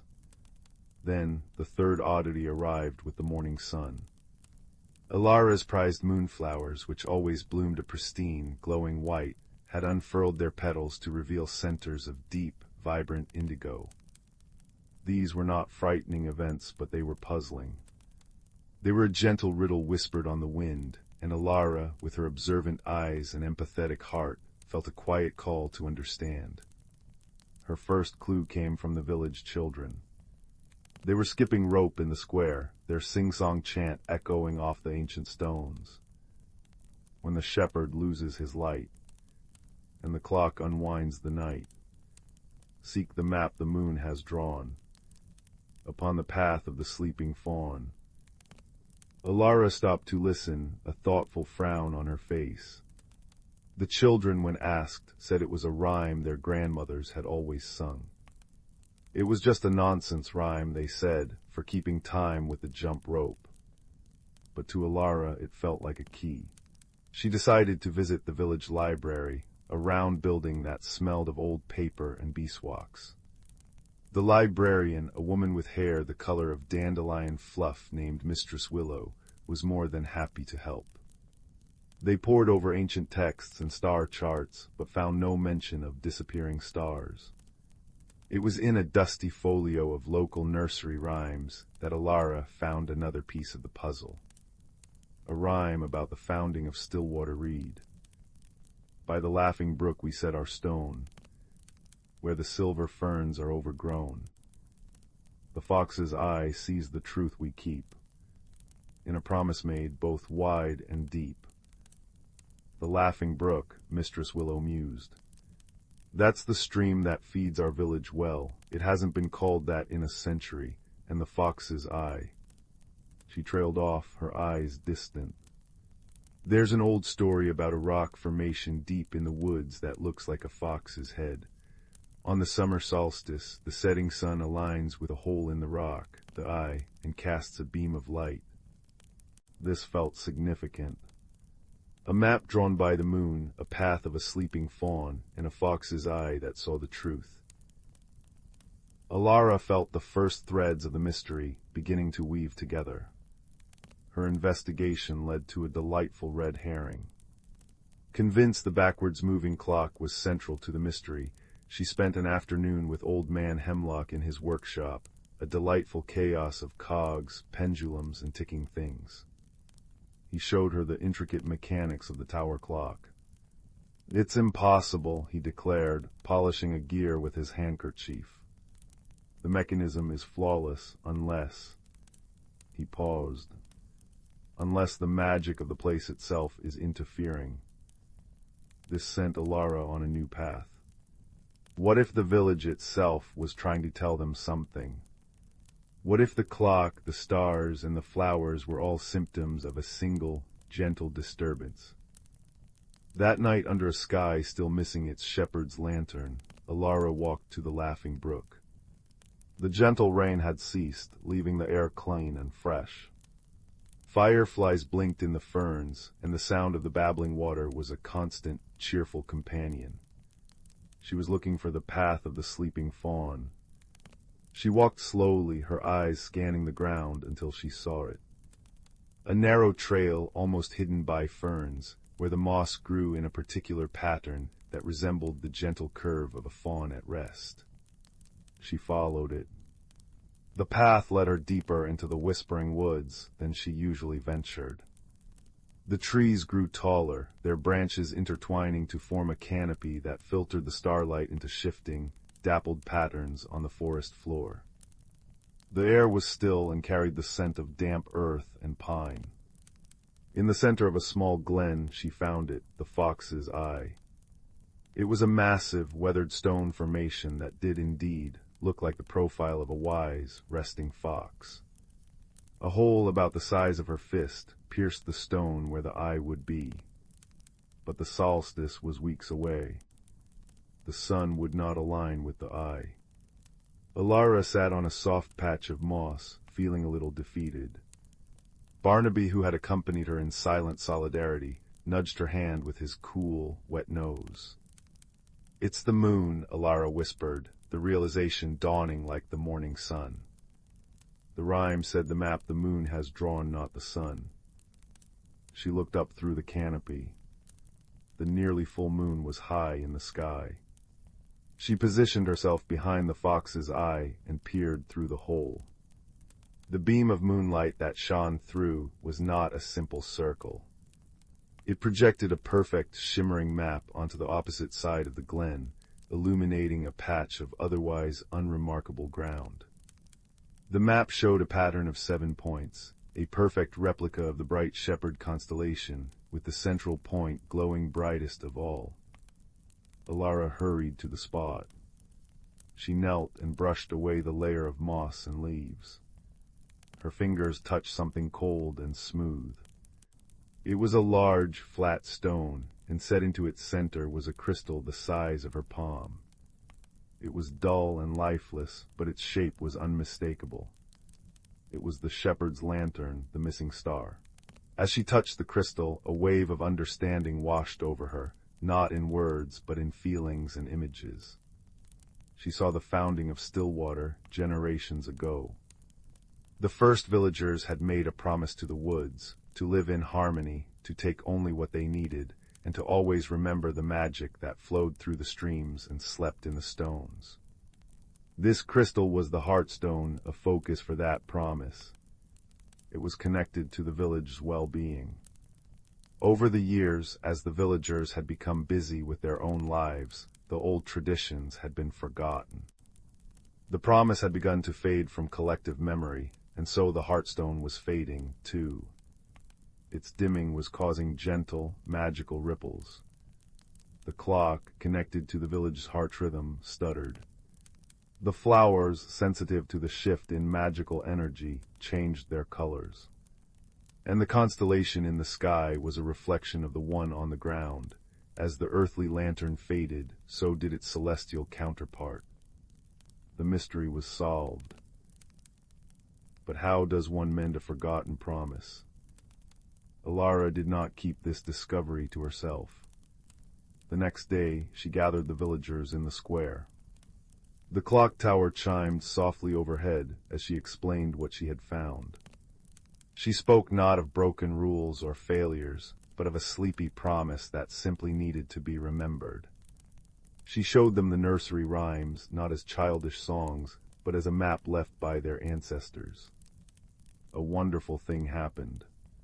Instead of worry, a sense of warm curiosity filled the square. Old Man Hemlock realized the clock's backwards motion had occurred at the exact time the village was sharing its most stories and laughter each evening. A different kind of time, a time of the heart. The baker, whose great-grandmother had cultivated the first moonflowers, remembered an old tale that the flowers' centers would turn blue as a reminder to listen to the wisdom of the night. The resolution was a community effort. Led by Alara, the entire village walked the path of the sleeping fawn to the Fox's Eye Glen. They cleaned the moss from the heartstone. They didn't perform a grand ritual or chant complex spells. They simply sat together, sharing stories of the village, of their parents and grandparents, of the kindnesses they had shown one another. They remembered the promise of harmony, not as a duty, but as a living part of who they were. As the last story was told, a tender tale from Mistress Willow about the library's first book, a gift from the woods themselves, the crystal in the heartstone began to glow. It started as a faint shimmer, then grew into a warm, steady light, pulsing gently like a heartbeat. That night, as Alara stood in her garden with Barnaby by her side, she looked up at the sky. There, shining brightly in its rightful place, was the shepherd's lantern. The constellation was whole again. In the distance, the clock tower chimed 8 o'clock, its melody clear and true, flowing smoothly forward through the velvet night. And her moonflowers, blooming in the moonlight, had returned to their radiant white, though now with a delicate silver rim, a permanent reminder of the magic they had all remembered together. The gentle rain began to fall again, a soft percussion to the wind's melody through the chimes. The peculiar happenings had not been a problem to be solved, but an invitation to remember, to connect, and to listen to the gentle, magical heartbeat of their home. And as the villagers of Stillwater drifted to sleep that night, each felt a little closer to their neighbors and to the ancient, whispering woods around them, their dreams filled with starlight, soft chimes, and the profound comfort of a promise kept. Story 17. Story 18. Story 19. Story 20. Story 21. Story 22. Story 23. Story 24. Story 25. 26. Story 27. Story 28. Story 29. Story 30. Story 31. Story 32. Story 33. Story 34. Story 35. Story 36. 37. Story 38. Story 39. Story 40. Story 41. Story 42. Story 43. Story 44.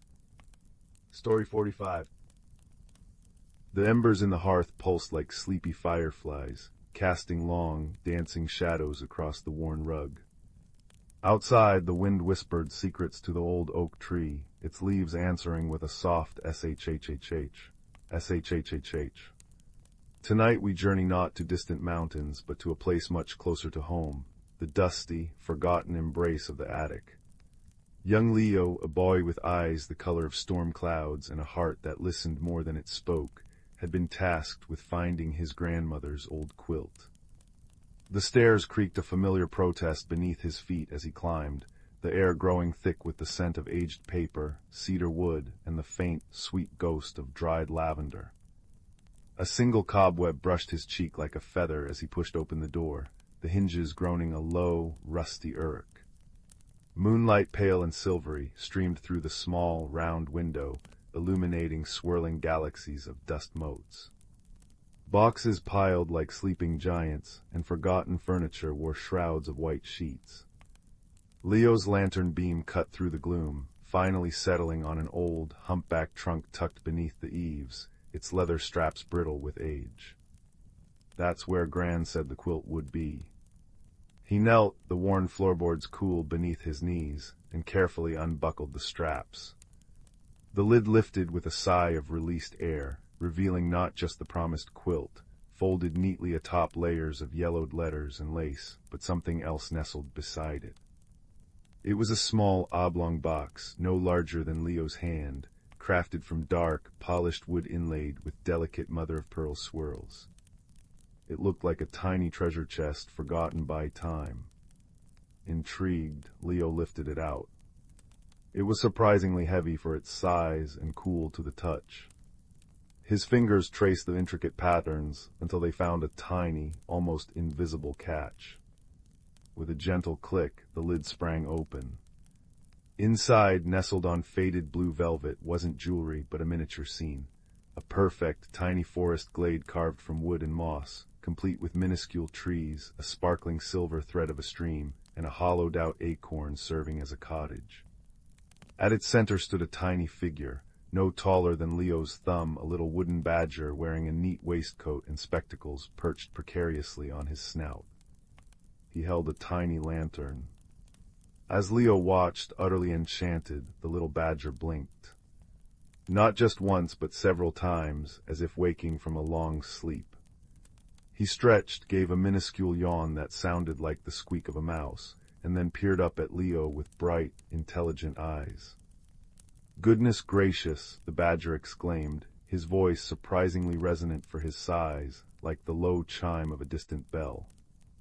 "Has the moon turned blue? Has the sun forgotten to rise? Or has someone finally opened the whisperwood box?"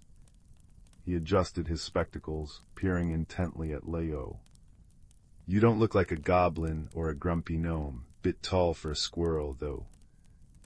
Leo, heart pounding not with fear, but with a kind of breathless wonder, managed a whisper. I'm Leo. I was just looking for a quilt." "Quilt." The badger chuckled, a sound like pebbles tumbling in a brook. "Practical, I suppose. Bit drafty up here, isn't it? Percival Thistledown, keeper of the Whisperwood Glade, at your service." He gave a formal little bow. "Been trapped in here since, when was it? The great dust storm of '92. Time gets rather fuzzy in a box." He tapped the side of his head thoughtfully. As Percival spoke, Leo noticed another movement. From behind a tiny carved toadstool, a flash of brilliant blue darted out. It was a tiny finch, her feathers shimmering like sapphires even in the dim light. She landed lightly on Percival's shoulder, tilting her head to examine Leo. "And this," Percival said proudly, "is Zephyr, bit flighty but her heart's in the right place. Usually, Zephyr, say hello to the giant." "Chirrup, hello, giant." Zephyr trilled, her voice a cascade of bright, clear notes. "Did you bring crumbs? It's terribly boring in the box between adventures. No worms. No seeds. Just dust bunnies, and they don't taste very nice." She fluffed her feathers indignantly. Leo couldn't help but smile. "No crumbs, sorry, but what is the Whisperwood box? How did you get inside?" "Ah." Percival puffed out his tiny chest. "It's a convergence point, lad, a tiny pocket of the Whisperwood that's the most peaceful, secret forest there ever was, mind you anchored in this here box by old magic. My job is to tend the glade, keep the pathways clear, and ensure the Whisperwood song flows freely." His face fell slightly. "Or it was, see that little silver stream?" He pointed to the thread of metal. "It should be sparkling, singing a soft, constant melody, but it's gone quiet, dull, like a forgotten bell." Leo leaned closer. The silver thread was dull, lifeless. "Why?" "Blockage." Zephyr chirped urgently, hopping from foot to foot on Percival's shoulder. "Upstream, a grumpy old rock fell over after the last big shake. That's when the trunk got moved, I expect, and now the songwater can't flow. The glade is getting sleepy. Sad." She drooped her head melodramatically. Percival nodded gravely. "Indeed, the song sustains the Whisperwood's magic, even here in the box. Without it, well, the glade fades, we fade, just whispers on the wind." He looked up at Leo, his spectacles gleaming in the lantern light. "But you open the box, that means something. The Whisperwood chooses who finds it, usually someone with quiet courage and a listening heart." Leo felt a flutter in his stomach. Courage. He wasn't brave like the heroes in storybooks. He got nervous talking to new people. What needs to be done? The blockage needs clearing, Percival explained. It's just upstream around that bend in the miniature riverbank, but the path is narrow and the rock is heavy. Too heavy for me and Zephyr alone. We need, well, a giant. He looked meaningfully at Leo. The journey wasn't measured in miles, but in heartbeats. To help, Leo needed to enter the Whisperwood glade within the box. Percival instructed him to hold the box close his eyes, and breathe in the scent of old wood and lavender, listening for the almost sound of the block stream. Think small thoughts, Percival advised. Think of dandelion seeds and dewdrops. Leo did as he was told. He breathed deeply, the familiar attic scents filling his senses. He focused on the cool wood of the box against his palms, the faint, musty scent of the velvet lining. He listened beyond the rustle of the attic dust, beyond the distant tick-tock of a grandfather clock downstairs. He listened for the silence within the silence. And then he felt it. A gentle tugging sensation, like a moth drawn to a candle. He felt himself, not shrinking, but the world within the box expanding around him. When he opened his eyes, he was kneeling not on attic floorboards, but on soft, vibrant green moss. Towering over him were the miniature trees, now majestic firs and whispering willows. The silver stream, now a proper brook, gurgled sadly nearby, its waters sluggish and gray. The air hummed with a faint, melancholic energy, and smelled richly of damp earth and pine needles. High above, Zephyr darted like a blue spark against the twilight sky of the miniature world. Remarkable. Percival declared, now standing beside Leo's knee, looking perfectly in scale with his surroundings. You've a knack for it, lad, right? The blockage is just beyond those ferns. He pointed with a tiny claw. The path was indeed narrow, winding alongside the brook. Leo moved slowly, carefully placing his feet to avoid crushing delicate clusters of glowing mushrooms or tiny star-shaped flowers. He could hear the distant purr of what sounded like a very contented, very small cat, though he saw nothing. The air felt safe, wrapped in the quiet magic of the place, even though the task ahead felt daunting. Around the bend, they found the problem. A smooth, gray stone, about the size of Leo's fist in this scaled-down world, had tumbled squarely into the narrowest part of the stream's channel. Water pooled uselessly behind it, stagnant and silent. See. Zephyr landed on the stone. Big grumpy lump. Leo knelt beside the brook. He tried to push the stone. It didn't budge. He tried again, grunting with effort. Still nothing. It was wedged firmly. Frustration prickled at him. He wasn't strong enough. He looked at Percival, who was stroking his chin thoughtfully. Brute force isn't always the Whisperwood way, lad, the badger mused. This stone, it didn't mean to fall. It was just resting when the big shake happened, probably a bit embarrassed and stuck. He peered closely at the rock. Look here, see that little crevice underneath? If we could just give it a nudge there, towards the bank, rather than trying to lift it straight up. Understanding dawned. Cleverness, not muscle. Kindness, seeing the stone not as an enemy, but as something that needed help too. Leo scanned the mossy bank. He spotted a sturdy-looking twig, smooth and strong. Carefully, he picked it up. It was the perfect length.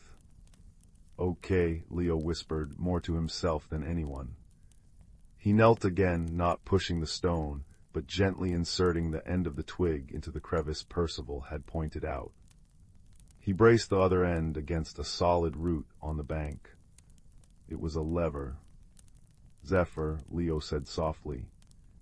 Could you fly down and give the top of the stone a little push, just as I press down on this stick? Chirrup, can do, giant. Zephyr zipped into position. Ready. Leo took a deep breath. He pushed down on the lever with steady, patient pressure. It creaked slightly. Zephyr fluttered her wings furiously against the top of the stone, adding her tiny strength. Percival braced his small back against the stick, pushing with all his might, letting out a determined little huff. For a moment, nothing happened. Leo kept the pressure steady, not jerking, just patiently laning. Then, with a soft, wet slurp, the stone shifted. It rolled smoothly, almost gratefully, out of the channel and onto the mossy bank with a gentle thump. Immediately, the pooled water surged forward with a happy gurgle. It rushed over the pebbles, sparkling like liquid diamonds as it caught the ethereal light of the glade.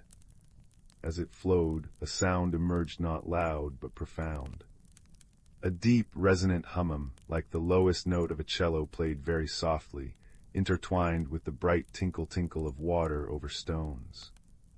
It was the Whisperwood's song, flowing freely once more. The effect was instant. The grayness lifted from the water, it ran clear and bright. The moss beneath Leo's knees seemed to glow greener. The tiny flowers perked up, and the air filled with a sweeter, fresher scent. High above, the purr grew louder, a comforting rumble. "Hai che," Percival exclaimed, dancing a little jig on the moss. "Splendid, absolutely splendid. Patience and leverage. Knew you had the right stuff, lad." He beamed up at Leo. Zephyr zipped around Leo's head in joyful loops. The song, chirrup, hooray for the giant. Leo felt a warmth spread through him, not just from the exertion, but from a deep sense of accomplishment. He hadn't fought a dragon, but he'd helped. He'd listened, thought, and used kindness and cleverness. The glade felt alive, peaceful, and safe again. As the song strengthened, Leo felt the gentle tugging sensation return. The towering trees seemed to recede, the moss beneath him softening back into the feel of the attic rug.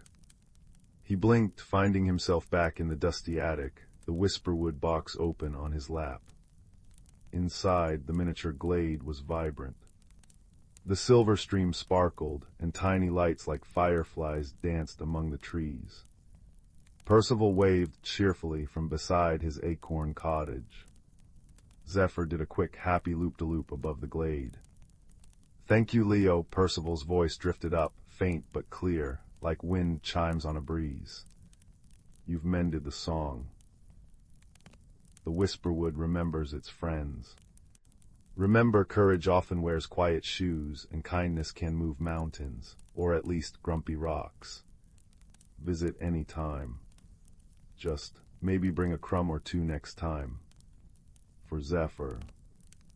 "Chirrup, please," Zephyr added. Leo smiled, a wide, warm smile. He carefully closed the lid of the Whisperwood box, hearing the soft click of the latch. The comforting hum-tinkle of the song seemed to linger faintly in the air around him, mingling with the crackle pop of the fireplace downstairs and the wind's gentle shhhh outside. He found the quilt, its familiar patchwork patterns feeling extra cozy now. As he carried both quilt and box downstairs, the tiny, magical song echoed softly in his heart, a reminder that extraordinary secrets and quiet courage could be found in the most ordinary corners, like a dusty attic, if only one remembered to listen. The hearth fire glowed, wrapping the room in warmth and light, a perfect reflection of the peaceful resolution found in a little wooden box. The last embers settled with a soft hiss, a gentle lullaby for the night. Story 46. Story 47. Story 48. Story 49. Story 50. Story 51. Story 52. Story 53. Story 54. Story 55. Story 56. Story 50. Story 58. Story 59. Story 60. 61. Story 62. Story 63. Story 64. Story 65. Story 66. Story 67. Story 68. Story 69. Story 70. Story 71. Story 72. Story 73. Story 74. Story 75. Story 76. Story 77. Story 78. Story 79. Story 80. The scent of pine needles warmed by the afternoon sun hung heavy in the air as Finn shuffled along the familiar path behind the old mill.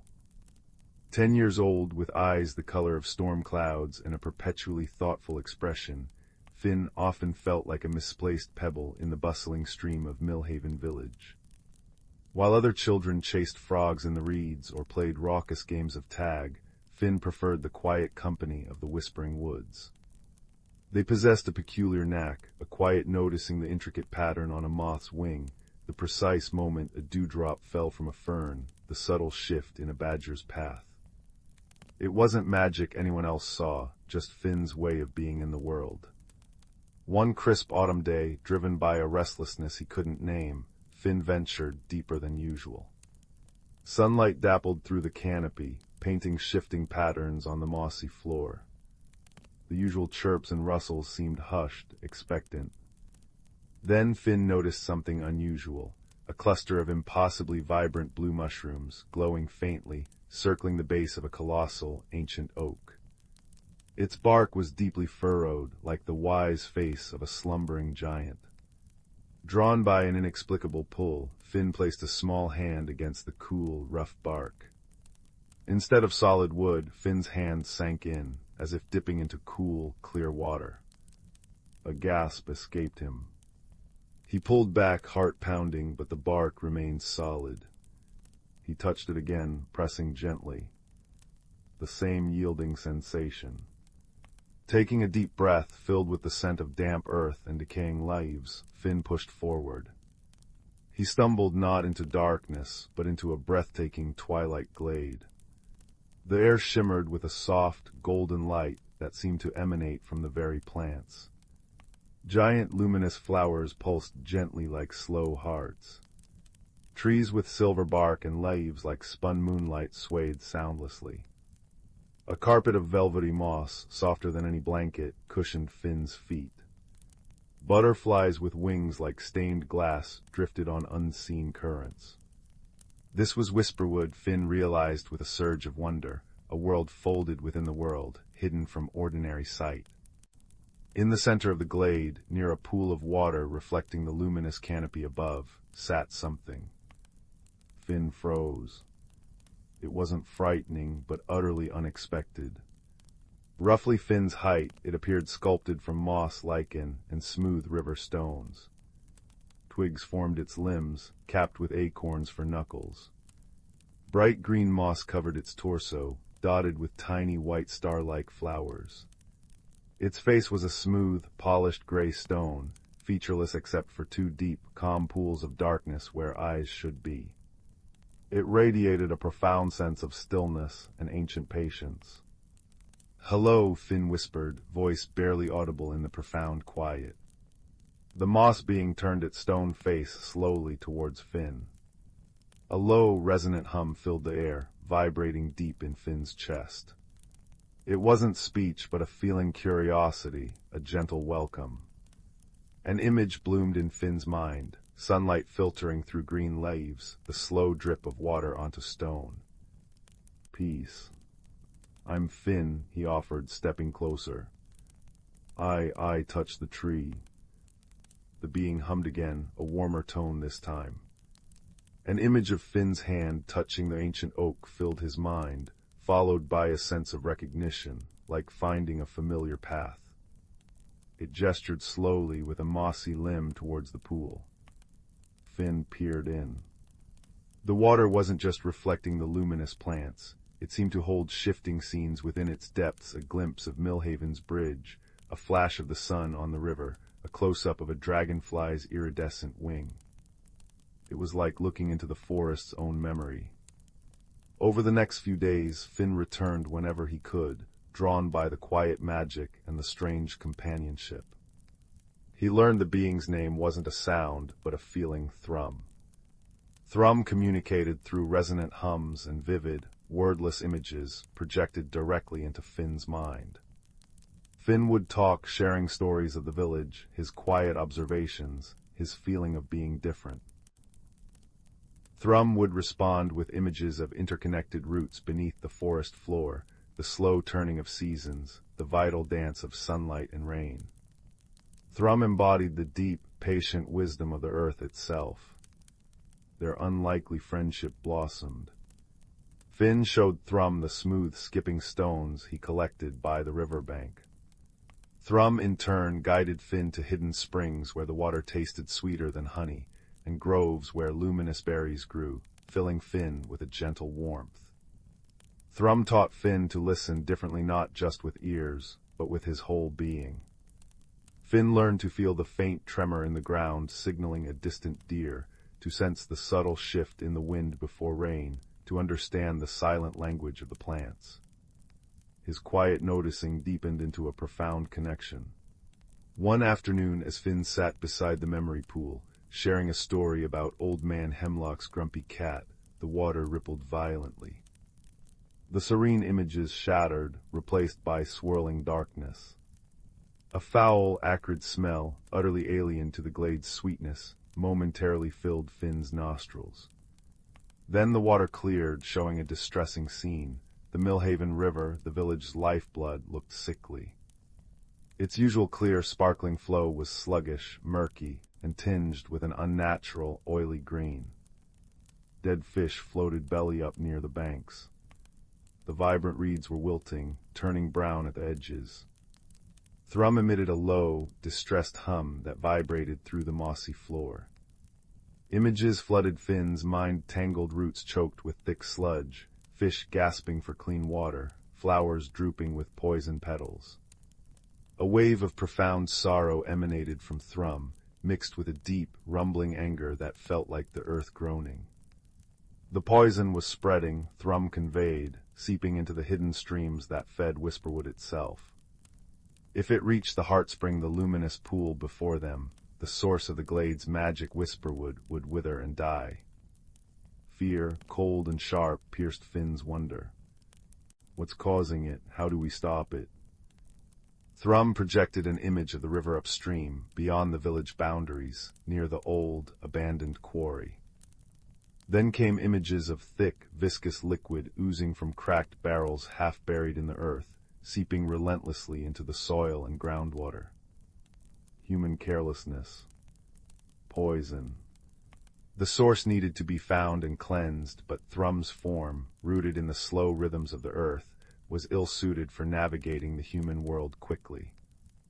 Thrum could sense the sickness, understand the flows, perhaps even heal the land, but finding the precise source amidst the tangled human landscape required a different kind of sight. Finn understood. His quiet noticing, his ability to see the small things others missed, wasn't a weakness here. It was a key. I can find it, he said, determination hardening his voice. I know the woods around the quarry. I can find where the poison is coming from. Thrum hummed, a complex sound carrying both worry and immense trust. It reached out a mossy hand. In its palm rested a single, perfect acorn. But this acorn shimmered with an inner light, swirling with colors like captured sunlight and deep earth. Take this, the image came. It holds a piece of Whisperwood's heart. When you find the source, hold it to the earth. It will show me the way to mend. Finn carefully took the glowing acorn. It felt warm and alive in his hand, humming faintly against his palm, a tangible link to Thrum and the glade. He tucked it safely into his deepest pocket. I'll find it, he promised. The journey back through the oak felt different. The vibrant magic of Whisperwood clung to him like cobwebs, but the weight of the task settled heavily on his small shoulders. The familiar woods now seemed charged with urgency. He noticed things he might have overlooked before: a patch of unusually wilted ferns near a deer trail, a faint, unpleasant tang beneath the usual forest scents carried by a breeze from the quarry direction. His quiet noticing became a focused search. Reaching the outskirts of the quarry was jarring. The lush forest gave way to scarred earth, steep gravel slopes, and the skeletal remains of old machinery. The river here was a narrow stream choked with debris, its banks stained with unnatural colors. The acorn in Finn's pocket pulsed warmly. He followed its subtle pull, scrambling over loose rocks, his eyes scanning the ground, the waterline, the crumbling quarry walls. He noticed a cluster of flies buzzing persistently near a crevice at the base of the quarry wall, ignoring the decaying rubbish nearby. Focusing, he saw a faint, dark stain on the rocks below the crevice, almost hidden by loose gravel. Kneeling, he brushed the gravel aside. Beneath it, the earth was dark and slick, smelling sharply of chemicals. Peering into the crevice, he saw the glint of corroded metal, the corner of a rusted barrel, wedged deep within the rock. Thick, greenish-black sludge oozed slowly from a split seam, dripping relentlessly onto the poisoned ground and trickling towards the stream. "This is it," Finn whispered, his heart pounding. He pulled the glowing acorn from his pocket. Its light intensified, casting warm, dancing patterns on the grim surroundings. Remembering Thrum's instruction, Finn pressed the acorn firmly against the poisoned earth right where the sludge dripped. The effect was immediate. The acorn pulsed like a tiny star, its light pouring into the ground. The dark stain seemed to recoil from the radiance. Finn felt a powerful vibration travel up his arm, not from the acorn, but through it, deep into the earth itself. It was Thrum's presence, vast and ancient, reaching across the hidden pathways of the world, guided by the acorn's beacon. He saw in his mind's eye Thrum in the glade, mossy hands plunged deep into the soil beside the heartspring, channeling Whisperwood's pure, life-giving energy along the invisible root lines and water veins straight to this poisoned source. Above Finn, the earth rumbled softly. Tiny cracks appeared in the quarry wall around the crevice. Not destructive cracks, but like the earth stretching. Roots thick and strong and glowing faintly with the same light as the acorn, snaked out from the surrounding soil. They moved with deliberate purpose, not like plants, but like intelligent tendrils. They pushed into the crevice, wrapping around the leaking barrel with surprising gentleness but immense strength. Finn watched, awestruck, as the roots seemed to absorb the oozing sludge, drawing the poison into themselves. The thick, toxic flow slowed, then stopped entirely. The dark stain on the ground beneath the acorn began to lighten, the foul smell dissipating, replaced by the clean scent of damp earth. The roots retracted, pulling the crushed, now inert barrel remnants deeper into the earth, burying the evidence of the poison far below. The cracks in the rock sealed seamlessly, leaving no trace. The acorn's light dimmed, returning to its gentle pulse. Finn felt the deep vibration fade, replaced by a wave of profound exhaustion, but also a surge of pure, clean energy washing over him from the cleansed ground. It was done. Exhausted but triumphant, Finn made his way back to the ancient oak. He touched the bark, felt the familiar yielding coolness, and stepped back into Whisperwood. Thrum was waiting by the heartspring, which now shimmered with renewed vigor. The distress in the glade had lifted, the air hummed with pure, vibrant life. Thrum's stone face seemed to radiate warmth. A deep, resonant hum of pure gratitude and joy filled the glade, shaking the luminous petals of the giant flowers. Images flooded Finn's mind, clear water rushing through the Millhaven River, fish darting silver flashes through the reeds, wildflowers blooming brightly on the banks. The village saved. Whisperwood safe. The connection between their worlds strengthened. "Thank you, Seeker," the feeling resonated. "Your seeing eyes found the wound. Your courage brought the cure." Finn sat beside Thrum, the glowing acorn resting in his palm. He didn't feel like a misplaced pebble anymore. He felt like a bridge, a vital connection between the bustling world above and this hidden, whispering world below. He had used his quiet gift not just to observe, but to act, to heal. He had found friendship in the most unexpected form and discovered his own place in the vast, interconnected web of life. The following days in Millhaven were filled with relieved chatter. The river cleared miraculously overnight, the fish returned, and the wilting reeds sprang back with astonishing vitality. Old Man Hemlock declared it a blessing, while the village elders scratched their heads, mystified. Finn listened, a small, secret smile playing on his lips. He noticed the cleaner scent of the water, the brighter song of the birds, the renewed vigor in the plants along the bank. He noticed the way the ancient oak by the mill path seemed to stand just a little taller, its leaves a deeper green. He visited Thrum often, sharing stories of the village's recovery. Thrum shared the deeper healing, how the poison streams beneath the earth were slowly clearing, how the heart spring pulsed with strong, clean energy. Their friendship deepened, a silent understanding passing between the boy who saw the small things and the ancient spirit who understood the vast flow of life. One crisp evening, as the first stars began to prick the twilight sky above Millhaven, Finn stood on the bridge, watching the river flow clear and strong beneath him. He felt a familiar warmth in his pocket. He pulled out the glowing acorn. Its light was soft, steady, a tiny piece of Whisperwood's heart beating in rhythm with his own. He closed his fingers around it, feeling the deep, quiet hum of connection. He wasn't just Finn anymore. He was the seeker, the bridge, the quiet guardian of the hidden glade. He looked up at the dark silhouette of the woods, knowing Thrum was there, a sentinel of moss and stone, watching over the deep magic. The world felt bigger, more mysterious, and infinitely more connected than it ever had before. He took a deep breath of the cool, clean air, scented with wood smoke from the village chimneys and the damp earth of the riverbank. A profound sense of peace settled over him, warm and comforting as a blanket by the fire. The adventure was over, but the friendship, the connection, and the quiet magic would endure, a secret strength tucked away in his heart, and in the gentle glow of an acorn, forever linking his world to the whispering heart of the woods. The river murmured its constant song below, a lullaby of renewal as Finn turned for home, the path lit by the first silver rays of the moon and the quiet, enduring light within. Story 81. Story 82. Story 83. Story 84. Story 85.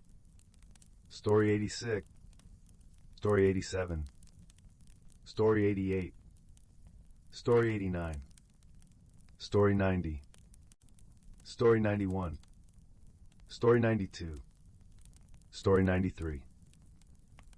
The embers sighed their warm, crimson breath across the hearthstones, painting shifting patterns on the worn rug.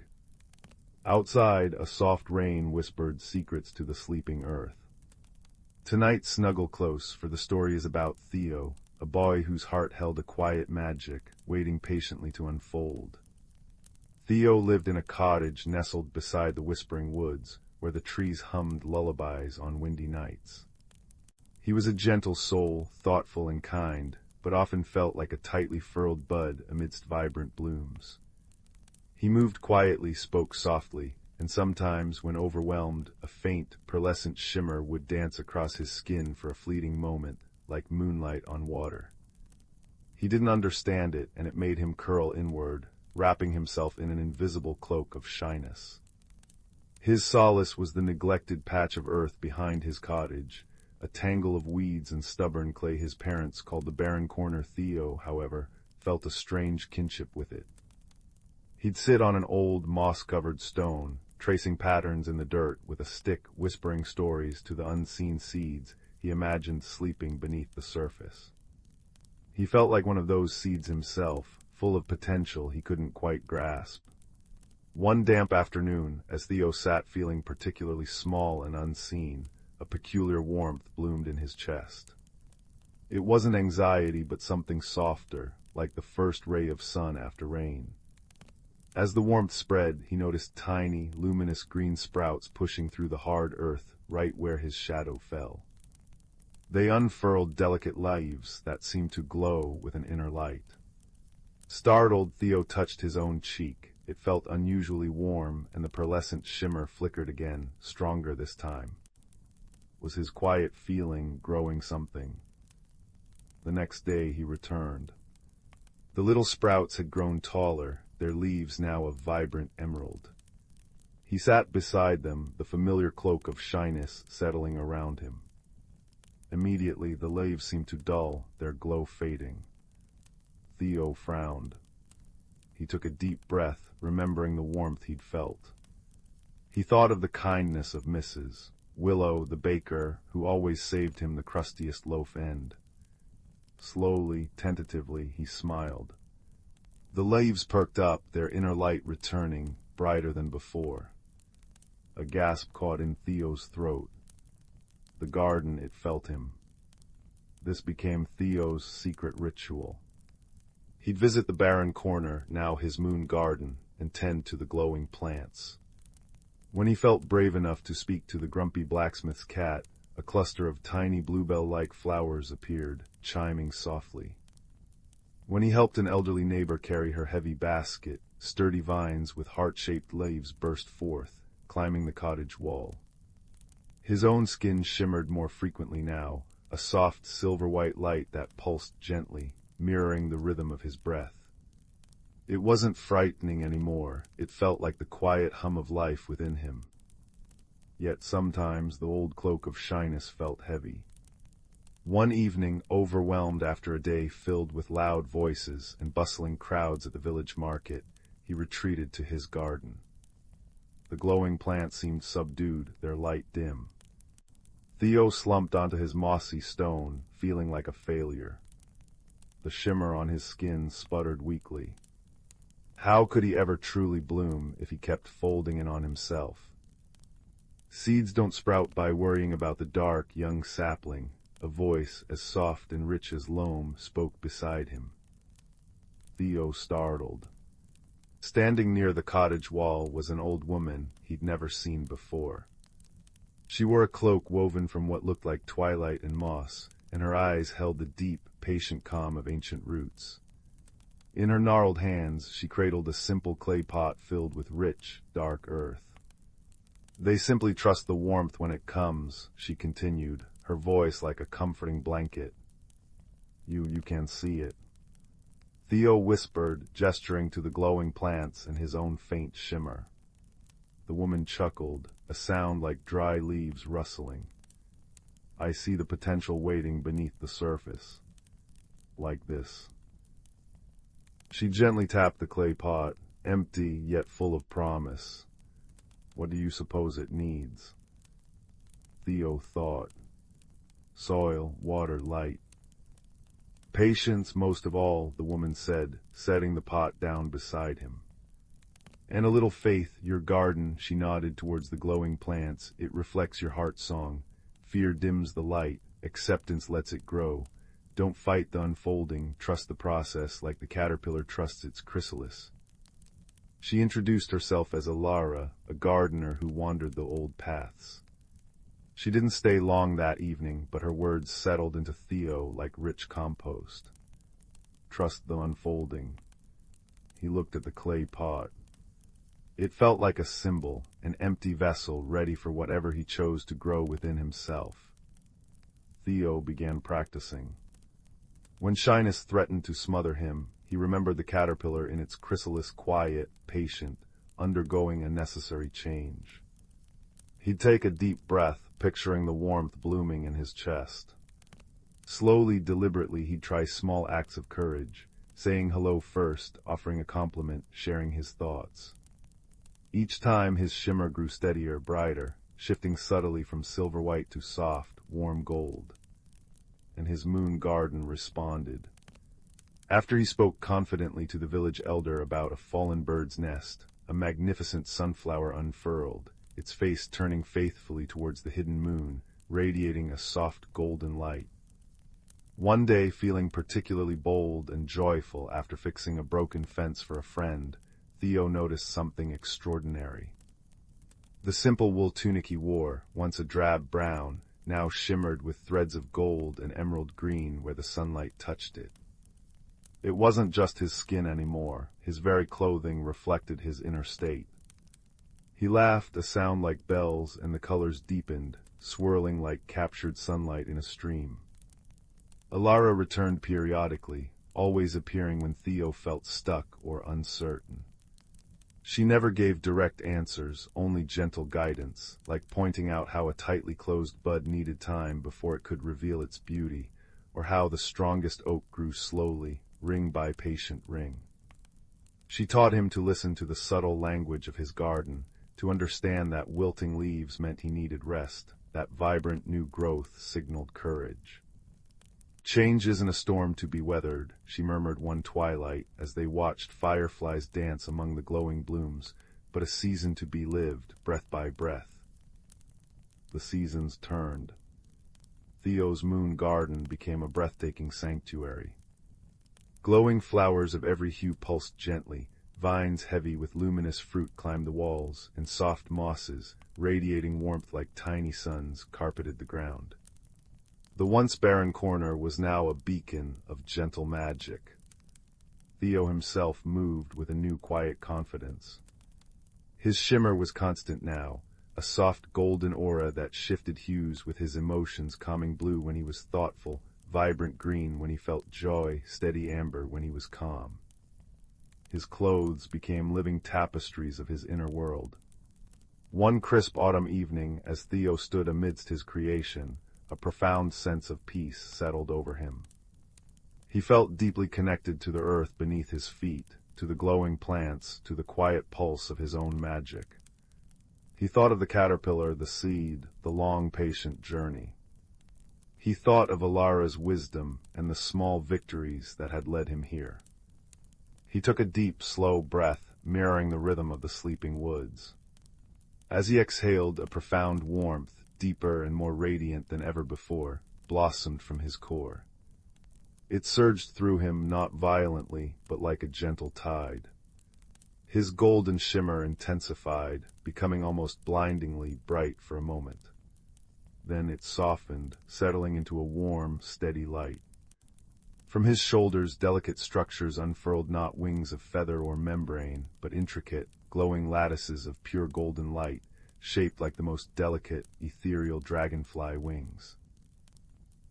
They pulsed softly with his heartbeat, casting dancing patterns of light on the glowing leaves around him. Theo gasped, not in fear but in awestruck wonder. He felt lighter, freer, yet profoundly grounded. He wasn't a seed anymore, nor a caterpillar. He was unfolding. Alara stepped from the shadows near the cottage wall, her face a map of gentle smiles. "Ah," she breathed, her voice thick with emotion. "There it is, the beautiful becoming." Theo turned, his luminous wings shimmering. What do I do now?" he asked, his voice filled with the quiet awe of dawn. Alara gestured not towards the sky, but towards the garden, towards the village beyond, towards the vast, whispering woods. "You tend the garden," she said softly. "You share your light, you help other seeds find their courage. Your transformation, young one, isn't an ending. It's the very first page of a new story." She placed a gentle hand on the clay pot, now overflowing with rich soil, and a single, determined seedling pushing towards the moonlight. "The journey continues, one patient, golden breath at a time." Theo looked at his glowing wings, at his radiant garden, at the patient seedling in the pot. He felt the steady warmth within him, the deep connection to the living world around him. He wasn't afraid. He felt ready. He took another deep, slow breath, feeling the gentle pulse of his light wings, and smiled. The garden glowed brighter in response, a silent chorus of understanding. The embers in the hearth crackled softly, casting long, comforting shadows. Outside, the rain had stopped, leaving the world washed clean and full of quiet promise. Theo's gentle metamorphosis was complete, and the beautiful, patient journey of his becoming had truly just begun. The cocoon had opened, revealing not just wings, but an entire world waiting to be explored with a newly opened heart. Story 94. Story 95. Story 96. Story 97. Story 98. Story 99. In a corner of the galaxy where stardust painted the skies with hues of lavender and gold, there existed a quaint little planet named Luminara. This planet was home to the Lumens, gentle beings who glowed softly in the dark, their light a beacon of warmth and kindness. They thrived in harmony, living amidst forests of shimmering crystal trees and lakes that reflected the swirling galaxies above. One evening, as the Lumens prepared for their nightly glow gathering, a time when they would sing and share stories, a peculiar event disrupted the gentle rhythm of their lives. A streak of fiery light tore through the velvet sky, crashing into the heart of their tranquil forest.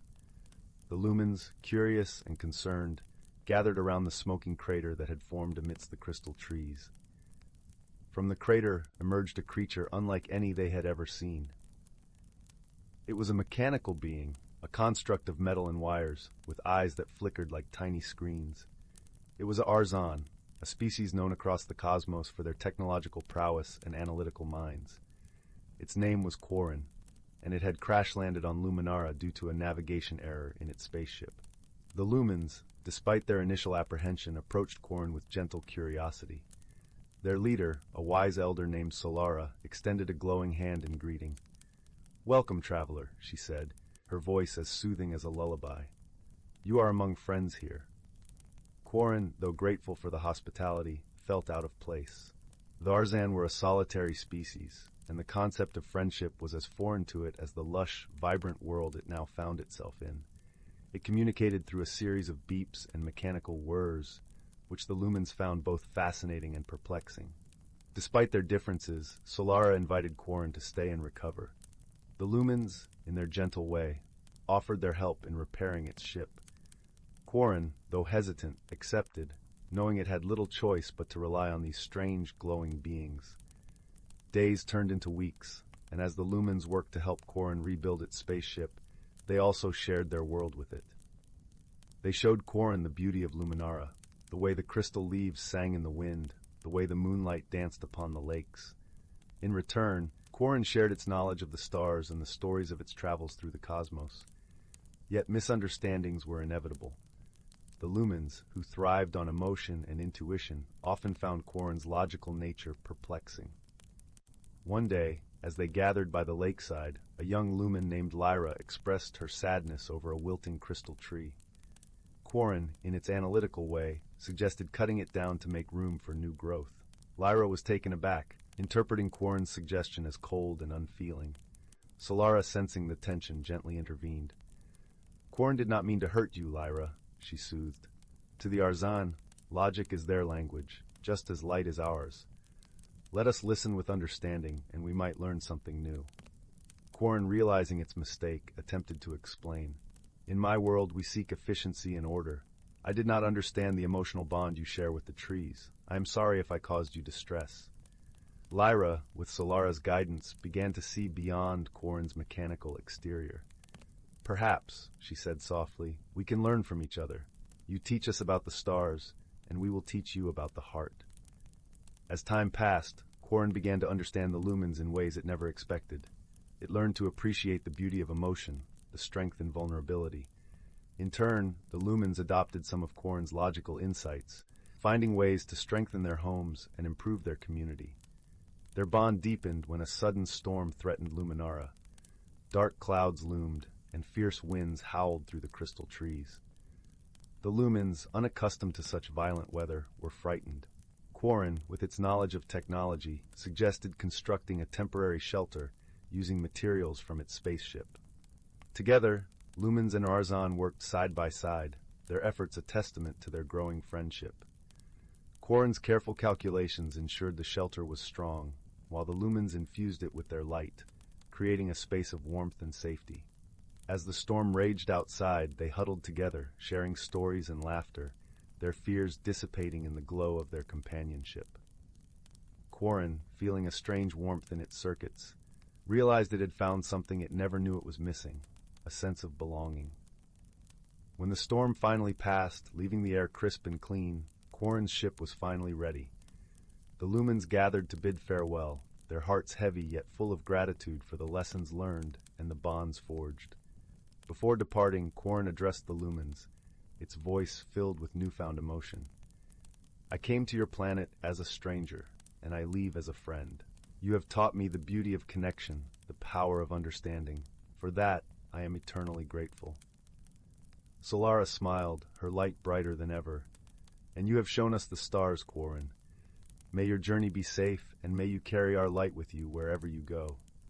With that, Quarren's ship ascended into the azure skies, its path marked by the shimmering luminescence of its newfound friends. The lumens watched until the ship was but a speck against the vast tapestry of the universe, their hearts aglow with the knowledge that true friendship transcends all boundaries, be they of stars, species, or worlds. And so, in the gentle embrace of Luminara's nights, the lumens continued their glow gatherings with stories of a mechanical being who taught them to see the stars and themselves anew. In a quiet village nestled between whispering pines and a murmuring river, there lived a young boy named Kalen, who carried a peculiar sadness in his heart. Though the world around him brimmed with warmth and laughter, he often felt like a single cool stone in a sun-warmed stream, present but separate.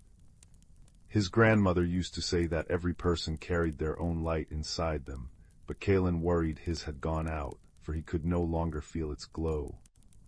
One autumn evening, as the sun dipped below the horizon like a golden coin dropped into a violet purse, Kalen sat by the hearth watching embers dance.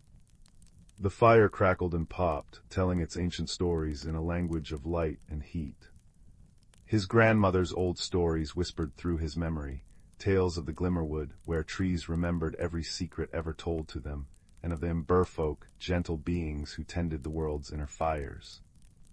That night, as frost painted delicate patterns on his window pane, Kalen noticed something unusual among the dying embers. A single coal continued to glow with a persistent, ruby light, pulsing softly like a sleeping heartbeat.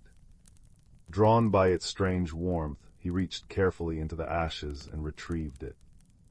To his astonishment, the ember didn't burn his skin, but rested in his palm like a sleepy ladybug, radiating gentle heat. As he held it, the ember brightened, casting dancing shadows that seemed to form shapes, a winding path, tall trees, a creature with bright eyes. A soft voice, like the sound of leaves brushing together, whispered through the room, "When your own light falters, follow another's glow." With the mysterious ember cupped in his hands, Kalen wrapped himself in his warmest cloak and stepped into the moonlit night. The ember pulsed more strongly as he moved toward the forest edge, its light creating a small pool of warmth around him in the crisp air. Crickets sang their evening chorus, and the scent of damp earth and pine needles rose to meet him as he entered the woods. The forest felt different tonight, more awake, more aware. Trees seemed to lean in to observe the glowing visitor, their branches creating a cathedral ceiling above the path. The ember's light reflected in countless dewdrops, transforming the forest floor into a scattered constellation. After walking for what felt like both moments and hours, Kalen noticed the ember's pulse quickening. Its light stretched forward like a golden thread, pointing toward a massive oak with silver bark that shimmered in the moonlight. As he approached, he saw that the tree's trunk held an opening just large enough for a child to slip through, an opening that hadn't been there yesterday, he was certain. Taking a deep breath of the cool, pine-scented air, Kalen stepped through the doorway in the tree. The world transformed. Colors deepened, sounds clarified, and the air itself seemed to shimmer with magic. Luminescent mushrooms lined pathways that glowed with soft blue light. Leaves rustled with more purpose than ordinary leaves, occasionally arranging themselves into fleeting patterns before scattering again. This was the Glimmerwood from his grandmother's stories, a place where nature remembered its magic. Kalen's ember now glowed with renewed intensity, casting warm light that mingled with the cool blues and greens of the forest. As he walked deeper along the glowing path, he noticed something peculiar. Wherever his light fell, plants seemed to straighten, flowers turned toward him, and the very air grew warmer. His journey led him to a clearing where a small stream chuckled over smooth stones. There, sitting by the water's edge, was a creature unlike any he had seen before.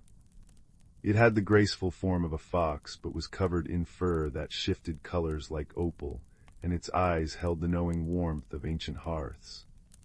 It was nursing one front paw, which glowed with an unnatural blue chill. "Hello," Kalen said softly, not wanting to startle the creature. The being looked up, eyes widening at the sight of the glowing ember. "You carry hearth light," it said in a voice like wind through autumn grasses. "I am Corwin. Few humans find their way here anymore." Kalen approached slowly. "Your paw, it's hurt." Corwin nodded. "The frost sprites grow restless. They usually stay in the northern reaches, but something has disturbed their peace. One brushed against me, and its chill lingers." Remembering how plants responded to his ember's warmth, Kalen knelt and carefully brought the glowing coal near Corwin's injured paw. As the light touched the blue-tinged fur, the frost began to recede, leaving healthy, warm skin beneath. Corwin flexed their toes experimentally, a look of grateful surprise crossing their expressive face. "You have kindness in your touch," Corwin observed. "The ember responds to that. It's no ordinary coal. It's heart fire, a piece of the world's warmth given form." Corwin explained that the balance of the glimmerwood was shifting. The frost sprites, usually peaceful beings of winter beauty, had been spreading unseasonable chill through the forest, causing flowers to close and streams to slow. The emberfolk who maintained the warmth were growing weary, their lights dimming against the advancing cold. "Perhaps," Corwin suggested gently, "this is why your ember called to you. The forest senses those who need healing and those who can heal in return."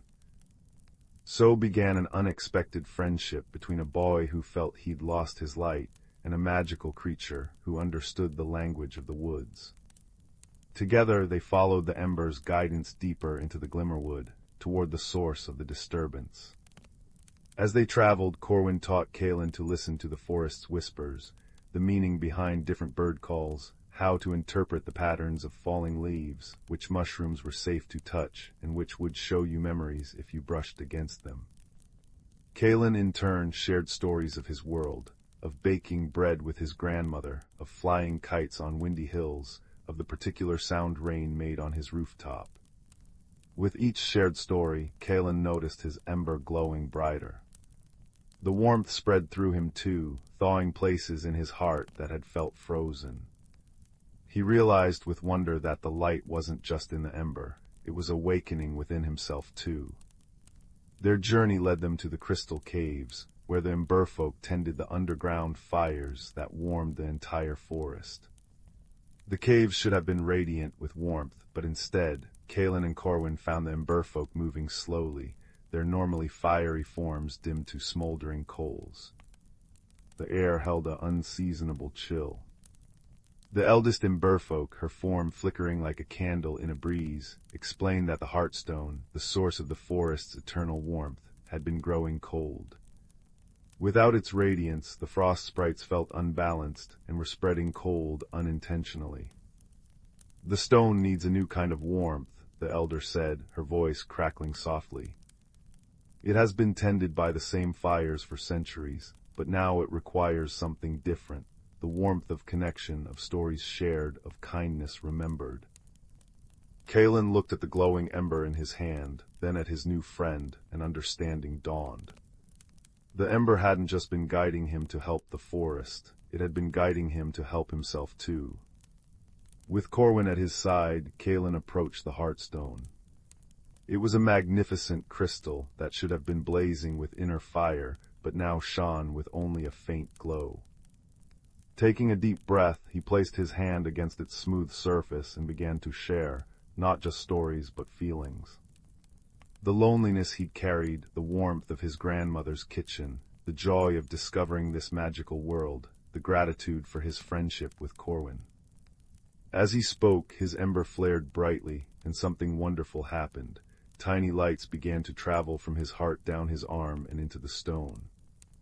They were memories made visible, golden for joy, silver for comfort, copper for connection.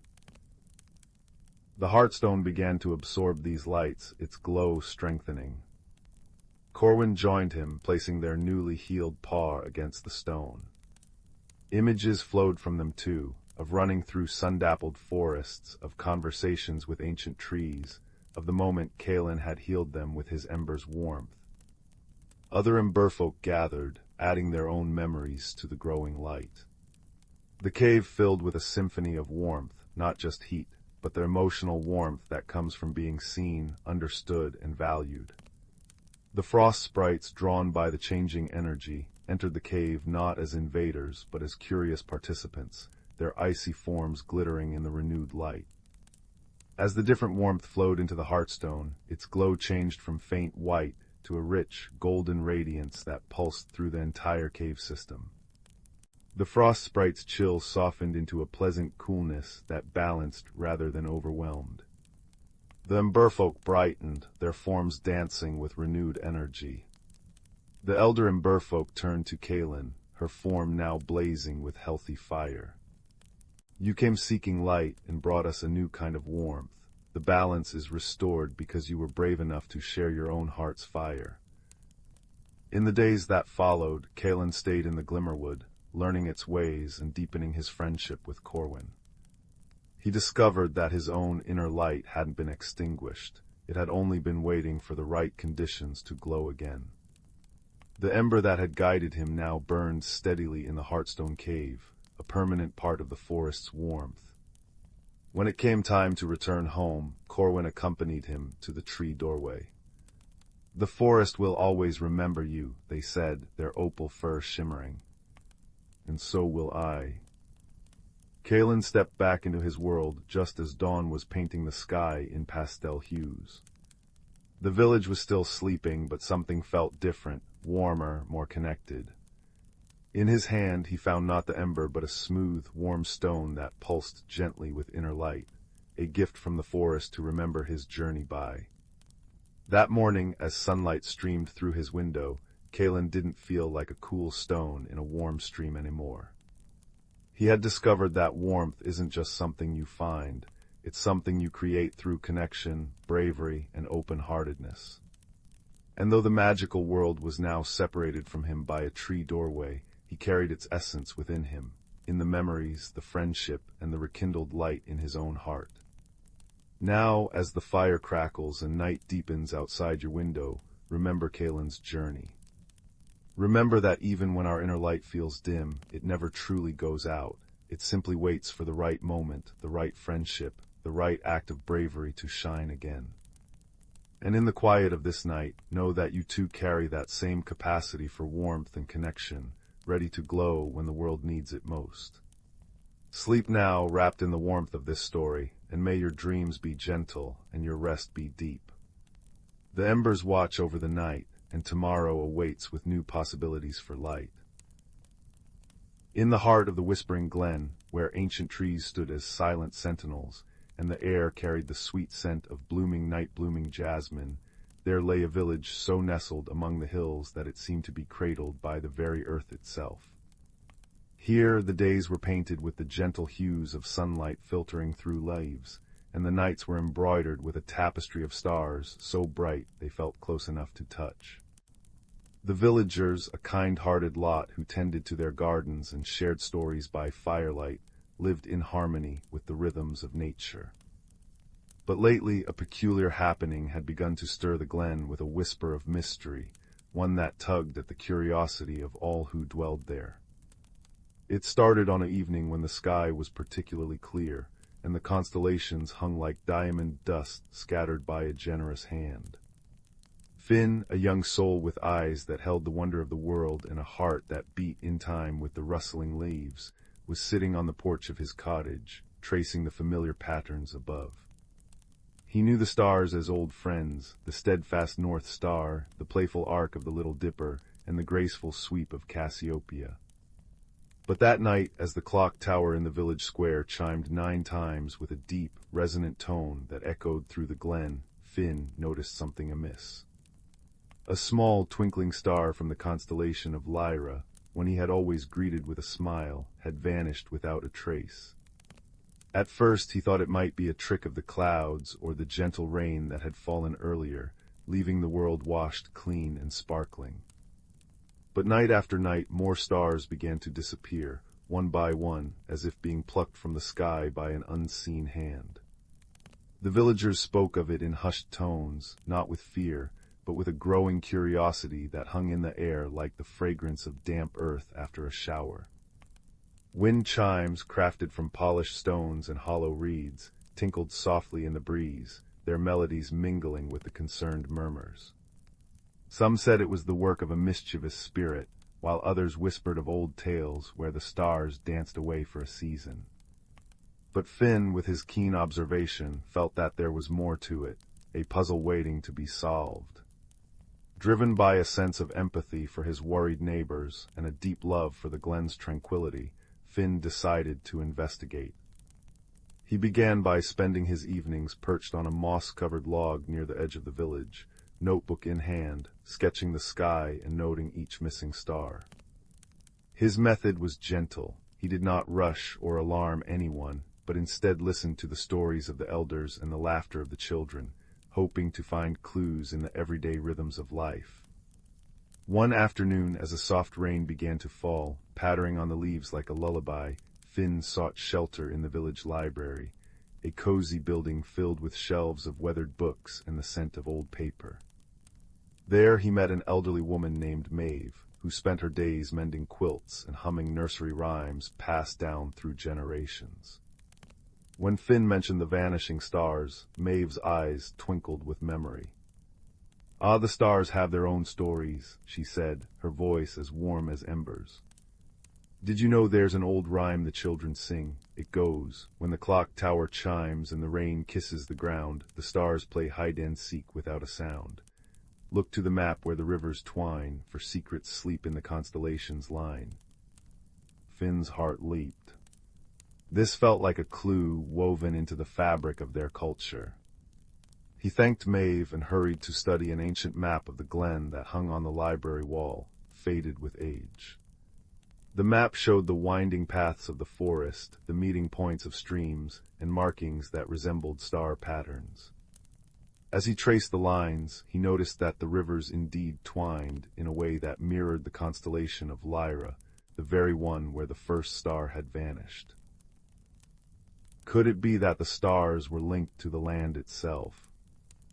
With this insight, Finn ventured into the woodland glen, following the path suggested by the map. The forest was alive with ambient sounds, the distant chime of the clock tower marking the hours, the gentle rustle of leaves, and the occasional drip of rainwater from the branches. He walked for hours, his steps light on the soft moss, until he came upon a clearing where a peculiar sight greeted him. A patch of flowers that changed color with the shifting light, from violet at dawn to silver under the moon. It was a delightful discovery, but Finn sensed it was a red herring, a beautiful distraction, for the flowers, while magical, held no direct link to the stars. Just as he was about to turn back, he heard a soft weeping from behind a thicket of ferns. Pushing aside the leaves, he found a young girl named Piper, who tended to the glen's beehives. Her face was streaked with tears, and she explained that her favorite beehive, which produced honey that shimmered like starlight, had been disturbed, and the bees were restless. Finn, using his empathy, sat with her and listened. Piper revealed that she had seen strange lights in the sky on the nights the stars disappeared, but she feared no one would believe her. This was another clue, but it also felt like a misdirection. The lights might be unrelated, yet Finn made a note of it, promising to help Piper with her bees another day. Returning to the village, Finn shared his findings with the community. The villagers, intrigued, gathered in the square under the soft glow of lanterns. They decided to work together, combining their knowledge. Old maps were unrolled, nursery rhymes were recited, and children drew pictures of the sky. It was then that Finn remembered something Maeve had said about the constellation patterns being tied to the glen's history. He proposed that they hold a vigil that night, observing the sky from different points along the river twines. As dusk fell, the entire village spread out along the banks of the streams, with Finn leading a group to the highest hill. The air was filled with the soothing sounds of wind chimes and the occasional hoot of an owl. Then, as the clock tower chimed midnight, something miraculous happened. The missing stars began to reappear, not in the sky, but reflected in the still waters of the river junctions, glowing with a soft, ethereal light. Finn realized the truth. The stars weren't vanishing. They were being borrowed by the glen itself, as part of an ancient celestial event where the water mirrored the heavens, creating a double sky for a brief period each year. The phenomenon was mentioned in an old tale forgotten over time, a way for the land to renew its magic. The resolution brought the community closer than ever. They organized a stargazing festival, celebrating the glen's hidden wonders. Piper's bees, calmed by the collective joy, produced honey that tasted of moonlight, and Maeve taught the children new rhymes about the stars' playful nature. Finn, through his observation and empathy, had not only solved the mystery, but had reminded everyone of the beauty in working together. As the night deepened, the stars shone brightly once more, and the villagers returned to their cottages, their hearts full. Finn sat on his porch, listening to the gentle rain begin again, and knew that in the whispering glen, every mystery was a thread in the cozy blanket of community, weaving a story that would linger in dreams for generations to come. In the quiet village of Glimmerbrook, nestled between whispering pines and a babbling brook that sang lullabies all through the night, there lived a young girl named Anya. Her cottage stood at the edge of the village, where the cobblestone path softened into mossy earth, and where the fireflies danced in patterns that seemed to tell stories of their own. Each evening, as the ancient clock tower chimed 7 times, its bronze bells echoing through the misty air, Anya would sit by her window and watch the stars begin to pepper the velvet sky. But one autumn evening, as the scent of cinnamon and wood smoke curled from chimneys, and the wind chimes hanging from every eave played their gentle melodies, something peculiar happened. The stars did not appear. Well, not all of them. The constellation known as the Silver Swan, a cluster of 7 bright stars that formed the shape of a swan in flight, was missing entirely from the heavens. In its place was a patch of empty, dark sky that seemed to swallow the moonlight. The next morning the village awoke to whispers and wonder. Old maps were unfurled in the town square, and elders squinted at parchments that showed the positions of stars from centuries past. No one could recall such a thing ever happening before. Some thought it an omen, others believed it a trick of the clouds. But Anya, with her curious heart and keen eyes, noticed something else. The flowers in her window box, usually a cheerful sun yellow, had turned a soft, shimmering silver overnight, the same silver of the missing stars. That afternoon, as a gentle rain began to fall, pattering softly on the thatched roofs and leaves outside, Anya decided to investigate. She pulled on her warmest woolen cloak, its hood lined with rabbit fur, and stepped out into the misty air. Her first stop was the home of Elder Bram, the village stargazer, who lived in a crooked little house filled with telescopes and star charts.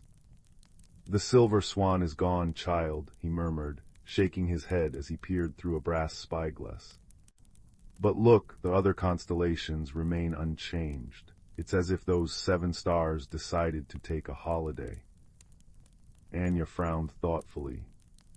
"Elder Bram, have you noticed anything else unusual lately?" The old man tapped his chin. "Well, now that you mention it, the town clock struck 6 times at 7 o'clock last evening.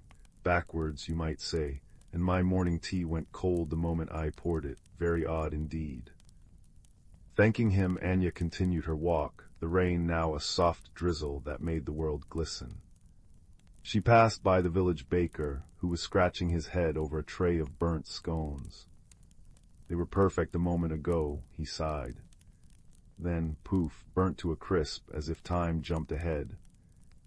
Anya's ears perked up. Time jumping. Backwards clocks. Silver flowers. It had to be connected. That evening she sat by her crackling fireplace, a quilt wrapped around her shoulders, and hummed an old nursery rhyme her grandmother used to sing. When the swan takes flight from the velvet night, and time flows like a stream, seek the place where shadows dance, by the light of a silver dream. Could it be a clue? Anya had always thought it just a sweet rhyme, but now it seemed to hint at something more. The next day, she decided to follow the rhyme's advice. The place where shadows dance, that had to be the old willow grove at the heart of the forest, where sunlight dappled through leaves in shifting patterns. With a small satchel of oatcakes and a flask of spiced apple cider, Anya ventured into the woods. The air was cool and carried the scent of damp earth and pine. Wind chimes hanging from low branches, left by previous travelers, tinkled softly in the breeze. As she walked, she noticed more oddities, a stream that seemed to flow uphill for a few feet before correcting itself, and mushrooms that glowed with a faint silver light. Deep in the willow grove, she found something extraordinary. There, nestled between the roots of the oldest tree, was a small, trembling creature, no larger than her hand. It had fur the color of moonlight and eyes like liquid starlight. It was shivering, and with each shudder, the air around it flickered. A tiny silver star would appear and vanish above its head. "Hello there," Anya whispered, kneeling slowly. "You look lost." The creature, a starling, she realized, a being she'd only read about in old tales, looked up with wide, fearful eyes. "I am," it squeaked. "I fell from the silver swan constellation when a gust of cosmic wind blew too strong. I've been trying to get back, but every time I try to fly, I disrupt things. Time, colors, light, it's all connected to a star folk." So that was it. The missing stars weren't missing. One was simply earthbound and causing gentle chaos with its distress.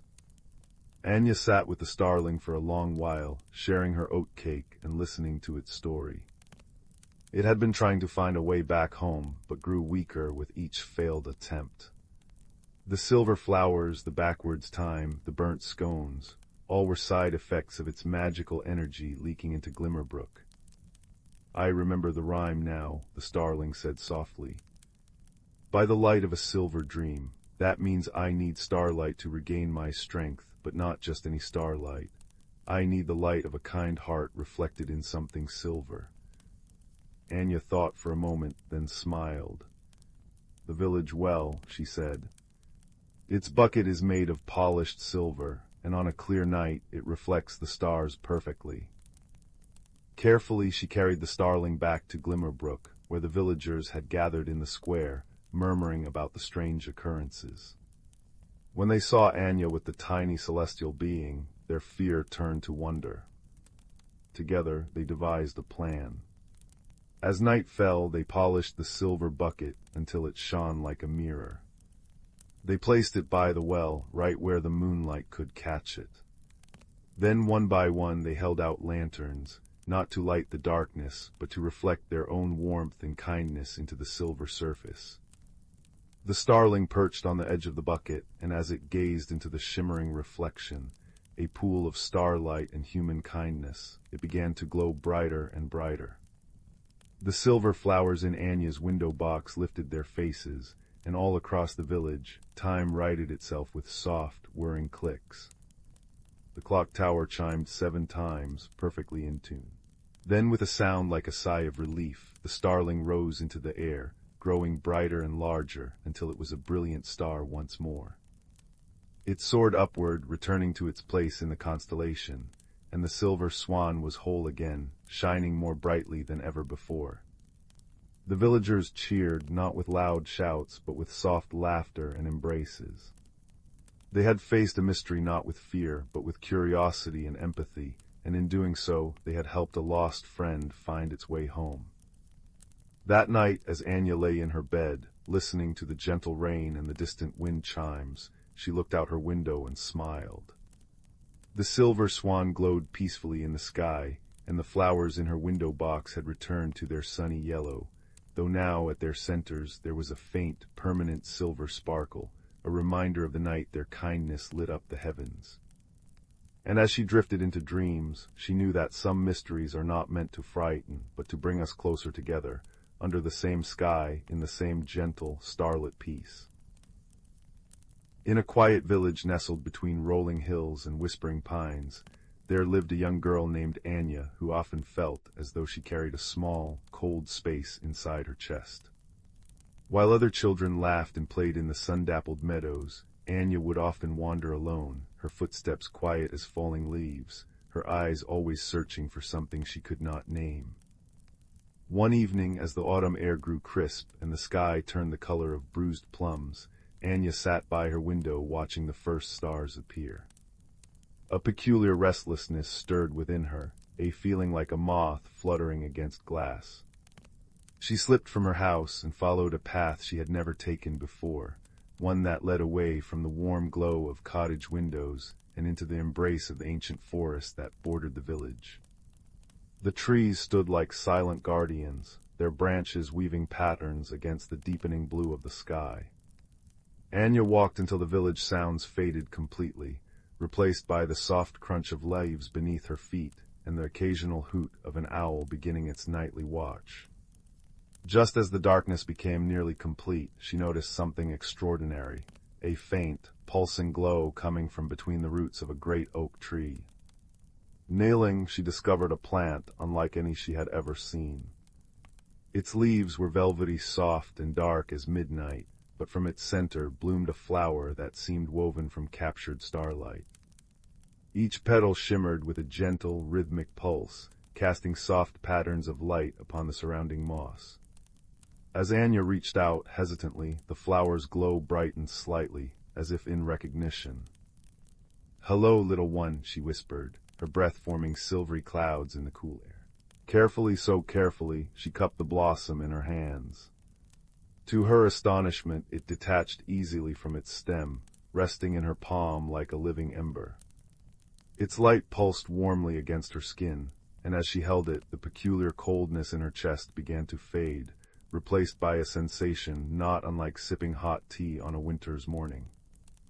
With the glowing flower cradled in her hands, Anya noticed something else, a path she was certain hadn't been there moments before.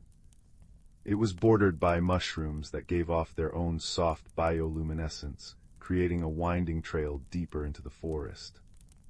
The starflower in her hands pulsed a little brighter, as if encouraging her forward. And so her journey began. The path led her through parts of the forest that felt both familiar and utterly strange. Ancient trees stood with bark that seemed to shift and change in the flower's light, sometimes appearing as ordinary oak and maple, other times looking like silver-barked sentinels from a forgotten age. The air smelled of damp earth, pine resin, and something else, something like cinnamon and old parchment.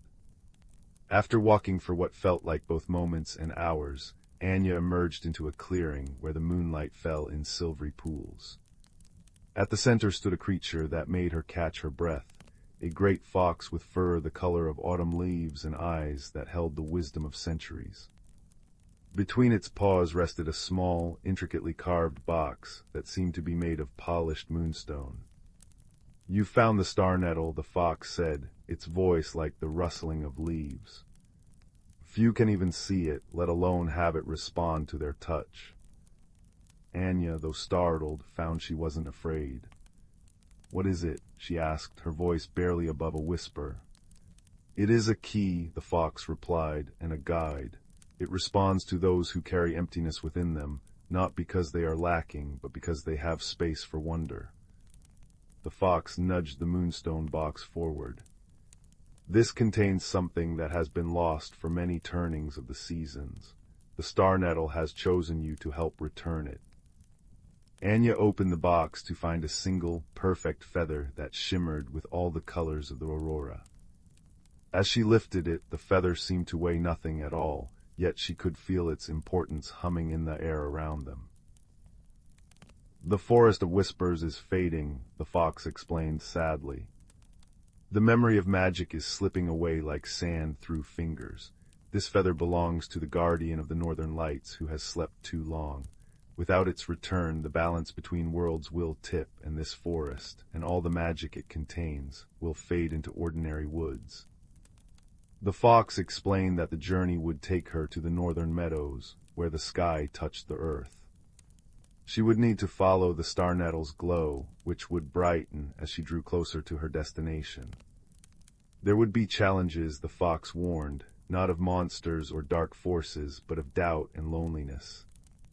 And so Anya set out, the star nettle pulsing in one hand, the feather resting safely in her pocket.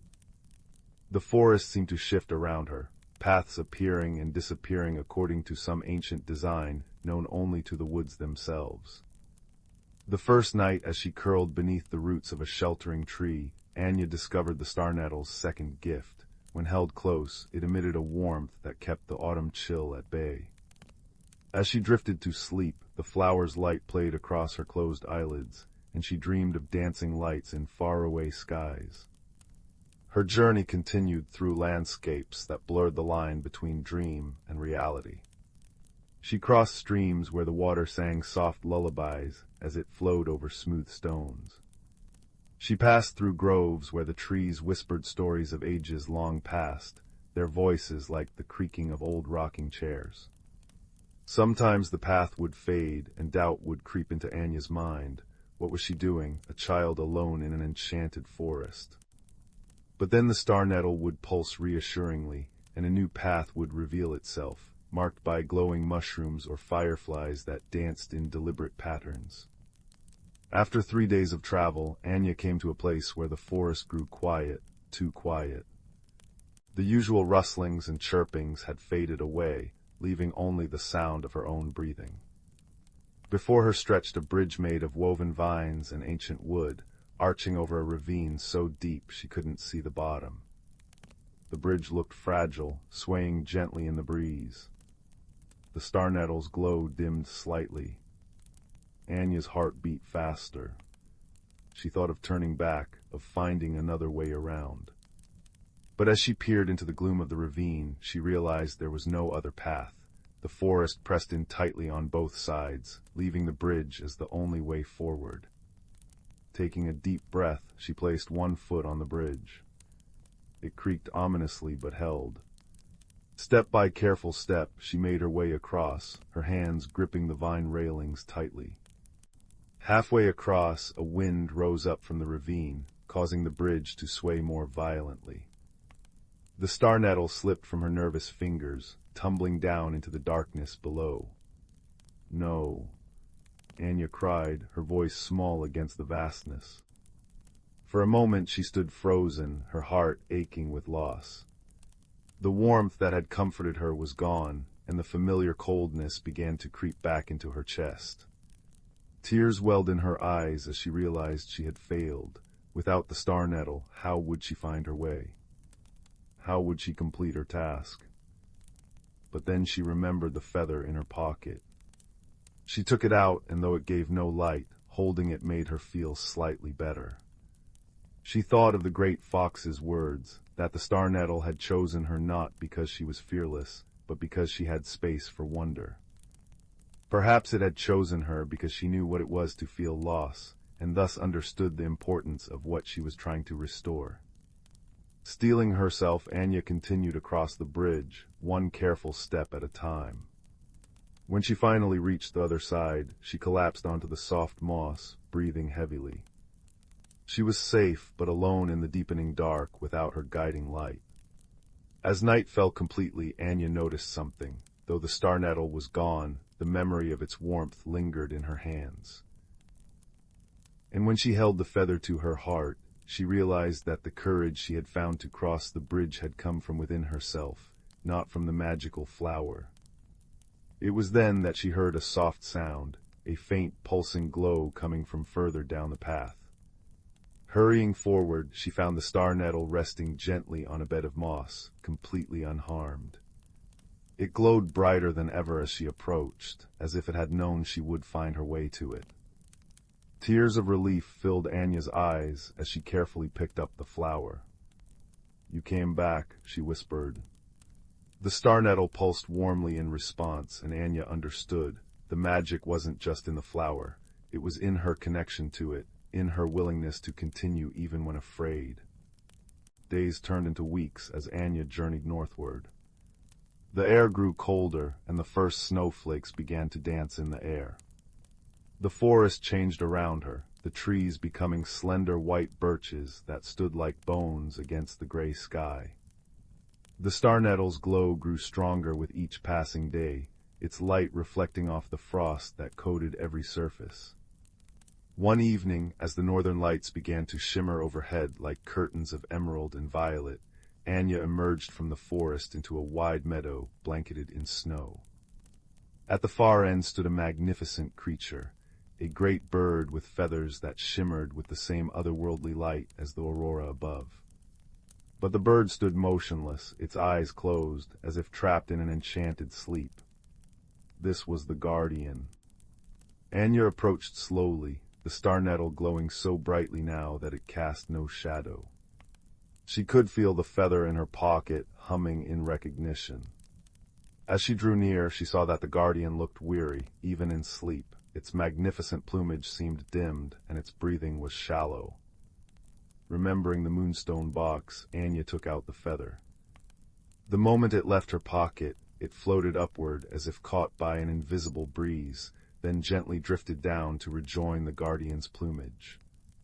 Where it settled, a soft light spread through the bird's feathers, like warmth returning to cold hands. The guardian's eyes fluttered open, eyes that contained entire galaxies within their depths. It regarded Anya with ancient knowing, then bowed its great head in gratitude. "Thank you, child of the mortal world," its voice echoed in her mind, gentle as falling snow. "The forgetting had almost taken me completely." As the guardian stretched its wings, the northern lights above flared into brilliant life, dancing with renewed energy. Colors Anya had never seen before, impossible colors that existed only in dreams, swirled across the sky. The very air seemed to sparkle with renewed magic. "The balance is restored," the guardian said. "Because of your courage, the forest of whispers will remember itself. The magic will flow again." Anya felt the cold space inside her chest fill completely, not with magic, but with a deep sense of peace and connection. She had found what she hadn't known she was searching for. The journey home was different. The forest seemed brighter, more alive. Trees she passed seemed to lean slightly toward her, as if in gratitude. Animals she had never seen before, creatures of light and shadow, peeked out from behind trees before disappearing again. The star nettle's glow gradually dimmed as they neared the village, its job complete. When she reached the great oak where she had first found the flower, it pulsed one last time before floating from her hands and reattaching itself to its stem. The glow faded until it was just an ordinary-looking plant once more, though Anya knew the magic was still there, waiting for the next person who needed to find it. The great fox was waiting for her at the forest's edge.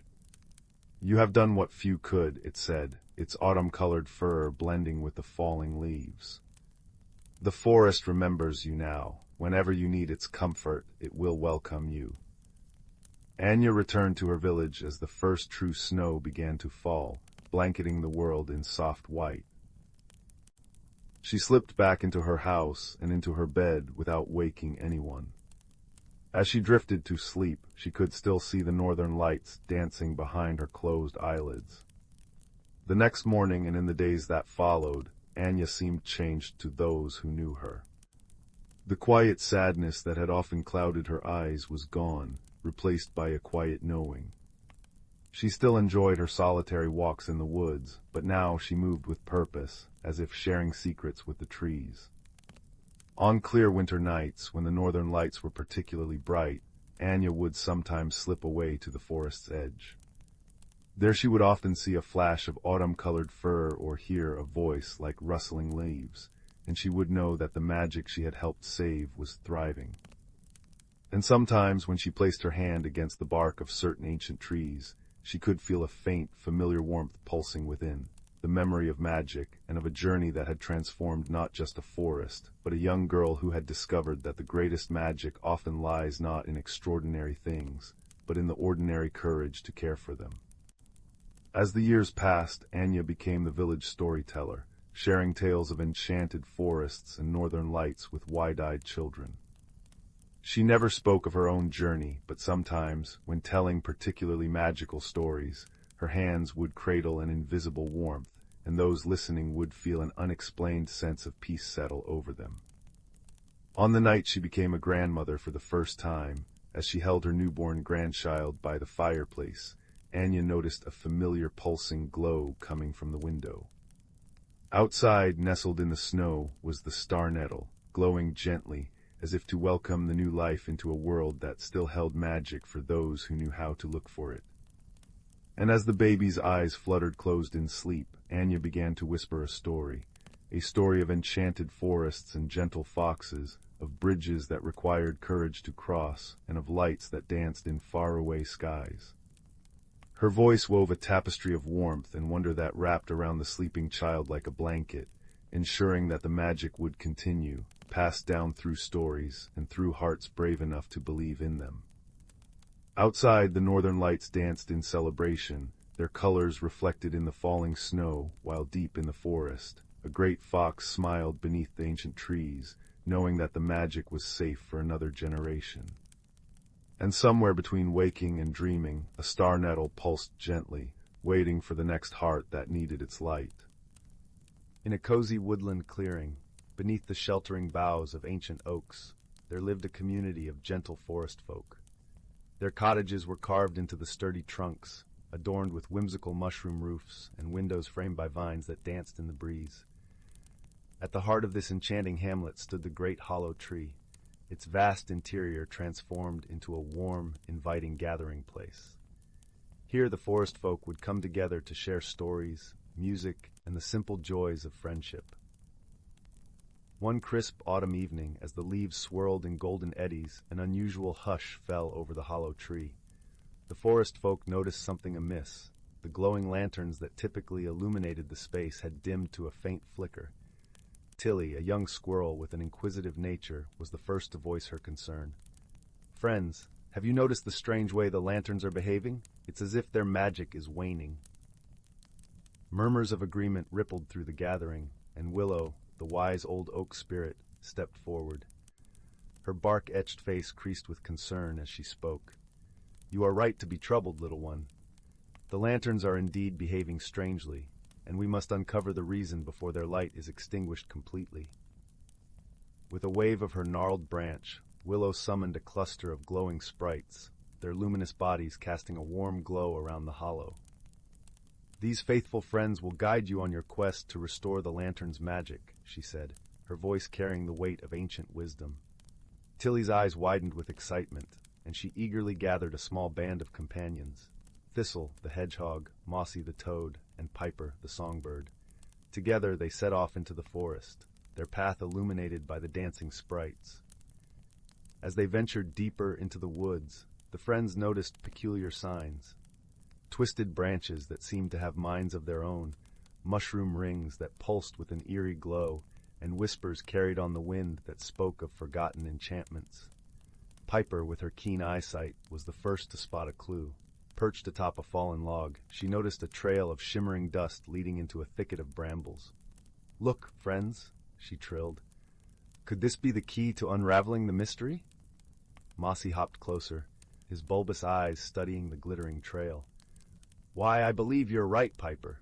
That dust looks awfully familiar. It's the same sparkle that fuels the lantern's magic." With renewed determination, the friends followed the shimmering path, carefully navigating the tangled brambles until they emerged into a secluded glade. There, in the center, stood an ancient stone pedestal, its surface etched with intricate runes. Thistle, ever the observant one, noticed a faint glow emanating from the pedestal's base. "Look there, friends.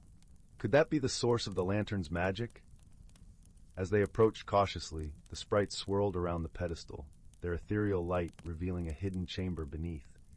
Within the chamber, they found a glimmering crystal, its facets refracting the sprite's glow in a kaleidoscope of colors. Tilly gasped in wonder. This must be the heart of the lantern's magic. But why has it been hidden away? Suddenly, a deep, rumbling voice echoed through the glade. Well done, little ones, for uncovering the ancient secrets of this sacred place.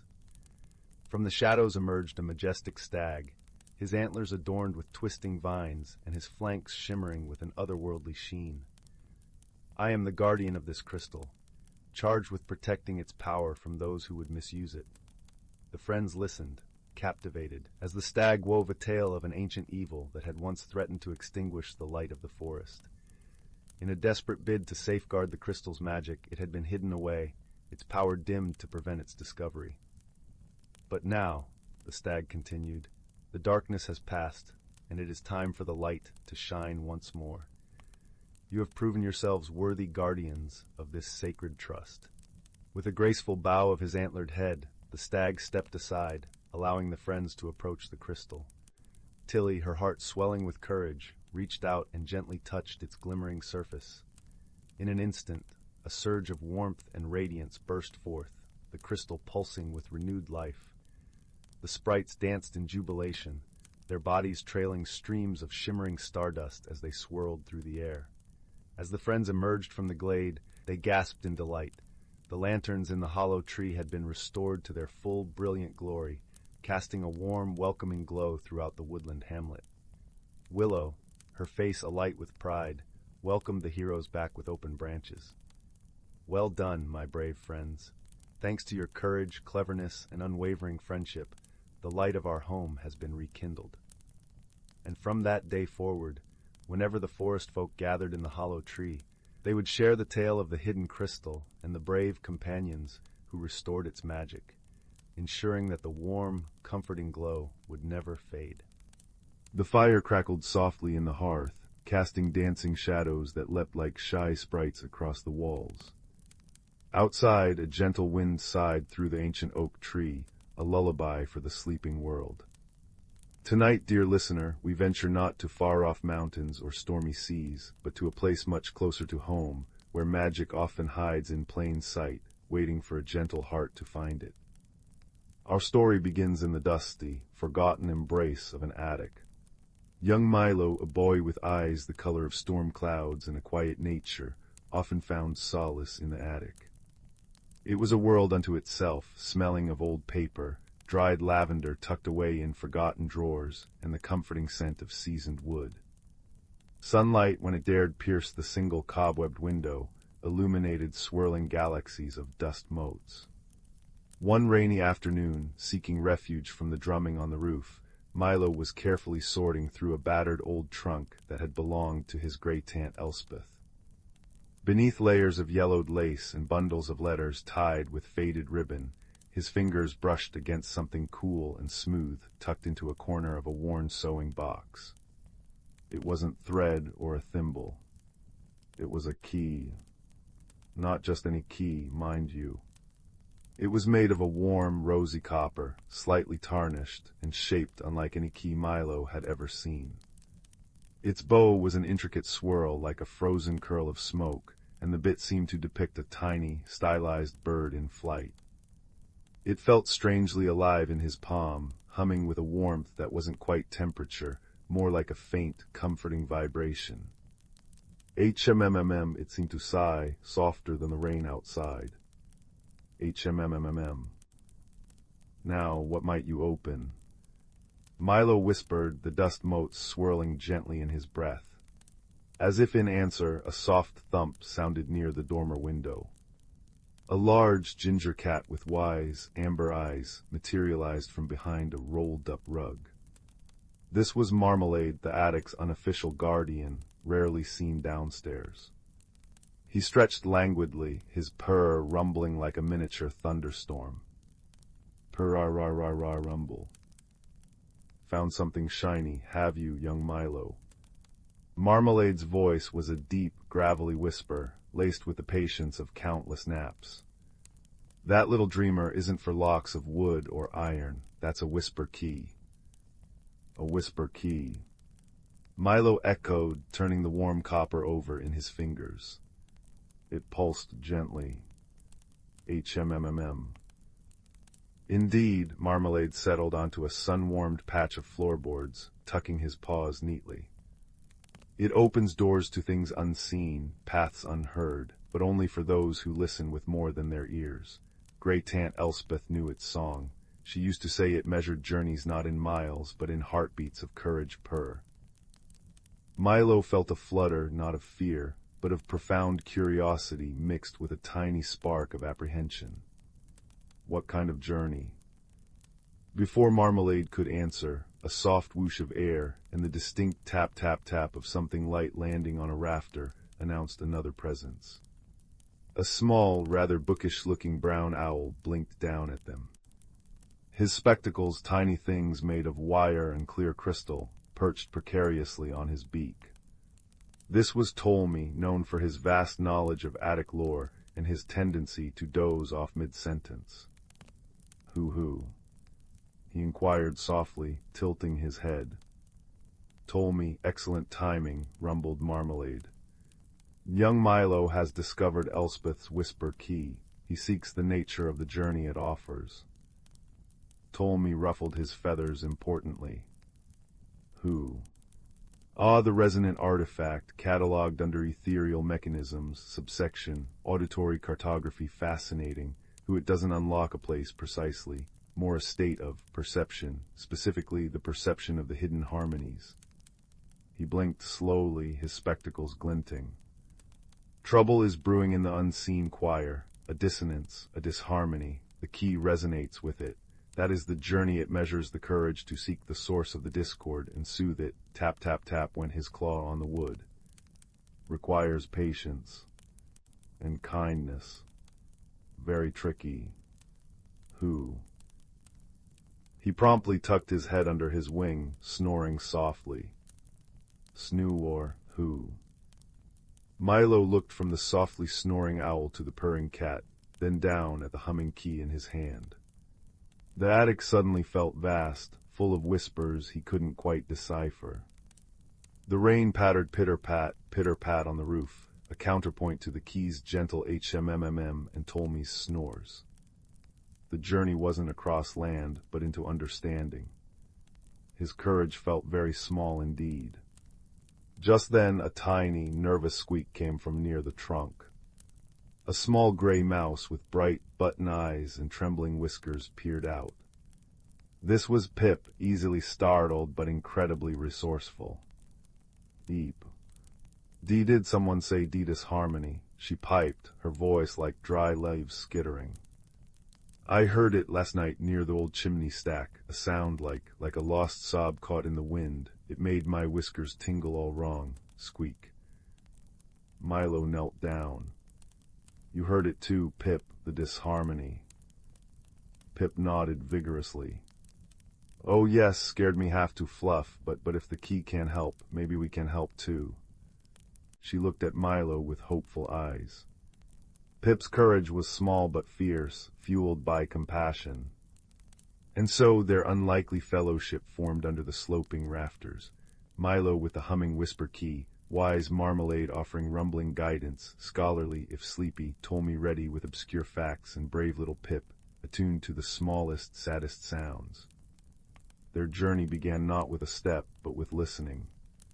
Milo closed his eyes, focusing on the key's vibration, letting it fill his quiet center. He listened past the rain's pitter-pat, past Marmalade's purr, past Ptolemy's gentle snoo-or-hoo, even past Pip's anxious squeak-squeak. He listened deeper to the sigh of the old house timbers, the rustle shhh of dust settling, the faint tick-tock of a forgotten clock. And then he heard it. Faint, almost swallowed by the other sounds. A thin, wavering note, not quite a cry, not quite a sigh.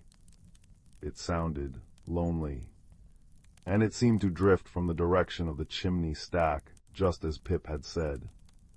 Woo-woo-oh. There, Milo breathed, opening his eyes.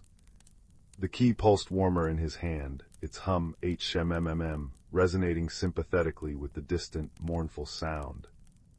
The journey to the chimney stack was only 20 feet across the cluttered attic, but for Milo it felt immense. He had to navigate precarious stacks of hat boxes that wobbled alarmingly, creak-groan, squeeze past a dressmaker's dummy that seemed to watch him with empty eyes, and climb a small, rickety set of library steps that Ptolemy assured him were structurally sound, circa 1892, who each wobble, each creak was a test. Pip scampered ahead, finding safe paths between piles of newspapers, rustle flutter. Marmalade padded silently beside him, a warm, solid presence. Ptolemy occasionally woke up, blinked, offered an observation like chimneys often act as conduits for aerial resonances, and promptly fell asleep again. Reaching the base of the massive old brick chimney stack felt like arriving at the foot of a dark, silent mountain. The air here was cooler, smelling faintly of old soot and damp stone. The lonely sound was clearer now, echoing slightly within the bricks. Woo-woo-oh, why alone? Milo held up the whisper key. Its glow intensified, casting a warm, coppery light on the soot-stained bricks. The intricate bird on its bit seemed to shimmer. The mournful sound paused, then tentatively echoed the key's gentle hum. HMMM. Woo-woo-oh. Who's there? Milo asked softly, his voice barely a whisper itself. Why are you so sad? A gust of wind whistled whoosh down the chimney flue, swirling dust at their feet. Within it the voice seemed to coalesce, thin and reedy like wind through a crack. Alone it sighed. Always moving, never staying, never heard, only felt as push, as cold, never as song. Milo understood. This wasn't a monster. It was a small, lost wind current, a tiny eddy that had become separated from the great symphony of breezes and zephyrs. Trapped in the chimney, its natural song had twisted into lonely dissonance. It wasn't angry, it was heartbroken. Ptolemy, roused by the concentrated emotion, blinked rapidly. A fractured zephyr, common in enclosed vertical structures, requires integration, reconnection to the larger air currents. He looked at Milo. Kindness, acceptance, offering it a voice within the chorus. Milo knew what to do. It wasn't about forcing or fixing. It was about listening, truly listening, and offering friendship. He sat down cross-legged on the dusty floorboards, the whisper key warm in his lap. Marmalade settled beside him, his purr deepening into a soothing drone, purr rumble. Pip cautiously crept onto Milo's knee, her tiny body trembling but determined. Ptolemy fluttered down to perch on a nearby crate, wide awake now, observing intently. Milo closed his eyes again, focusing on the key's resonance, letting it fill him with calm. He thought of the wind outside, the gentle sigh through the oak leaves, rustle hush, the playful tug on the washing line, flap snap, the soft whisper around the corners of the house, shhhhh. He poured this feeling of connection, of belonging to a vast, beautiful song, into the hum of the key. HMMMM, you belong. He began to hum himself softly, wordlessly, not trying to overpower the zephyr's lonely woo, but weaving around it, harmonizing with it. Marmalade's purr provided a deep, grounding bass note. Pip, encouraged, let out a tiny, brave whistle, tweet-wee. Ptolemy surprised everyone by adding a soft, rhythmic tap-tap-tap with his claw on the wood. It wasn't perfect music, but it was kind. It was welcoming. The trapped zephyr hesitated. Its woo faltered. Then, tentatively, it tried to mimic Milo's hum. HMMM. The sound was less sharp, less lonely. Milo smiled, humming a little louder, pouring warmth and acceptance into the sound. You are heard. You are part of the song. Slowly, gently, the zephyr's note shifted. It softened, warmed, began to weave itself into their makeshift melody. the dissonance faded, replaced by a fragile harmony. The air around the chimney stack stirred, not with a mournful gust, but with a gentle, hopeful breeze. HMMMMWoo, together. The whisper key in Milo's lap pulsed brightly once, then settled back into its warm, steady hum. The copper bird seemed to glow with satisfaction. Above them, high up the chimney, a faint clink-clink sounded the sound of the old, unused chimney cowl turning slightly in the wind outside. A path was opening. "Listen," Milo whispered to the zephyr. "Hear your family calling." Outside, the wind had lessened its rain-soaked drumming. Now it sang a clearer song around the house, a gentle invitation. Come home, SHHHH, come home. The small zephyr within the chimney swirled excitedly, whoosh swirl. With a final, joyous chime-like note that resonated perfectly with the whisper key, ding HMMMM, it gathered itself and streamed upwards, a ribbon of cool, fresh air, slipping through the newly opened cowl and out into the welcoming embrace of the evening sky.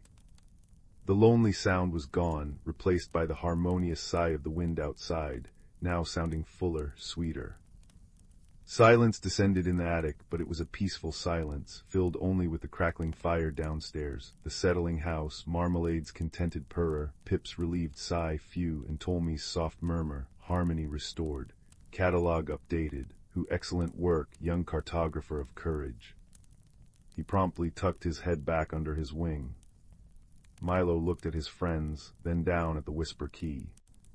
It was cool now, just a beautifully crafted piece of copper, yet he knew its magic hadn't faded. It had simply returned to quiet potential. He hadn't traveled far, but he had journeyed deep into his own quiet heart and found the courage to listen, to understand, and to offer kindness. He felt taller somehow and deeply peaceful. Carefully, he placed the whisper key back into the sewing box in the old trunk. It didn't need to be hidden, just respected. He knew it would be there, humming softly to itself, whenever the hidden harmonies needed a gentle listener. As Milo descended the attic stairs later, the fire in the hearth below seemed to burn a little brighter, a little warmer. The rain had stopped, and through the window he could see the first stars peeking through the clouds.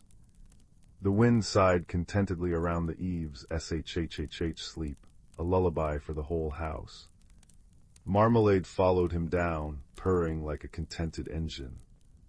Pip was already asleep in Milo's pocket, a tiny, warm weight. Even Ptolemy's soft snores, snoo or who, from the rafters above sounded like a peaceful counterpoint. The ordinary attic filled with forgotten things had revealed an extraordinary secret, that the greatest adventures often lie in listening closely, that courage is measured in kindness, and that even the smallest voice, when heard with a gentle heart, can restore harmony to the world. And as Milo settled by the fire, the flames dancing like captured sunlight, he knew that the warm hum of the whisper key and the memory of the zephyr's grateful song would forever be a cozy secret tucked away in his heart, a gentle light against any future darkness. The fire crackled pop hiss, a comforting sound in the quiet night, reminding him that magic and kindness were always closer than they seemed. Once upon a time, in a village nestled between rolling hills and whispering forests, there lived a curious young girl named Leela. Her eyes were the color of the morning sky, and her heart was as vast as the ocean. Lila spent her days exploring the meadows and woods around her home, but her dreams were filled with places she had yet to discover. One crisp autumn morning, as the leaves danced in the gentle breeze, Lila stumbled upon an ancient map tucked inside an old book in her grandmother's attic. The map was unlike any she had seen, with swirling lines and shimmering ink that seemed to change color in the light. At its center was a place called the Enchanted Hollow, a realm rumored to be filled with wonder and magic. With a spark of excitement in her heart, Lila decided she would find this mysterious place. She packed a small satchel with her favorite blanket, a loaf of bread, and a flask of warm tea. As she stepped outside, the morning sun painted the sky in hues of pink and gold, and she could feel the promise of adventure in the crisp air. Lila followed the map's winding path through towering trees and across babbling brooks. The forest was alive with the rustling of leaves and the songs of birds, creating a symphony that carried her forward. As she ventured deeper, she encountered a peculiar creature, a fox with fur as white as snow and eyes that gleamed like emeralds. The fox greeted her with a nod and, sensing her quest, offered to guide her through the forest. Together, they traversed paths cloaked in mist and fields carpeted with wildflowers, their colors vivid against the earth. The fox led Lila to a clearing where the air was sweet with the scent of honey, and a gentle stream sparkled under the sun's golden rays. Here, the fox pointed to a small, hidden trail that seemed to disappear into the earth itself. With a grateful heart, Lila thanked her new friend and ventured down the trail. The path led into a tunnel of vines and twinkling lights, and as she walked, the air shimmered with a gentle hum, like the whisper of a lullaby. The tunnel opened into the Enchanted Hollow, a place that seemed to exist just between a dream and reality. The hollow was a world of wonders. Trees with trunks of silver leaves stretched up to the sky, their branches swaying gently in the breeze. Flowers with petals of iridescent colors glowed softly, and the ground was covered in moss that felt like the plushest carpet beneath Lila's feet. Streams of crystal-clear water wound through the landscape, their gentle babble a soothing melody. As she explored, Lila met creatures she had only ever dreamed of. There were butterflies with wings like stained glass windows, glowing softly in the dim light. She watched as a family of gentle deer with antlers adorned in soft ferns grazed nearby, their presence serene and calming. But the most wondrous creature she encountered was a small, luminescent being called a starling. It hovered in the air, its wings twinkling like the night sky, and spoke in a voice as soft as a summer breeze. The starling told Lila of the heart of the hollow, a place where wishes were whispered and dreams were born. With the starling as her guide, Lila traveled to the heart of the Enchanted Hollow. There she found a pool of water so clear and still that it reflected the world above like a perfect mirror. The starling encouraged her to look into the pool and whisper her heart's deepest wish. Lila closed her eyes, and with a heart full of gratitude and wonder, whispered her wish for courage and the strength to explore the unknown. As her words floated into the air, the pool shimmered, and a warmth spread through her, filling her with a sense of peace and confidence. With her journey nearly complete, Lila realized it was time to return home. She bid farewell to her new friends, each one leaving her with a token of their world, a silver leaf, a tiny fern, and a single glowing petal. As she retraced her steps through the forest, the fox rejoined her, leading her back to the edge of her village. Under the light of the setting sun, Lila returned home, her heart brimming with stories and newfound courage. She tucked the tokens from the hollow into her satchel, reminders of her journey and the friends she had made. As she drifted off to sleep that night, the wind carried the scent of the forest through her window, and the stars outside twinkled with a familiar glow. Lila knew that whenever she needed courage, she only had to close her eyes and remember her journey to the Enchanted Hollow, where magic and dreams lived in harmony. And so, with a heart full of wonder and the whisper of the hollow in her dreams, Lila slept peacefully, ready for whatever adventures awaited her in the days to come. Once upon a time, nestled between lush, rolling hills and the whispering babble of a crystal-clear brook, lay the quaint village of Meadows. This little village was known for its charming cobblestone streets, the scent of sweet lavender drifting from cottage gardens, and the gentle chime of bells from the old stone chapel at the village square. But beyond the common sights and sounds, Meadows held a secret known only to those who had the heart to discover it. In a small ivy-clad cottage at the edge of the village lived a young girl named Clara. Clara was a kind-hearted soul, with hair the color of ripe chestnuts and eyes that sparkled like dew-kissed leaves. She was known throughout the village for her gentle nature and unwavering curiosity. Her days were filled with helping her neighbors, tending her garden, and dreaming of adventures beyond the horizon. One crisp autumn morning, as Clara wandered through the golden-hued forest that bordered Meadows, she stumbled upon an object unlike any she had seen before. It was a delicate, silver key. its surface intricately etched with swirling patterns that glinted in the dappled sunlight. Intrigued, Clara picked up the key, feeling a gentle warmth spread through her fingers as she held it. As she examined the key, a soft voice broke the gentle rustling of the leaves. "Ah, you have found it," the voice said, seemingly coming from nowhere and everywhere at once. Startled, Clara looked around until her eyes fell upon a small rabbit with fur as white as freshly fallen snow and eyes as blue as the summer sky. This was no ordinary rabbit, for it wore a tiny emerald-green waistcoat and a pair of spectacles perched upon its twitching nose. "Who are you?" Clara asked, her voice filled with wonder rather than fear. "My name is Thistle," the rabbit replied, adjusting his spectacles with a practiced paw. "I am the guardian of the Whispering Woods, and it seems you have found the Key of Whispers." Clara looked at the key in her hand, now understanding its significance. "What does the key unlock?" she asked, her curiosity piqued. Thistle hopped closer, his whiskers twitching with excitement. "The key unlocks the Door of Secrets, a magical portal that reveals the hidden wonders of the forest. But beware, only those with a pure heart and a wise mind can truly benefit from its magic." With Thistle guiding her, Clara embarked on a journey deeper into the forest. The path was lined with towering trees whose branches formed a canopy of vibrant reds and oranges, and the air was filled with the earthy scent of fallen leaves. As they walked, Thistle shared stories of the forest's hidden magic, of creatures that sang to the moon and flowers that bloomed only under starlight. Their journey was not without challenges. At one point, they came upon a wide, rushing stream, its waters too deep and swift to cross easily. Clara paused, thinking deeply. Instead of attempting to force her way across, she noticed the pattern of stepping stones hidden just beneath the surface, revealed only to those who took the time to truly observe.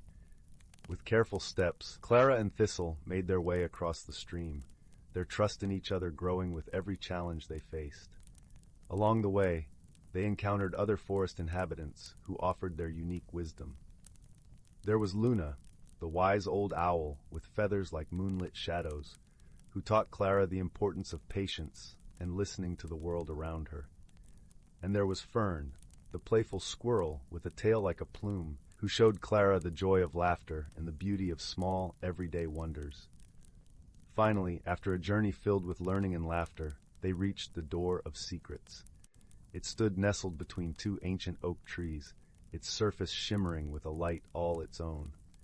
Clara hesitated for a moment, feeling the weight of the key in her hand, before turning to Thistle. "Are you ready?" he asked, his eyes twinkling with encouragement. Taking a deep breath, Clara nodded and inserted the key into the lock. As she turned it, the door swung open with a gentle creak, revealing a world of breathtaking beauty. A world where the trees whispered secrets of the ages, and the air was filled with a melody only the heart could hear. Clara stepped through, feeling a sense of peace and belonging wash over her. She had embarked on this journey with a heart full of curiosity and returned with a heart full of wisdom and wonder. She realized that the true magic of the key was not in the wonders it revealed, but in the journey itself and the friendships she had forged along the way. As the sun began to set, painting the sky in hues of pink and gold, Clara and Thistle made their way back to Meadowdown. The village welcomed them with open arms, its lights twinkling like stars in the gathering dusk. Clara placed the key in a special place in her garden, knowing its magic would always be there, ready to guide those who were willing to listen and learn. And every evening, as the village settled into the comforting embrace of night, Clara would share stories of her adventures, her voice a gentle melody that lulled the village to sleep. And so in the heart of Meadowdown, where ordinary objects held extraordinary secrets, Clara's story of discovery and wonder was whispered from generation to generation, a reminder that the true magic of life lies not in the destination, but in the journey itself. In a quiet corner of the spiral galaxy, where stardust gathered like snowflakes in the cosmic winds, there drifted a small, forgotten moon called Lumin. It was here that two unlikely travelers found themselves stranded, far from the familiar skies of their homeworlds. The first was a being from the planet Chroma, where communication happened not through words but through shifting hues that danced across their gelatinous forms. His name was Azul, and when he was anxious, as he very much was now, he turned the pale blue of a twilight sky.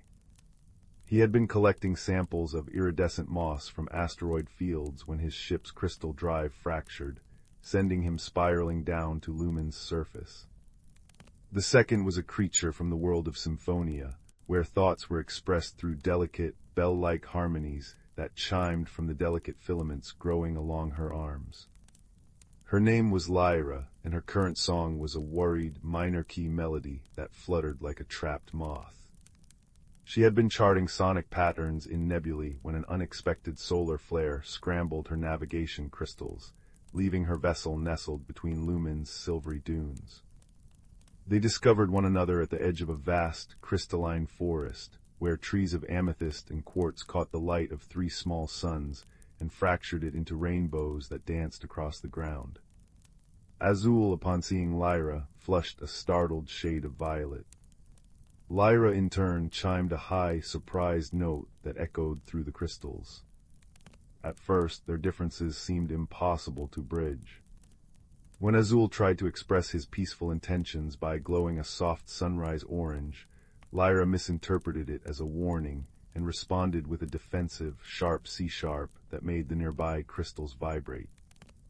When Lyra attempted to share her loneliness through a gentle, descending melody, Azul read it as sadness and turned a melancholy indigo, which Lyra then mistook for disapproval.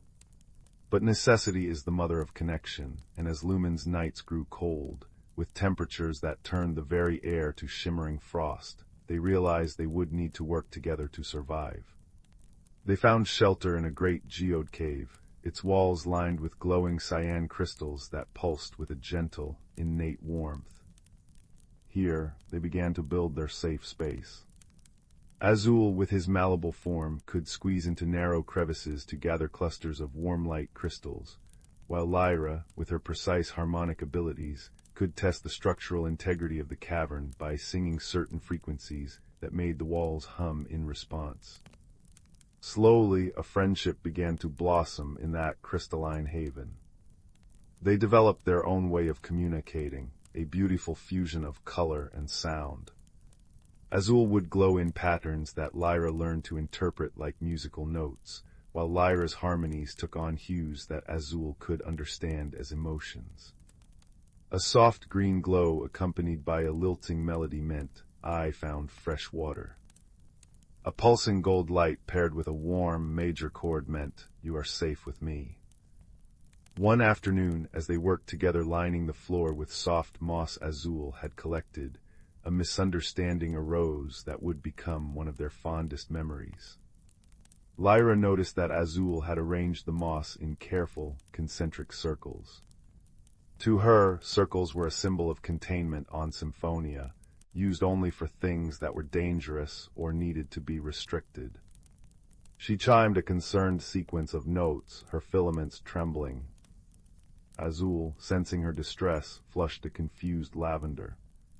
He had arranged the circles because on Chroma, circles represented unity and protection, the shape of their communal nests. He glowed a bright, questioning yellow. For a moment they simply looked at one another, unable to comprehend the other's concern. Then Lyra hesitantly sang a questioning phrase that meant, "Why confine?" while gesturing to the circles. Azul's form shifted to a realization of soft pink, and he pulsed a pattern that meant, "Not confine, embrace." Understanding dawned in Lyra's large, luminous eyes. She responded with a chuckle that came out as a series of bubbling, joyful notes, while Azul shimmered with laughter in ripples of gold and silver. They spent the rest of that day teaching each other about their cultural symbols, Lyra singing stories of Symphonian traditions, while Azul illustrated them in bursts of color across his form.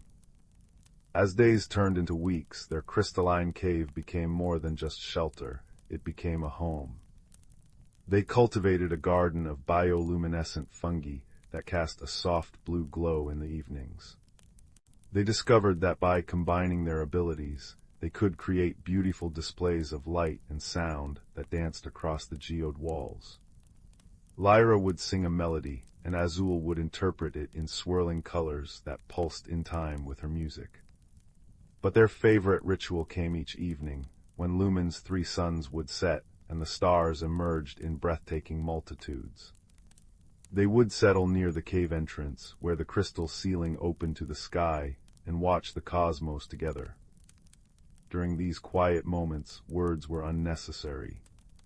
Lyra would hum a soft, wandering tune that spoke of longing and wonder, while Azul would glow in deep blues and purples that mirrored the nebulas swirling above. They found comfort in the shared silence between notes, in the gentle fade of one color into another. They learned that friendship needed no translation when it was felt in the soul. One evening, as a shower of shooting stars streaked across the velvet darkness, Lyra noticed a familiar constellation, the Northern Lyre, which guided travelers home in her culture. She sang a hopeful, rising melody and pointed upward. Azul followed her gaze and recognized the pattern too. On Chroma, they called it the Cascade of Tears, but it signaled the same thing, a path to the wormhole that connected this sector to their inhabited galaxies.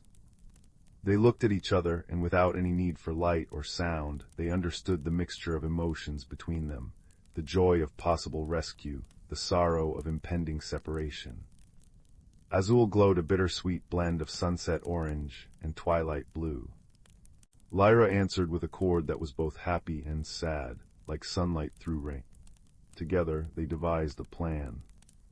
Using the natural amplifier qualities of the geode cave, Lyra sang a powerful, sustained note tuned to the emergency frequency of interstellar vessels, while Azul focused his entire being into a brilliant beacon of light that pulsed in a distress pattern known across the star systems. For 3 days they continued their signal, taking turns to rest and sustain their efforts. On the 4th evening, as they sat watching the stars as usual, a new light appeared among them, a soft, pearlescent ship that descended gracefully toward Lumen. The rescue vessel was from a neutral exploration guild, its crew familiar with many species.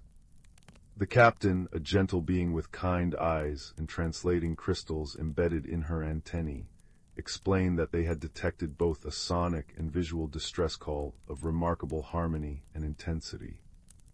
As preparations were made for departure, Azul and Lyra lingered in their crystalline home one last time. They knew their paths would now diverge, Azul returning to Chroma's color-drenched oceans, Lyra to Symphonia's singing forests. But instead of sadness, they felt gratitude. Azul glowed in a pattern he had created just for Lyra, a swirling dance of colors that meant, "You are my star-made friend." Lyra responded with a melody she had composed for Azul, a song that translated to "Your light will always guide me." The captain, watching them, offered a solution. The Exploration Guild maintained a neutral space station called the Harmony Nexus, where beings from different worlds could meet to share knowledge and friendship. She extended them both an open invitation. As they boarded the rescue ship, Azul and Lyra shared one last look at their crystalline cave, now glowing softly in Lumen's twilight. They knew it would remain there, a testament to friendship forged across worlds, waiting for any other travelers who might need shelter. Years later, on the Harmony Nexus, there is a particular observatory dome that is always filled with color and music. Here, a being of shifting hues and a creature of gentle harmonies often meet to watch the stars together. They have taught many others how to communicate beyond words, how to build bridges instead of barriers, and how the universal language of kindness needs no translation. And sometimes, when the station orbits through a particularly beautiful nebula, they can still be found side by side, one glowing in soft patterns, the other humming a quiet tune, remembering their time in a crystalline cave on a forgotten moon, where 2 strangers learned that friendship is the truest shelter in any universe. The fire crackled softly in the hearth, its flames dancing like amber leaves in an autumn wind, casting long shadows that seemed to hold secrets of their own. In the gentle glow, let me tell you a story of roots that run deep and memories that sleep in the quietest corners of our hearts. There once lived a young woman named Anya who had always felt slightly untethered, as if part of her were floating just above the ground, waiting for something to pull her gently back to earth. She lived in a small cottage at the edge of a whispering forest, a place she had inherited from her grandmother, a woman of quiet strength and stories woven into everything she touched. One evening, as the first chill of autumn crept through the cracks around the windows, Anya decided to open the old wooden chest that had sat at the foot of her bed for years. Her grandmother had always said, when the wind sings the old songs, it's time to listen, and tonight the wind was humming through the pine needles outside. Inside the chest, beneath layers of lavender-scented linens, she found a quilt. But this was no ordinary blanket. It was a tapestry of memory, each patch a different fabric, each stitch holding a story. There were patches of velvet as deep as midnight, squares of floral cotton faded by time, triangles of silk that shimmered like moonlight on water. And in the very center, a small, embroidered tree with roots that spread to every corner of the quilt, its branches reaching toward the edges as if embracing all the stories held within. As Anya unfolded it, a faint scent of rosewater and cedar filled the air, the very fragrance of her grandmother's embrace. She wrapped the quilt around her shoulders and sat by the fire, tracing the patterns with her fingertips. And as she did, she heard a whisper, so soft it might have been the fire sighing, "Remember, my child, remember." That night Anya dreamed. She stood in a sun-dappled meadow she had never seen, yet somehow knew. An older woman with silver hair braided like a crown was hanging linens on a line, humming a tune Anya recognized, a lullaby her grandmother used to sing. Under the elder tree, secrets sleep, the woman sang, her voice like the rustle of leaves. Where roots run deep, memories keep. The woman turned, and her eyes were the same warm brown as Anya's. She smiled and pointed to a young sapling at the edge of the meadow. "Every family has a tree," she said, "and every tree has roots that drink from the same deep waters." Then she faded, like mist in morning light. Anya awoke with the quilt still wrapped around her, the embers in the fireplace glowing like distant stars. The dream felt more real than the waking world, and the lullaby echoed in her mind. Over the next few days, Anya found herself drawn to the quilt, studying each patch as if it were a page in a book. One square made of blue fabric with tiny white stars felt strangely familiar. That night she dreamed again. This time she was in a cozy kitchen, where a man with kind eyes and flour-dusted hands was rolling out dough on a wooden table. He smiled at someone unseen and said, "A story is like bread. It needs time to rise and love to make it whole." He began to sing the same lullaby, his voice a low, warm rumble. Under the elder tree, secrets sleep. Where roots run deep, memories keep. He pointed to a window where a constellation, the same pattern as the starry patch, glittered in the night sky. "We are all stardust and stories," he said gently, before fading away. Anya began to understand. These were not just dreams, they were visitations, memories woven into the very fabric of the quilt. Each patch held a story, each story a person, each person a root in her family tree. She discovered that the quilt was made by generations of women in her family, each adding a patch that represented their story. There was a square of green silk from a great-great-grandmother who had been a gardener, her hands always in the earth. A triangle of red wool from a grandfather who had been a shepherd, guiding his flock through mountain passes. A patch of lace from a young aunt who had danced in courtyards under summer moons. Each night another ancestor came to her in dreams, always ending with the same lullaby, the same gentle pointing, toward a tree, a star, a river, a stone, each one a symbol that echoed in the quilt's patterns. But there was one patch that puzzled her, a small, frayed piece of gray fabric, unevenly stitched, as if added in haste or sorrow. It didn't glow with the same warmth as the others. That night she focused on it before she slept, and her dream was different. She stood in a dim room where a young woman sat by a window, her shoulders hunched. The woman was sewing the gray patch onto the quilt, her tears falling onto the fabric. "I'm sorry," she whispered. "I thought I had to leave to find myself, but I only lost my way." Anya realized this was her own mother, who had left when Anya was small, seeking something she never found. The regret in the room was palpable, a heavy mist that clung to everything. Under the elder tree, her mother sang, her voice trembling, "Secrets sleep, where roots run deep, memories keep." But she couldn't finish, her voice breaking into a sob. Anya woke with tears on her own cheeks, the gray patch cool under her fingers. She finally understood the quilt's deepest magic. It didn't just hold joys, it held sorrows, regrets, and unfinished stories too. That day, Anya took the quilt outside and spread it beneath the ancient elder tree that grew behind the cottage, the very tree from the lullaby. As sunlight filtered through the leaves, dappling the quilt with light and shadow, she began to sing. Under the elder tree, secrets sleep, where roots run deep, memories keep. One by one she touched each patch, saying the names of the ancestors she now knew. When she reached the gray patch, she paused. "I forgive you," she whispered, "and I remember you." A warmth spread through the fabric, and the gray patch seemed to soften, blending into the whole as if it had always belonged. That night she dreamed of her mother again, but this time her mother was smiling, standing beneath the elder tree. "Stories don't end with leaving," she said. "They end with understanding." And she finished the lullaby, her voice clear and strong. Anya awoke knowing what she had to do.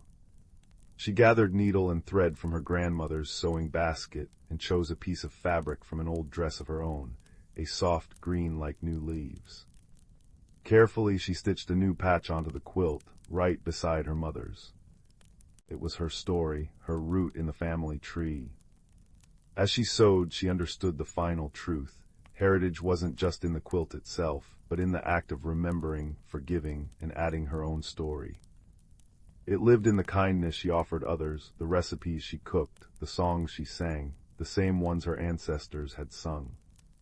It lived in the way she tended her garden, mended what was broken, and welcomed strangers as her grandmother had. That evening, as she sat by the fire with the quilt around her shoulders, she felt a deep, quiet peace. The roots she had always longed for were not in the ground, but in her hands, her heart, her actions. She was the culmination of all who came before, and the beginning of all who would follow. And when the wind sang through the trees that night, it carried the old lullaby, now joined by Anya's voice.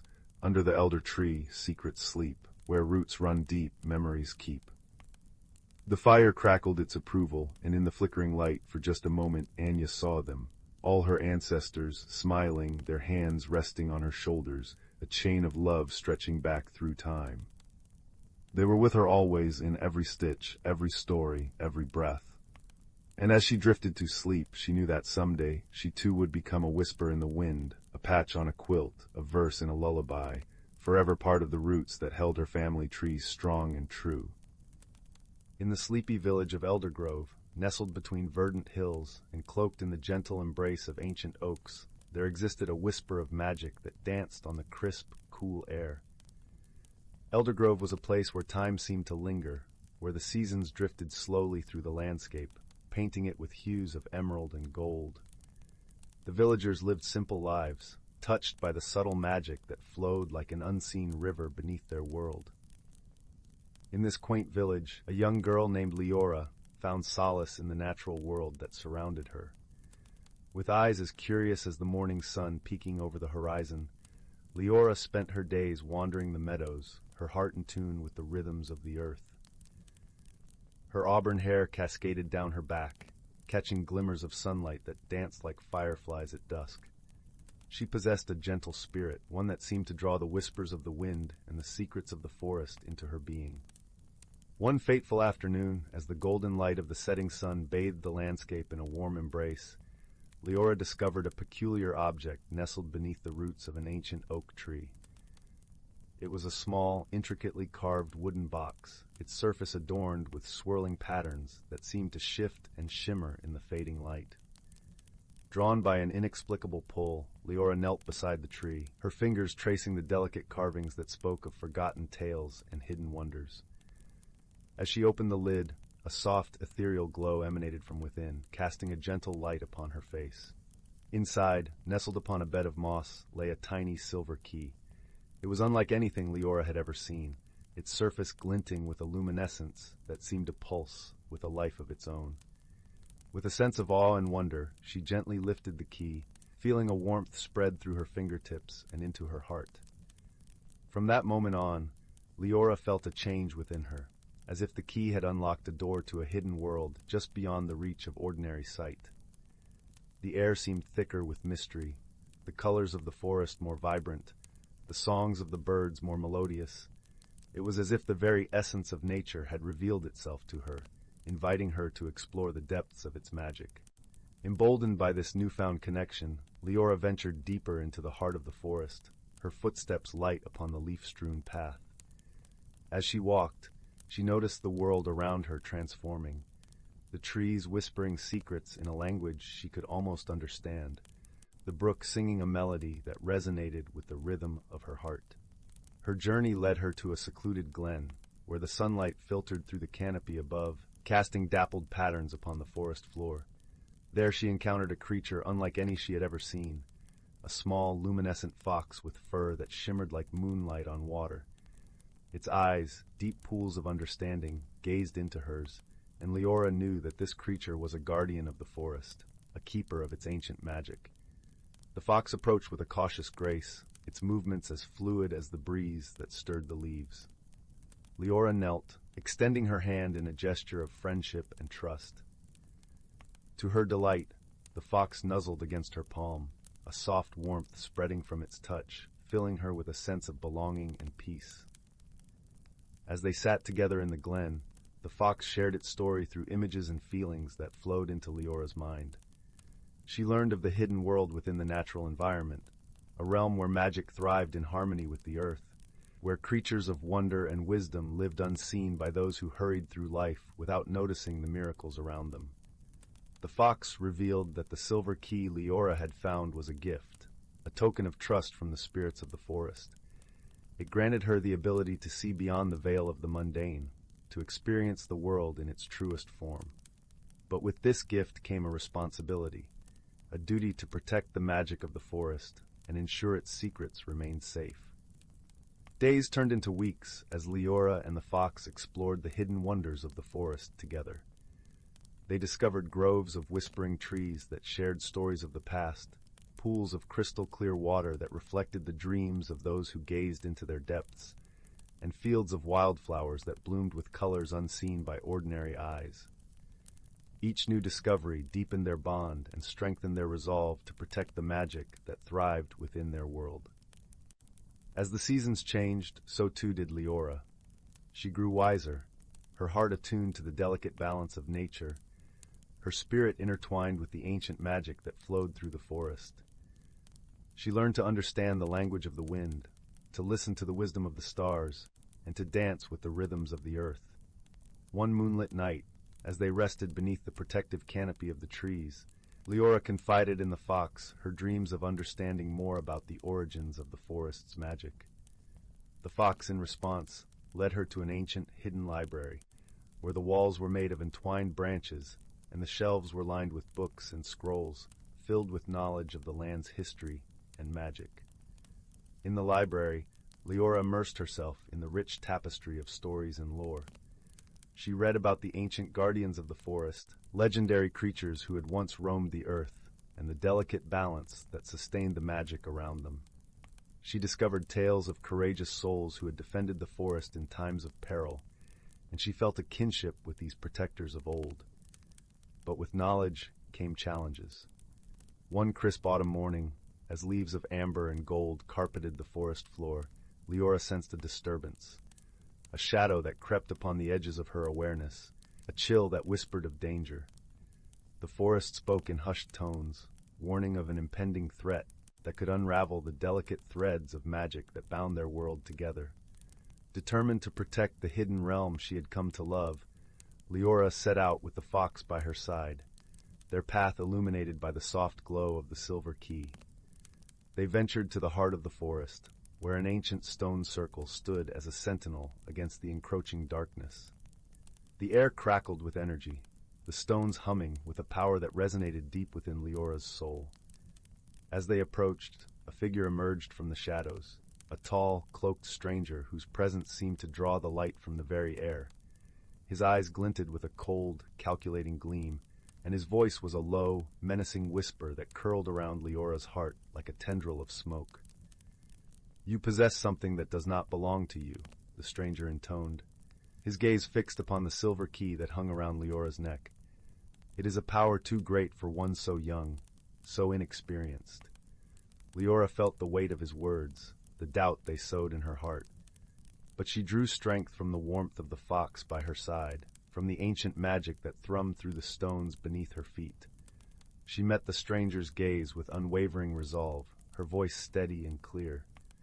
"This key was entrusted to me by the spirits of the forest," she declared, her heart burning with the courage that comes from knowing one's purpose. "I will protect the magic of this world, and I will not allow you to harm it."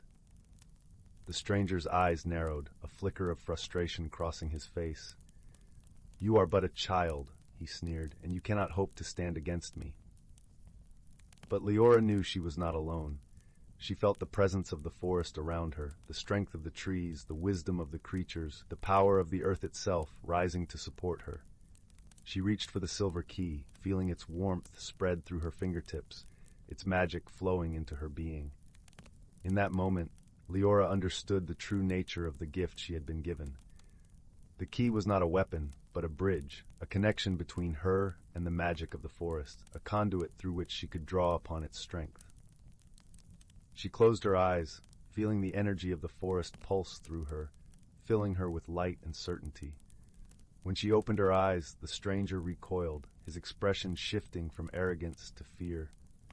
The air around Leora shimmered with a radiant glow, the light of the forest shining from within her, banishing the shadows that had crept into their world.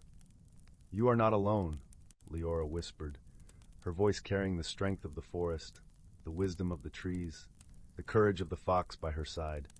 "I stand with the magic of this world, and together we will prevail." The stranger's form wavered, his image dissolving like mist before the rising sun. With a final, defiant snarl, he vanished into the ether, leaving behind only the whisper of his defeat. As the light faded, Leora felt the forest's gratitude surrounding her, a warm embrace that filled her heart with joy and contentment. She turned to the fox, her faithful companion and guide, and they shared a moment of understanding, a bond forged in the fires of adversity, tempered by the shared love of the world they had vowed to protect. With the threat vanquished, Leora and the fox returned to their exploration of the forest, their hearts light and their spirits unburdened. Together, they continued to discover the hidden wonders of the natural world, delighting in the magic that flowed through every leaf, every stone, every whisper of the wind. As the years passed, Leora grew into a wise and gentle guardian of the forest, her bond with the hidden realm deepening with each passing season. She learned that true strength came not from power, but from understanding, from friendship, from the willingness to stand for what was right. To deepen her understanding, Leora embarked on a journey beyond Eldergrove. She traveled to distant villages and met with other guardians of the natural world, each with their own unique connection to the magic that intertwined their lives. Through these interactions, Leora gained insight into the vastness of the magic that permeated the land, realizing that Eldergrove's enchantment was part of a larger tapestry that spanned the world. During her travels, Leora encountered a wise elder named Thalion, who had spent his life studying the ancient lore of the earth. Thalion spoke of the Great Convergence, a time when all the magical energies of the world would align, allowing those attuned to their power to glimpse the very fabric of creation. Intrigued, Leora listened intently as Thalion shared his knowledge, his words weaving a vision of a world brimming with potential and wonder. Eager to witness this event, Leora made her way to the sacred gathering place, a vast plateau overlooking the convergence of 5 great rivers. As the day of the great convergence dawned, guardians from across the land assembled, their presence a testament to the enduring bond between the natural world and those who cherished it.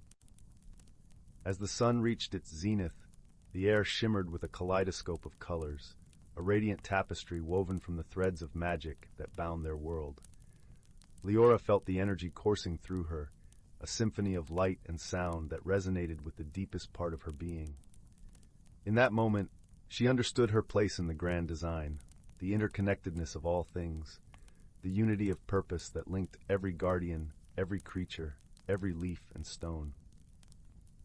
She realized that the true magic of the world lay not in the objects or the powers they wielded, but in the connections they forged, the harmony they nurtured, the love they shared.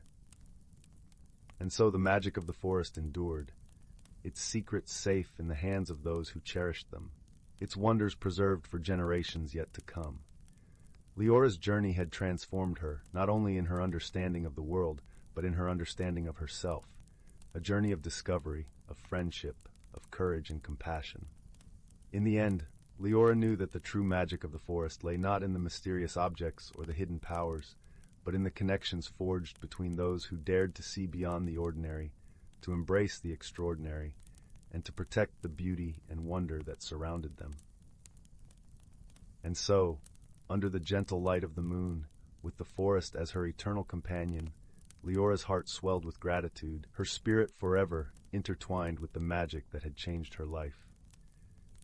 She sat beside her fox friend, the crackling leaves beneath them a comforting symphony, and whispered a promise into the night, a vow to cherish the magic of their world, to guard it with all her heart, and to share its wonders with those who would listen, those who would see, those who would believe. With the stars as her guide and the forest as her home, Leora found peace in the knowledge that she was part of something greater, something timeless and beautiful. And as the gentle night wrapped its arms around the world, she closed her eyes, the warmth of the fox by her side, and drifted into a dreamless sleep, content in the certainty that she was exactly where she was meant to be. For in Elder Grove, where magic whispered through the trees and danced upon the breeze, there was always a place for those who believed, those who listened, those who loved. And in that enchanted world, Leora had found her home. On a particularly golden autumn afternoon, while the sun dipped low in the sky, casting long shadows across the forest floor, Leora felt a stirring within her heart, a call to return to the ancient oak where her journey had begun. With the fox at her side, she retraced her steps through the woods, the path familiar yet ever-changing in the dance of light and shadow.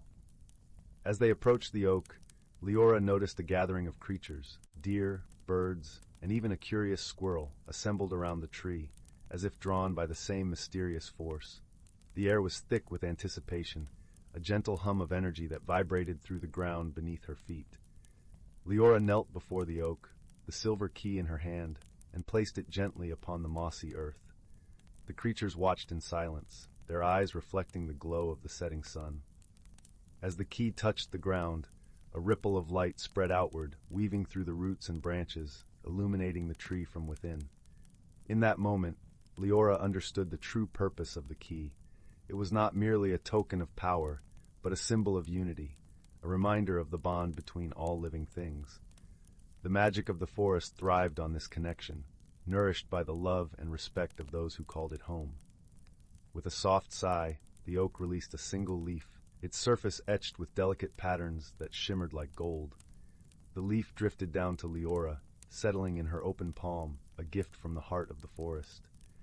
Touched by the gesture, Leora felt tears of joy welling in her eyes, a profound gratitude swelling in her chest. She understood now that her journey had come full circle, that her role as a guardian was not to wield power, but to nurture and protect the fragile web of life that bound them all together. As the sun dipped below the horizon, painting the sky in hues of pink and lavender, Leora stood with the fox by her side. The creatures of the forest gathered around them in a silent vow of solidarity.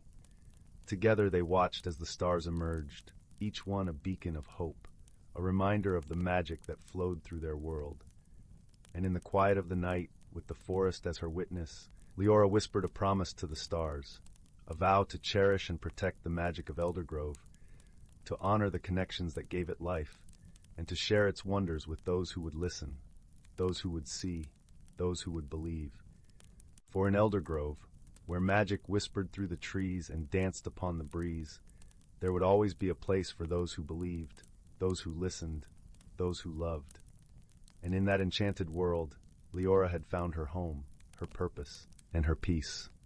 The embers in the hearth glowed like sleepy fireflies as the chill of twilight settled over the village of Willowbrook. Young Finn, whose quiet footsteps barely disturbed the dew-kissed grass, paused at the edge of the whispering woods. His fingers traced the smooth surface of the pebble of embers nestled in his pocket, a curious stone passed down from his grandmother, cool to the touch by day, but pulsing with gentle warmth by night. Tonight it glowed faintly through the worn fabric, casting amber shadows on his palm. "Guide me," he whispered, though he knew not what he sought. Only that the woods called to him with a rustle like pages turning in an old book. Finn's journey began beneath a crescent moon, silver light filtering through ancient oaks whose leaves shimmered like fish scales. The air smelled of damp earth and pine resin, and the crunch of fallen acorns underfoot echoed in the stillness. He followed the pebble's soft pulse, a heartbeat against his thigh, leading him deeper where the trees grew gnarled and wise.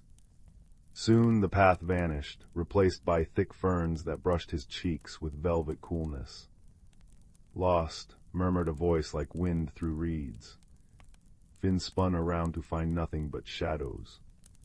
Then a pair of luminous eyes blinked open, a fox with fur the color of burnt sienna, watching him from a mossy stump. "Not lost," Finn replied, surprising himself. "Just following the warmth." The fox tilted its head. "Warmth is a fine compass. Come, small traveler, the valley stirs." They wound through a tunnel of weeping willows, their tendrils parting like curtains to reveal a hidden world. Moonlight Hollow lay before them, a sunken valley bathed in perpetual twilight, lit not by stars but by thousands of glowing mushrooms carpeting the ground like fallen constellations. Bioluminescent moths drifted lazily, trailing sparks of blue and gold. At the valley's heart stood a crystalline lake, its surface reflecting the shimmering fungi so perfectly it seemed a second sky lay beneath the water. "It's beautiful," Finn breathed, the pebble's glow swelling in response. The fox nosed his hand. "Beautiful, yes, but listen." A discordant note hung in the air, a faint, sorrowful hum that made the moths flutter erratically. "The heartstone dims," the fox sighed. "Without its song, the hollow sleeps too deeply. Winter creeps where it shouldn't." Finn learned the heartstone was a pillar of living crystal at the lake's center, the source of the valley's gentle light and warmth. Lately its glow had waned, leaving patches of frost on the mushrooms. The fox, named Sorrel, explained that the stone's energy was sustained by harmony, by the laughter of streams, the chorus of crickets, the rustle of creatures sharing stories under the moon. But a shadow had settled over the hollow, a lonely, ice-coated creature named Rhyme, whose touch froze everything it loved, had retreated into silence, its despair choking the heartstone's song. "Rhyme hides in the frost caves," Sorrel said, whiskers drooping. "It believes its coldness is a curse, but cold is just warmth waiting to be found." For days, Finn and Sorrel explored the hollow. They gathered stories like treasures. The tale of the badger who knitted moonlight into scarves, the song the willow trees sang to the tadpoles, the recipe for starlight tea brewed by elderly hedgehogs. Each night Finn pressed the pebble of embers to the heartstone, sharing memories of his grandmother's kitchen, the scent of cinnamon rolls, the crackle of her fireplace, her voice humming lullabies. The stone's pulse strengthened, melting small circles of frost. Yet the sorrowful hum persisted, echoing from the northern cliffs. "Rhyme fears it will shatter everything it touches," murmured a badger, her paws deep in glowing moss. "Even kindness." Finn knew he must face the caves. Sorrel guided him up treacherous paths where ice flowers bloomed sharp and fragile. The air grew biting, and Finn's breath fogged before him. Deep within a cavern glittering with frozen tears, he found Rime, a creature like an overgrown snow hare, with fur like frosted glass and eyes like chips of Arctic sky. It huddled around a tiny, dying glowworm, its paws encased in ice. "Go away," Rime whispered, voice cracking like thin ice. "I'll only bring you frost." Finn knelt, ignoring the cold seeping through his trousers. He placed the pebble of embers between them. Its light spread in a pool of butterscotch warmth. "My grandmother gave me this," he said softly. "She said warmth isn't just for keeping, it's for sharing." He told Rime about the hollow's fading songs, about the badger's scarves, about the hedgehog's tea. "They miss you," he finished. "The cold isn't you, it's just what happens when warmth is locked away too long." Tentatively, Finn reached out. Rime flinched, but as Finn's fingertips brushed its icy paw, the pebble flared. A cascade of ember-bright sparks danced up Rime's arm, not melting the frost but softening it into dewdrops. Rime gasped, a sound like icicles falling into water. I didn't know," it stammered. "I thought my touch harmed." Finn smiled. "Show me." Together, they stepped onto the frozen lake. Where Rime's paws touched, intricate frost patterns bloomed, ferns, snowflakes, constellations, not desolate but breathtakingly delicate. Finn placed the pebble on the ice. "Sing with me," he urged. And Rime sang, a trembling, crystalline note that soared over the water. The Heartstone answered, blazing like a captured sunrise. The valley erupted in light. Moths spiraled in jubilant clouds, mushrooms pulsed in time to the song, and the very air shimmered with released warmth. In the days that followed, Rime learned to weave frost into art, not isolation. It traced shimmering murals on cave walls and crafted ice lenses that magnified the mushroom's glow. Finn and Sorrel often sat by the lake, sharing starlight tea with the hedgehogs, while Rime sculpted ephemeral castles on the water. The pebble of embers, now nestled in a niche of the Heartstone, pulsed steadily, a testament that even the smallest warmth could thaw the deepest cold. Finn felt a quiet change within himself, too. The boy who'd entered the woods with hesitant steps now carried the Vala's harmony in his bones, understanding that courage wasn't the absence of fear, but the choice to offer kindness anyway. When it was time to leave, the willow curtains parted once more. Sorrel nuzzled Finn's hand. "Remember," she said, "warmth returns to those who carry it." Finn walked home under a dawn-streaked sky, the pebble's absence light in his pocket, replaced by a profound stillness. Back in Willowbrook, he knelt by his grandmother's rose bush, touched a frost-nipped bud, and breathed softly. A tiny, perfect ice crystal bloomed on the petal, a fragile, fleeting gift. That night, as he drifted to sleep, the hearth's embers winked like familiar eyes. In his dreams, he heard a fox's chuckle, the chime of ice melodies, and the deep, resonant hum of a stone singing the world awake. And in that warmth, woven from friendship and quiet courage, Finn slept, a boy forever changed, cradled by the gentle certainty that no heart is too cold to be reached, and no night too dark to hold a hidden glow. The fire crackled softly, its flames dancing like golden memories against the stone hearth. In the flickering light, shadows stretched and curled into shapes that almost looked like faces, like hands reaching across time. And in that warm, ancient glow, a story begins to unfold, a story of roots that run deep and remembrance that bridges generations. Lena lived in a small apartment in the city, where the stars were often hidden behind the glare of streetlights, and the past felt like something that happened to other people. She was a weaver of tapestries, her fingers skilled at threading colors into patterns, yet she often felt a peculiar emptiness, as if her own life's pattern was missing a crucial thread. One autumn afternoon, a package arrived from her grandmother's old house in the countryside, a house Lena hadn't visited since she was a child. Inside, swathed in tissue paper that smelled faintly of lavender and thyme, was a music box. It was carved from dark, rich wood, inlaid with mother-of-pearl that shimmered like captured moonlight. Tucked beside it was a note in her grandmother's elegant script, "For you, my dear. May it help you find your song." Lena lifted the lid.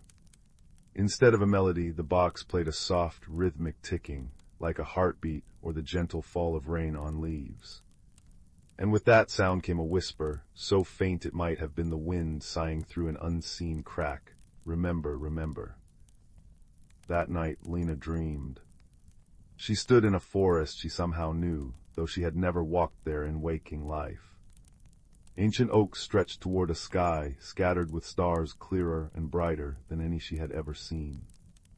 A woman was waiting beneath the largest tree, her form woven from dappled moonlight and shadow. She wore a dress patterned with constellations, and her eyes held the patient depth of roots delving deep into the earth. "You've come," the woman said, her voice like the rustle of leaves. "I am Lena. I have been waiting." Waiting for what? Lena asked, her own voice small in the vast, quiet wood.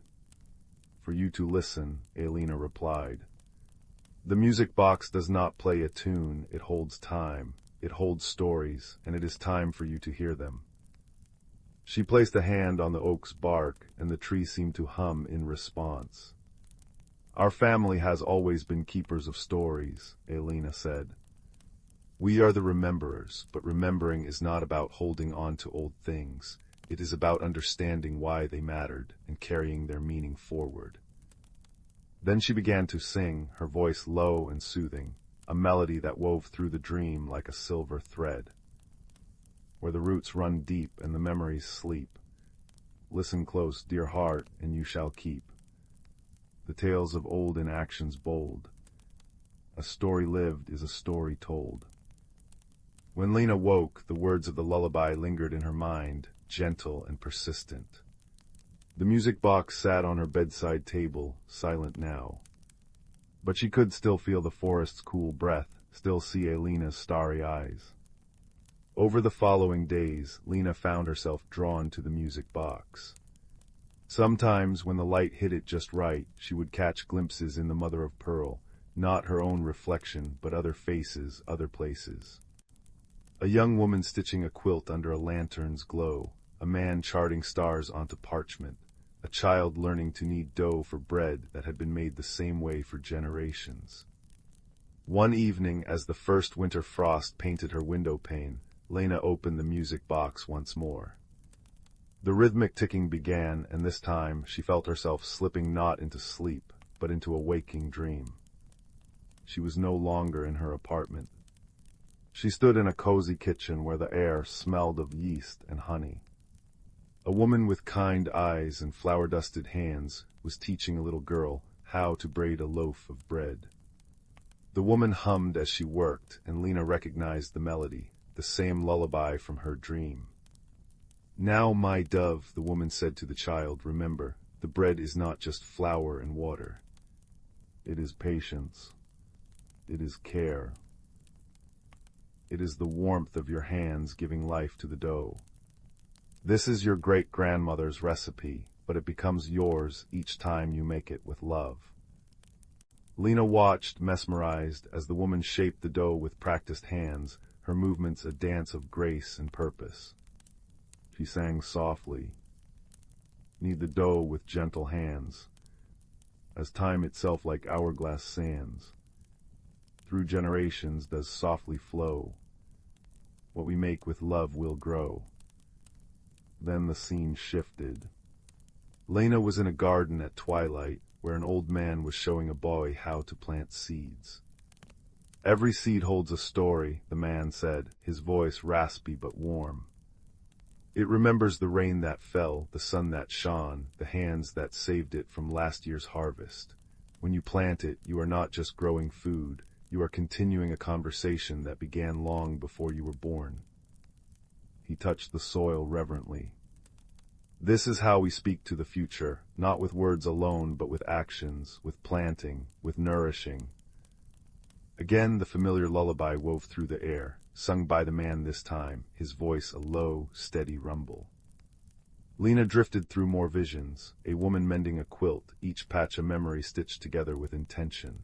A young man learning to read the night sky, connecting stars into stories that guided travelers home.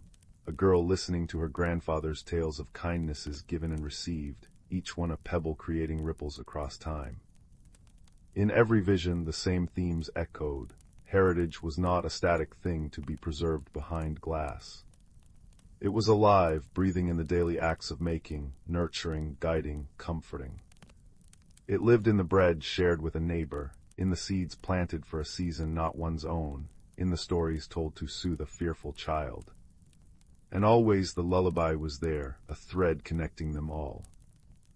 Where the roots run deep and the memories sleep. Listen close, dear heart, and you shall keep. One night, Lena found herself back in the moonlit forest with Elena. This time other figures stood among the trees, the bread maker, the gardener, the stargazer, the quilt mender. They were all smiling, their eyes holding the same gentle light. You see, Elena said, her voice blending with the whisper of the leaves. We are not just memories, we are the choices we made, the love we gave, the wisdom we passed on. The music box does not hold our voices, it holds the echo of our actions, and now it is your turn. Lena looked down at her own hands, the hands that wove tapestries but had never planted a seed, never baked bread, never guided anyone by the stars.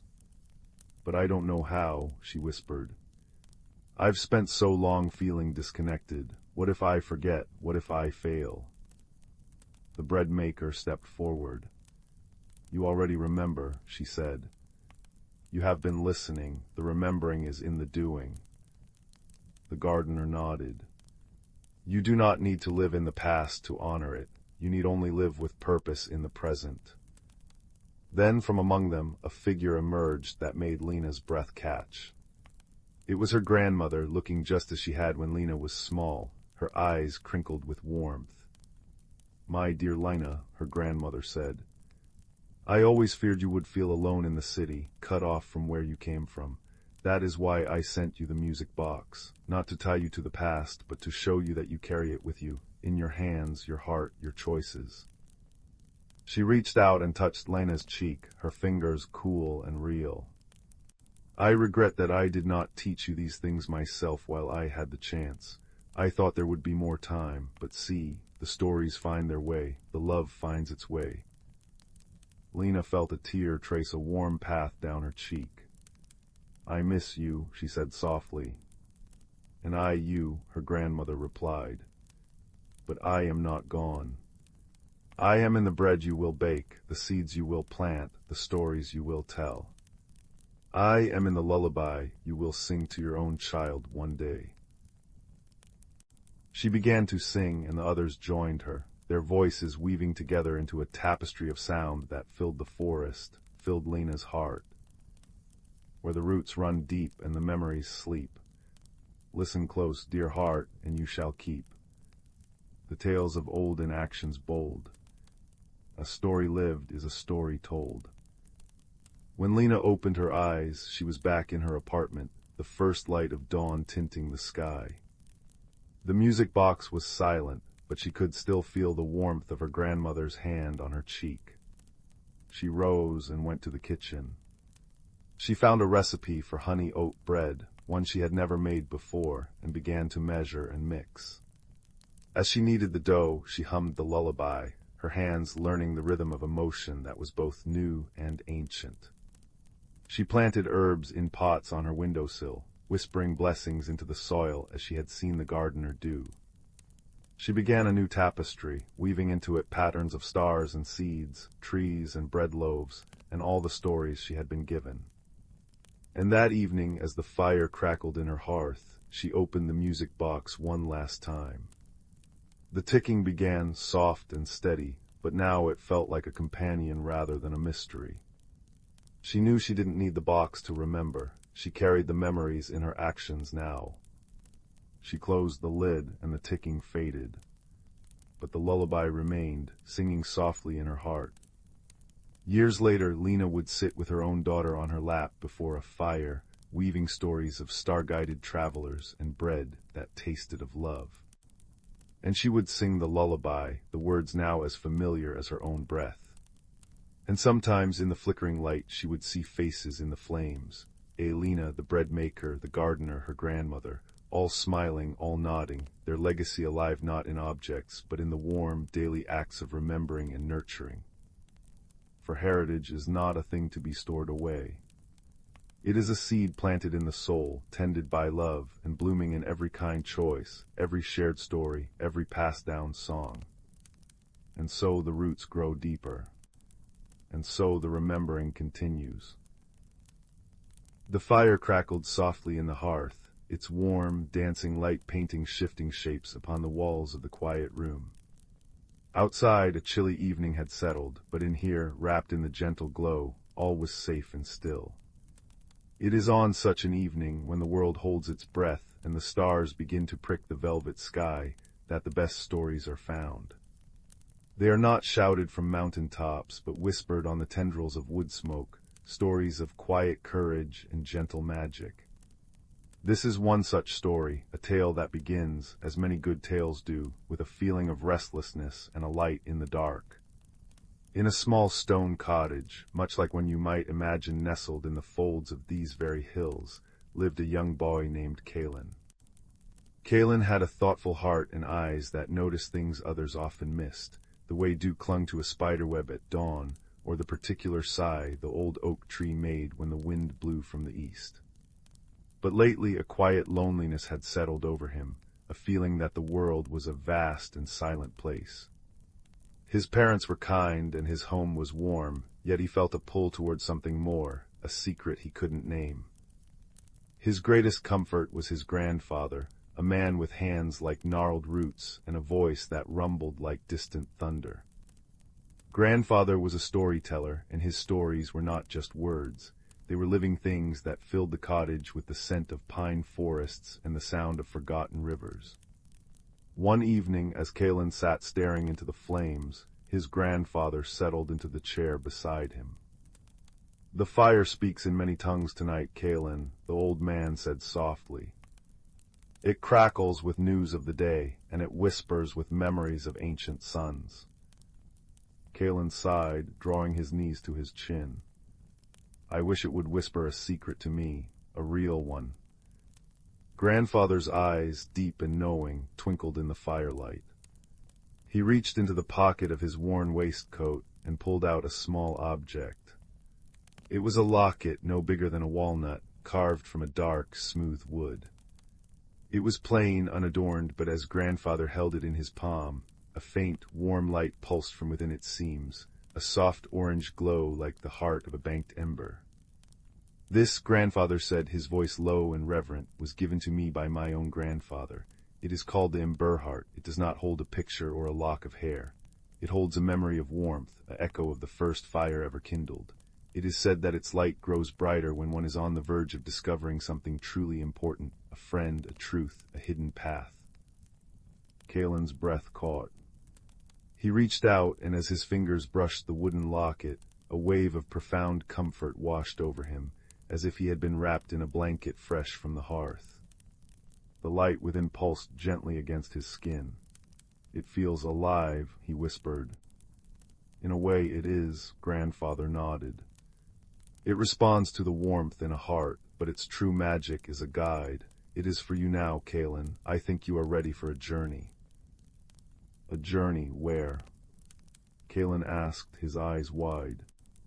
Grandfather's gaze turned towards the window, towards the darkening woods that crowded against the edge of their valley. "That the Ember Heart will help you discover. Tomorrow at first light follow where its glow leads you. But remember, the most important journeys are not about the distance traveled, but the stillness found. Listen more than you speak, observe more than you do, and trust the warmth you carry." That night Kalen slept with the Ember Heart tucked safely under his pillow. His dreams were filled with flickering lights and the scent of damp earth and growing things. When he awoke, a pale, silvery light was filtering through his window. He dressed quickly, pulling on a warm tunic and sturdy boots, and placed the locket on a leather cord around his neck.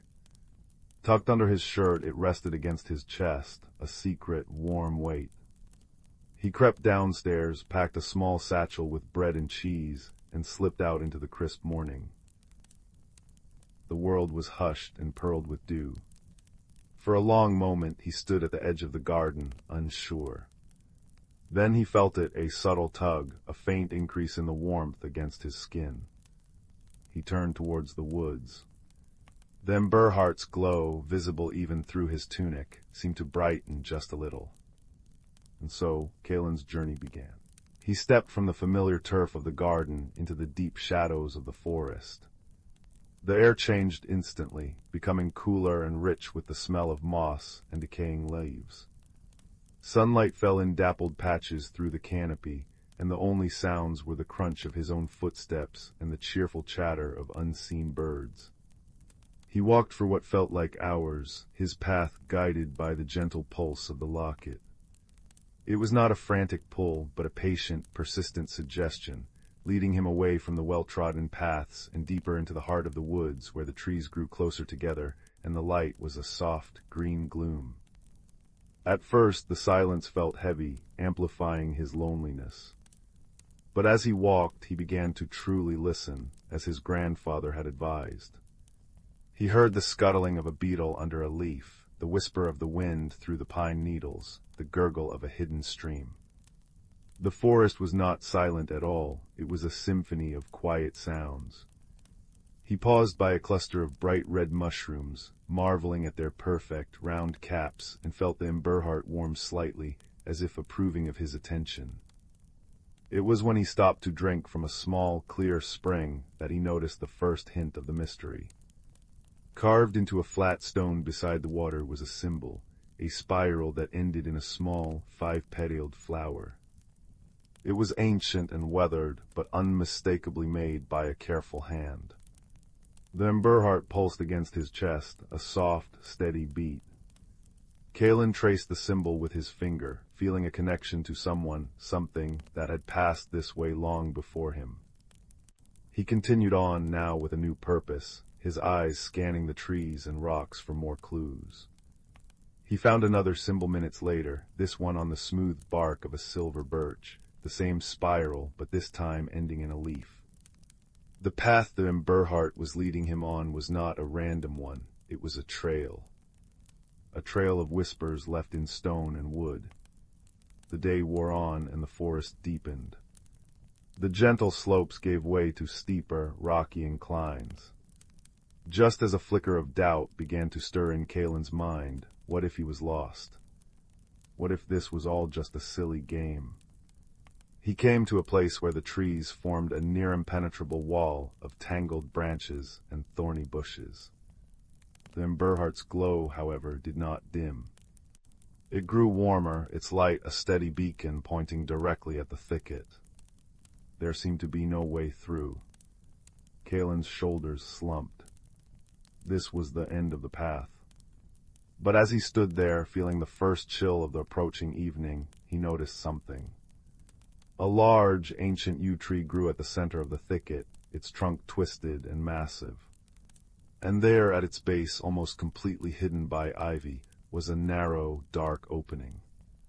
It wasn't a cave, but a passage, so well concealed it was invisible unless you were standing right before it. The ember heart was now glowing so brightly that its light spilled out from the neck of his tunic, casting a warm, orange circle on the ground. Taking a deep breath, Kalen pushed aside the curtain of ivy and stepped into the darkness. The air inside was cool and smelled of stone and old, dry earth. The passage was narrow, forcing him to walk sideways for a few paces, but it soon opened up. He wasn't in a cave, but in a tunnel, the walls smooth, as if worn by water or countless gentle hands over countless years. And the most remarkable thing was the light. It was not the bright, cheerful light of day, but a soft, phosphorescent glow that came from patches of moss clinging to the ceiling and walls. They pulsed with a gentle blue-green light, illuminating the way forward. He walked on, the only sound the soft scuff of his boots on the stone floor. The tunnel sloped gently downward, twisting and turning, and Kalen had the strange sensation that he was leaving the ordinary world far behind.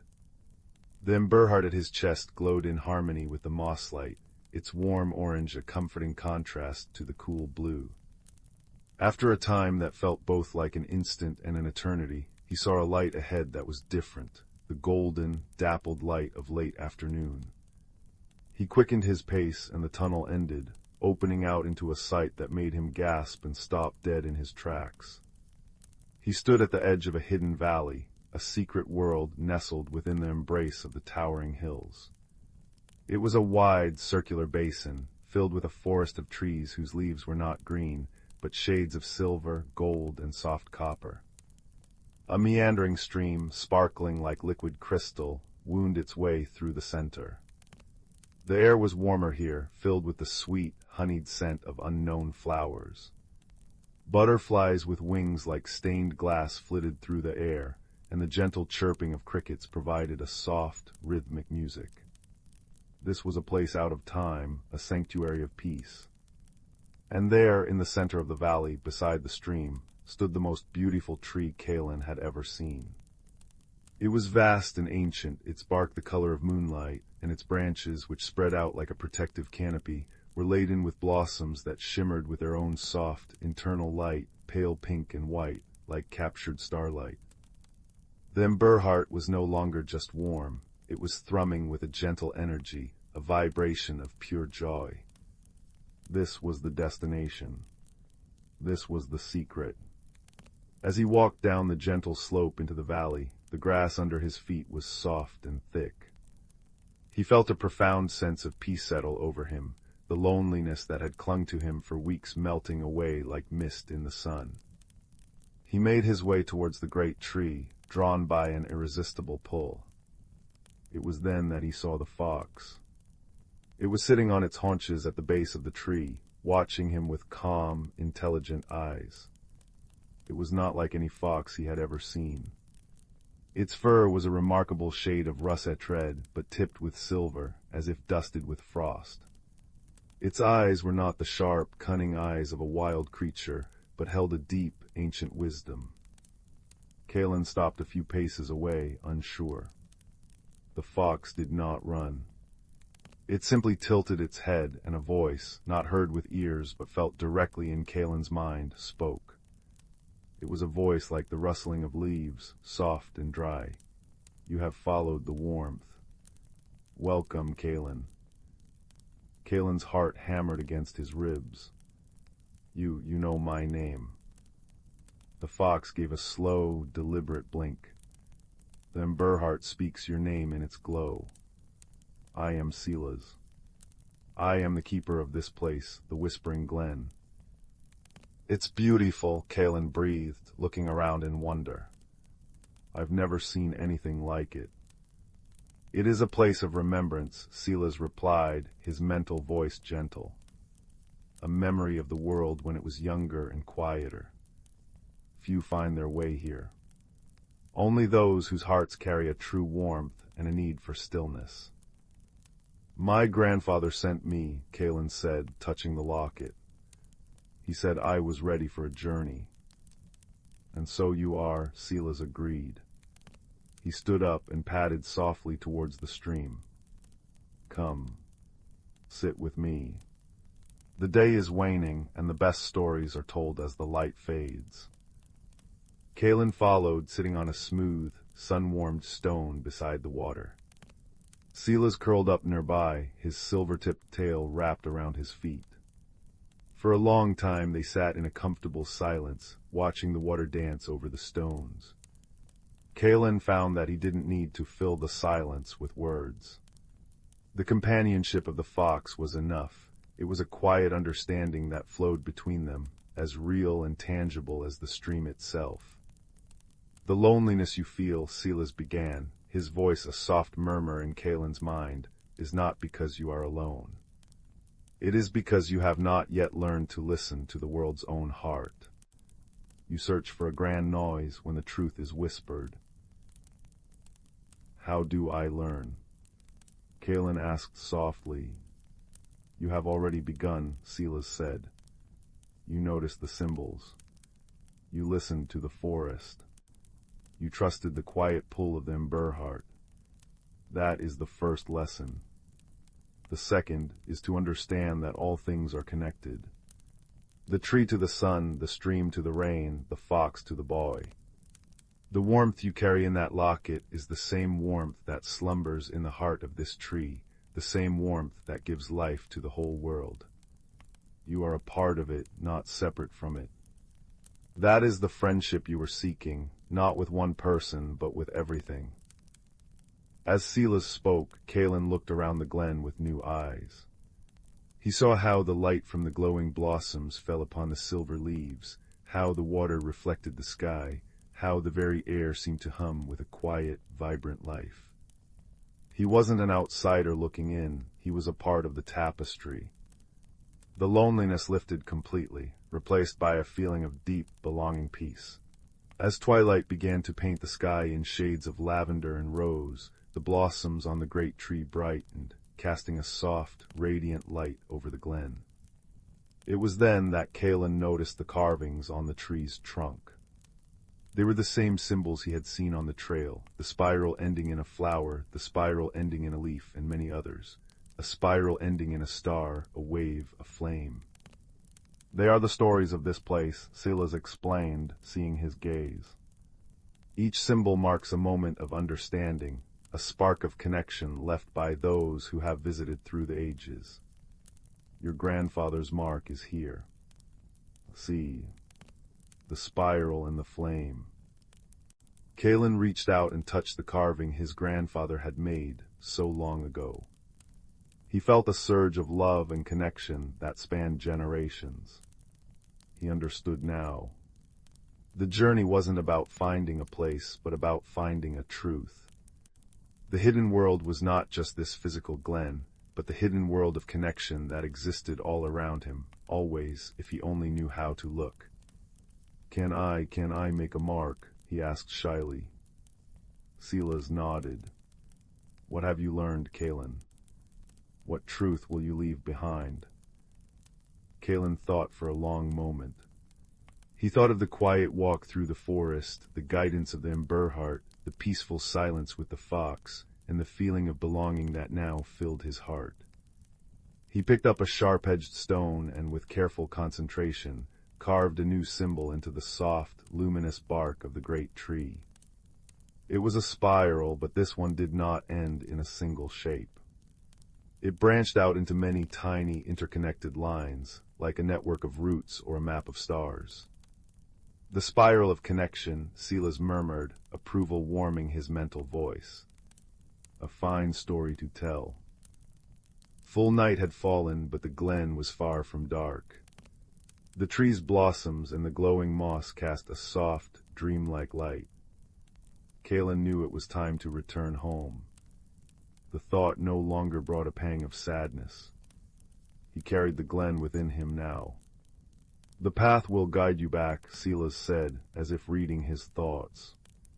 The ember heart will remember the way. And you may return whenever your heart needs to remember its connection. Thank you, Silas, Kalen said, his voice thick with emotion. For everything. The fox dipped his head.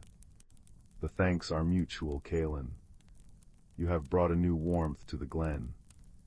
Go in peace. Remember the stillness. With a final, long look at the magical valley, Kalen turned and entered the tunnel. The journey back felt different, shorter. He was no longer a seeker, but a knower. The ember heart glowed steadily against his chest, no longer a guide to a destination, but a reminder of the one he had found. When he finally stepped out of the thicket and back into the familiar woods near his home, the moon was high and bright. He walked the last stretch with a light heart, the night sounds of the forest a friendly chorus now, not a lonely one. He slipped back into the quiet cottage. The fire in the hearth had burned down to a bed of glowing coals, but the room was still warm. His grandfather was asleep in his chair, a blanket over his knees. Kalen knelt by the fire, adding a small log. As the flames licked at the new wood, catching light, he felt his grandfather's hand on his shoulder. "You found it," the old man said, his voice soft with sleep and certainty. Kalen looked up and smiled, a true, peaceful smile that reached his eyes. "I did, grandfather, and I found so much more." He didn't need to explain. The change in him was plain to see, the quiet confidence, the absence of the restless loneliness. The ember heart, now cool and dark against his chest, had done its work. He sat on the rug by the fire, and his grandfather began to tell a story, not of great battles or far-off lands, but of a boy who learned to listen to the world's heartbeat. As Kalen listened, the crackle of the fire and the rumble of his grandfather's voice wove together, and the line between the story and the memory blurred into a single, warm, comforting truth. Outside, the stars shone down on the quiet hills. Inside, by the fireside, a boy who had journeyed far and found his way home closed his eyes. And as he drifted into sleep, his dreams were not of lonely paths, but of a silver-furred fox, a tree of glowing blossoms, and the gentle, unbreakable connection of all things, a warmth that would burn steady and true within him forever. The first frost of the season had just begun painting silver lace across the window pane when young Cora discovered the acorn. Not an ordinary acorn, mind you, but one that glowed with a soft, buttery light from within its polished shell, nestled among fallen leaves in the crook of Grandmother Rowan's garden wall. When Cora cupped it in her mittened hands, warmth spread through her fingers like sipping hot cider, and a faint melody hummed against her palms, a song of rustling ferns and distant waterfalls. "Forest's heartbeat," Grandmother had murmured that evening, stirring honey into chamomile tea while firelight danced in her wise, crinkled eyes. Lost long ago when shadows grew jealous, the woods grow thin without it. Cora knew the stories, how the whispering woods bordering their village once shimmered with shared dreams between trees and townsfolk, how children used to follow foxfire lanterns to dance with mushroom-ring sprites. Now the forest stood silent and watchful, paths twisting into gloom. That night, as wind sighed through eaves like a lonely breath, the acorn pulsed against Cora's pillow. Not a demand, but an invitation. By dawn, with the acorn secured in a velvet drawstring pouch round her neck and Grandmother's knitted scarf smelling of rosemary and courage, Cora slipped through the garden gate. Winter's breath hung crisp in the air, turning each footstep on frosted grass into a tiny crunching symphony. The deeper she wandered, the stranger the woods became, not menacing, but deeply alive. Birch trunks gleamed like polished bone in slanting sunlight, while ice-encased spiderwebs glittered like chandeliers. Yet an ache lingered beneath the beauty, brittle branches, two silent clearings where no birds sang, and a scent like forgotten rain. After hours of following the acorn's gentle tug, a compass in her chest, Cora stumbled into a clearing veiled by weeping willow tendrils. There, grumbling fiercely as he wrestled a thorny vine ensnaring his burrow entrance, was a badger. Blasted brambles, he huffed, his charcoal-striped fur fluffed in indignation. Grew overnight, thick as thief's lies. His name, he grumpily admitted when Cora offered help with her little pruning shears, was Thorn. And no, I don't need a human clattering about, especially one wearing a... He froze, black nose twitching toward her glowing pouch. Is that? It can't be. Wonder smoothed his gruffness like a stone worn by a river. The heartseed, they said it was gone forever. Thorn became her unlikely guide. His knowledge of route paths and squirrel highways was unmatched, but more precious was his dry humor that turned fearful shadows into mere tricks of the light. That creaking, he'd sniff as ancient oaks groaned overhead. Just old Oakheart complaining about his rheumatism. Tell him he's looking splendid and he'll quiet right down. When a sudden snow flurry blinded them near a ravine, Thorn unearthed a hidden badger tunnel smelling of damp earth and safety. Inside, bioluminescent moss coated the walls like emerald stardust, guiding their way. "Forest remembers its own," Thorn murmured, his gruff voice softened. The acorn's light intensified as they journeyed, its song swelling into harmonies that made frozen streams sigh and icicles chime. It led them to a colossal hawthorn tree, its gnarled trunk split by a fissure veiled in cascading ivy. "Impossible," breathed Thorn. The elders spoke of the veiled grove, but no one's found it in generations. As Cora pushed aside the ivy, warmth and the scent of sun-warmed apricots enveloped them. They stepped not into a hollow, but into a sunlit glade suspended in perpetual golden hour. Butterflies with stained glass wings drifted above flowers that chimed when touched. At the glade's heart stood a tree unlike any other, its bark shimmering like molten amber, roots cradling a hollow where a nest of woven moonlight pulsed with absence. Tiny figures emerged from blossoms and fern shadows, the verdant folk, no taller than Cora's hand, with skin like dappled sunlight and hair of spun moss. Their leader, Elder Mosshelm, stepped forward, his acorn cap hat trembling. The heartseed's return.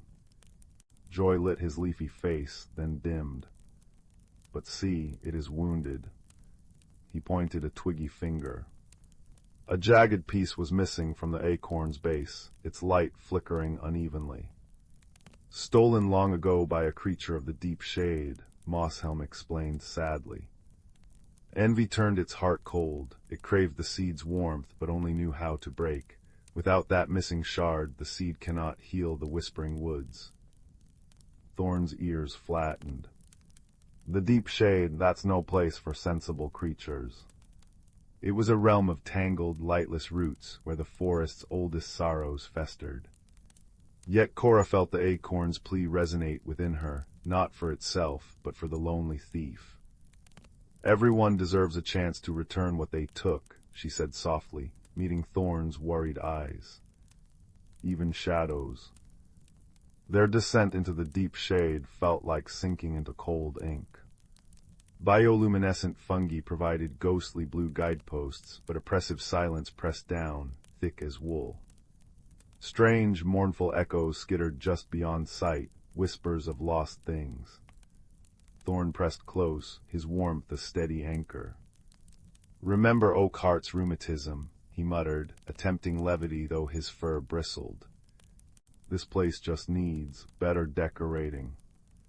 Deep within a cavern woven from thorny roots, they found it, a creature of shifting obsidian smoke, curled around a shard of light that burned its ephemeral hands. It hissed, coiling tighter, eyes like dying embers flaring defensively. Cora knelt slowly, ignoring Thorn's warning rumble. She didn't reach for the shard. Instead, she opened her pouch, letting the heartseed's gentle radiance spill out. "It misses its piece," she said, her voice steady despite her trembling hands. "And I think you miss not being alone in the dark." The creature recoiled, smoke swirling in agitation. Cora hummed the seed's melody, the song of rustling ferns and waterfalls. The creature stilled. Tentatively, Cora placed the glowing acorn on the cold earth between them. "Its warmth isn't meant to be hoarded, it's meant to be shared, like friendship." A long, silent moment stretched. Then a thin, smoky tendril extended, not toward the seed, but toward Cora's outstretched hand. It didn't touch, but hovered, trembling with a profound, aching loneliness that mirrored the brittle woods above. Slowly, achingly, the creature uncurled.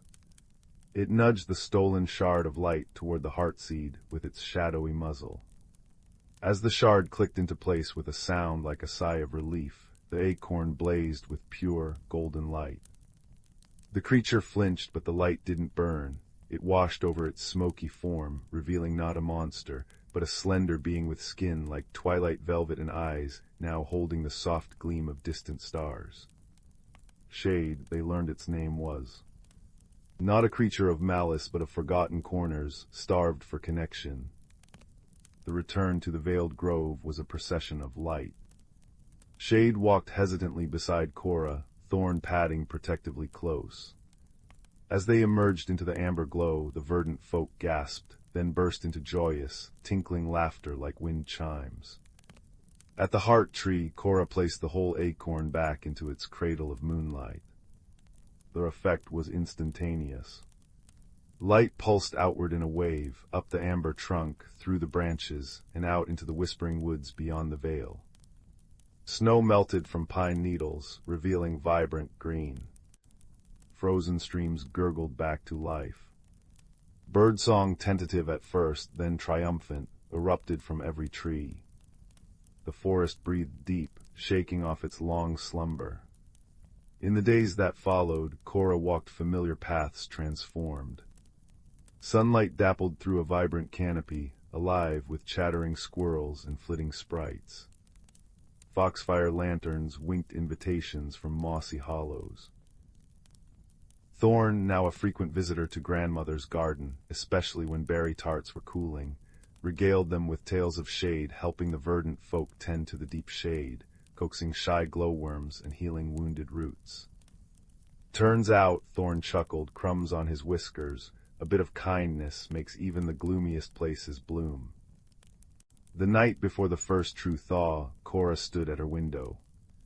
The whispering woods shimmered under the moon, no longer a wall of secrets, but a friend breathing softly in the dark. In her hand, warmed by her touch, lay a single leaf gifted by the heart tree, its veins traced with permanent, gentle gold light. She pressed it to her cheek, breathing in the scent of damp earth and possibility. Outside, an owl hooted a lullaby, joined by the distant, contented purr of a badger settling into his burrow, and the soft, chiming laughter of tiny folk dancing in moonlit clearings. The forest's heartbeat, strong and steady, echoed her own. As she climbed into bed, the golden leaf glowing softly on her nightstand, Cora smiled. The greatest magic she knew as sleep gently pulled her under wasn't in glowing seeds or hidden groves. It was in the courage to offer warmth to shadows, the wisdom to listen to forgotten songs, and the boundless, quiet strength found in an unexpected friend's steadfast presence beside you on the path home. The woods whispered their ancient lullaby, a promise carried on the warm spring wind rustling the newly green leaves, a promise of belonging forever renewed. Once upon a time, nestled in a grove where the forest whispered secrets to the wind, there stood a small, ivy-covered cottage with a roof that sloped as if in a perpetual nod of welcome. Inside lived a gentle soul named Clara, known far and wide for her skillful weaving. Her tapestries, vibrant with colors that seemed to shimmer like the surface of a river under the moonlight, were admired by all who saw them. Yet Clara herself felt like a loose thread in the fabric of her own life. Clara loved the predictability of her days, the rhythmic clatter of loom and shuttle providing a comforting cadence. But lately she sensed a quiet discontent weaving its way through her heart, like a shadow threading through sunlight. She yearned for something more, a change she couldn't quite articulate. One autumn afternoon, as the leaves blushed with gold and russet, Clara stepped outside, her fingers wrapped around a mug of warm cider. The air was crisp and full of the earthy scent of fallen leaves. Just beyond her garden, where the wildflowers nodded in agreement with the breeze, stood an ancient oak tree, its branches sprawling like a welcoming embrace. As she wandered closer, Clara noticed something peculiar. At the base of the oak, where its roots curled like fingers through the earth, lay a small, forgotten door. It was weathered and carved with intricate runes that danced in the dappled sunlight. Curiosity fluttered in her like a new leaf unfurling, and with a gentle push, the door swung open with the softest sigh. Inside, the air shimmered with possibilities, and Clara found herself in a space that was both familiar and wondrously new. This was the realm of the forest folk, beings of gentle magic who nurtured the land and all its creatures. Their haven was alive with colors more vivid than any Clara had ever woven, a tapestry of life itself, unfurling in every direction. The forest folk welcomed Clara with smiles that glowed like the first light of dawn. Leading the way was Alder, a wise elder with eyes that twinkled like stars caught in a canopy of leaves. "Welcome, dear Clara," he said, his voice as soothing as a lullaby. "We've been expecting you." Clara's heart fluttered with both excitement and trepidation. "Expecting me?" she asked, her voice a whisper among the leaves. "Indeed," Alder replied, gesturing for her to follow. "It's time for you to discover what's been growing inside you, like a seed waiting for spring." As Clara walked with Alder and the other forest folk, she noticed how the path beneath her feet seemed to transform with each step, a mosaic of stones and moss that mirrored her swirling thoughts. They guided her to a glen where the air hummed with a gentle magic, and the sky was a quilt of twilight hues. In the center of the glen stood a loom, unlike any Clara had ever seen. It was crafted from silver birch and moonlight, its threads spun from the dreams of the woodland creatures. "Here," Alder said, "you will weave a tapestry not with your hands, but with your heart." Clara hesitated, her fingers brushing the ethereal threads. She closed her eyes, inhaling deeply, the scent of pine and possibility filling her senses. As she began to weave, the threads responded to her emotions, each strand a reflection of her inner world. At first, the tapestry was a chaotic jumble of colors, a storm of uncertainty and fear of the unknown. But as Clara continued, she felt the presence of the forest folk surrounding her, their warmth and encouragement flowing into her very being. Slowly, she began to see patterns emerge, shapes that spoke of growth and transformation. With each pass of her hands, Clara wove her fears and doubts into something beautiful, a landscape of change filled with small, shimmering stars of hope. She realized that change, though daunting, was a natural part of life, much like the turning of seasons or the growth of a tree from a tiny acorn. The forest folk watched as Clara's tapestry grew, their gentle smiles reflecting her blossoming confidence. "You're doing wonderfully," Alder murmured, his voice carrying the same warmth as the sunlit glen. As the final thread slipped into place, Clara opened her eyes to behold her creation, a tapestry of her journey, vibrant and alive. It was a piece of art that mirrored her own transformation, capturing the beauty of embracing change and the strength found in vulnerability. With a newfound sense of peace, Clara thanked the forest folk for their guidance. "You've shown me that change is not something to fear, but something to welcome," she said, her voice filled with gratitude. As she stepped back through the door into her own world, Clara felt the autumn breeze brush her skin, carrying with it a whisper of the magic she had discovered within herself. The forest, once a backdrop to her life, now seemed a living tapestry of its own, vibrant and welcoming. Back in her cozy cottage, Clara returned to her loom with a heart full of inspiration. Her tapestries now carried the essence of her journey, each piece a reminder of the beauty that could be found in embracing the unknown. And so, as the days turned to weeks and the forest donned its winter cloak, Clara's heart remained open, her spirit woven into the very fabric of the world around her. She had found her place within the tapestry of life, where change was not an ending, but a beginning, a magical transformation that would continue to unfold with each new day. And so under the gentle watch of the stars and the whispering leaves, Clara's story of personal growth and magical transformation became a lullaby sung by the forest itself, a testament to the power of embracing one's true self. In the quaint village of Willowbrook, nestled amidst rolling hills and flourishing meadows, there was a peculiar legend whispered among its inhabitants. It spoke of the enchanted lantern, a magical object that had the power to illuminate hidden paths and reveal truths unseen. It was said to be tucked away in the heart of the mystic woods, a lush and verdant forest that bordered the village, where old oaks and whispering pines guarded secrets untold. The villagers often spoke of the lantern with both awe and caution, for it was believed that only those pure of heart could unveil its mysteries.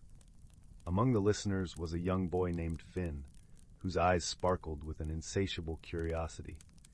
Finn was known for his gentle nature and boundless imagination. He loved exploring the woods with his best friend, a clever raccoon named Pip, who often perched on his shoulder or scurried alongside him. One crisp autumn afternoon, as golden leaves cascaded from the trees like gentle rain, Finn found himself drawn to the edge of the mystic woods. The air was crisp and filled with the scent of pine and earth. He and Pip had heard the legend many times over crackling fires and beneath starlit skies, but that day the call of adventure was too strong to resist. "Pip," Finn murmured, his breath a soft cloud in the cool air, "what if we find the enchanted lantern?" What wonders could we discover? Pip twitched his nose and chirped in agreement, his tiny paws patting Finn's shoulder as if to say, "Let's go! Let's see!" With a heart full of hope and wonder, Finn stepped into the mystic woods, the leaves crunching softly beneath his feet. The forest was alive with the sounds of nature, the rustling of leaves, the distant call of a songbird, and the gentle babble of a hidden brook. Sunlight filtered through the canopy, casting dappled patterns on the forest floor, creating a tapestry of light and shadow that seemed to dance with every breeze. As they ventured deeper, the world around them seemed to shift. The forest was more than just trees and trails. It was a living, breathing entity that wrapped them in its embrace. The path wound its way through towering ferns and beneath ancient trees whose branches reached out like welcoming arms. The deeper they went, the more Finn felt a change within himself. A sense of belonging, a connection to something greater than he had ever known. "Do you feel it, Pip?" Finn whispered, his voice a soft echo in the stillness. Pip nodded, his eyes wide with wonder as they peered into the depths of the forest, where shadows played and light danced. Hours passed like minutes as they wandered, until they came upon a clearing bathed in a gentle golden glow. In the center stood an old stone pedestal, and upon it rested the enchanted lantern. Its glass was etched with intricate patterns that seemed to shift and shimmer, reflecting the colors of the forest around it. Finn approached with reverence, his heart pounding with a mix of excitement and trepidation. He reached out a tentative hand, and as his fingers brushed the cool metal, a warm light blossomed from within the lantern, casting a soft radiance that filled the clearing. In that moment, Finn felt a warmth spread through him, a gentle reassurance that whispered of possibilities and dreams yet to be realized. The world seemed to hold its breath, and the forest hushed as if in anticipation. Pip chirped softly, his eyes reflecting the light of the lantern as he watched his friend with unwavering trust. With the lantern in hand, Finn turned to the path ahead, which now glowed with a luminescent trail that beckoned them onward. It was a path that wove through the heart of the forest, revealing vistas of breathtaking beauty, hidden groves where flowers bloomed in riotous colors, and crystal-clear streams that sang as they danced over stones. As they walked, the lantern's light revealed more than just the path. It illuminated memories and dreams, hopes and fears, all woven together in the tapestry of Finn's heart. He saw moments of kindness and courage, laughter shared with friends, and the quiet strength that came from knowing he was never truly alone. The journey was not without its challenges, but Finn faced them with a newfound wisdom and the steadfast companionship of Pip. They crossed rickety bridges that swayed over deep chasms, clambered over rocky outcrops that tested their resolve, and weathered sudden storms that sought to turn them back. Yet through it all, the lantern's light never wavered, guiding them with unwavering certainty. As they ventured further, they discovered a hidden world within the forest, a place where the magic of nature thrived in harmony. They met creatures of all shapes and sizes, each with stories of their own. There was Luna, the wise old owl who spoke of the stars and the secrets they kept, and Thistle, the mischievous squirrel who shared tales of acorn feasts and daring escapades. In this hidden world, Finn and Pip forged friendships that defied expectations. They learned that true friendship knew no bounds, that it was a bond that transcended differences and celebrated the unique gifts each brought to the world. Through their journey, they came to understand that the greatest magic lay not in the lantern itself, but in the connections they made along the way. The days turned into weeks, and the forest became a second home, a place of peace and discovery. Yet, as all journeys do, theirs too had to find its end. One evening, as the sun dipped below the horizon and painted the sky in hues of lavender and gold, Finn and Pip found themselves back at the edge of the mystic woods. The enchanted lantern, now a part of their story, rested gently in Finn's hands. He knew that its light was meant to be shared, that it was a gift for all who sought its wisdom. With a heart full of gratitude, he placed the lantern back upon its pedestal, where it would await the next seeker of dreams. As they made their way home, the village welcomed them with open arms, the warmth of familiarity and love wrapping around them like a cozy blanket. Finn's journey had changed him in ways he could not have imagined. He carried with him the lessons of the forest, the importance of friendship, the courage to face the unknown, and the magic that dwells within every heart.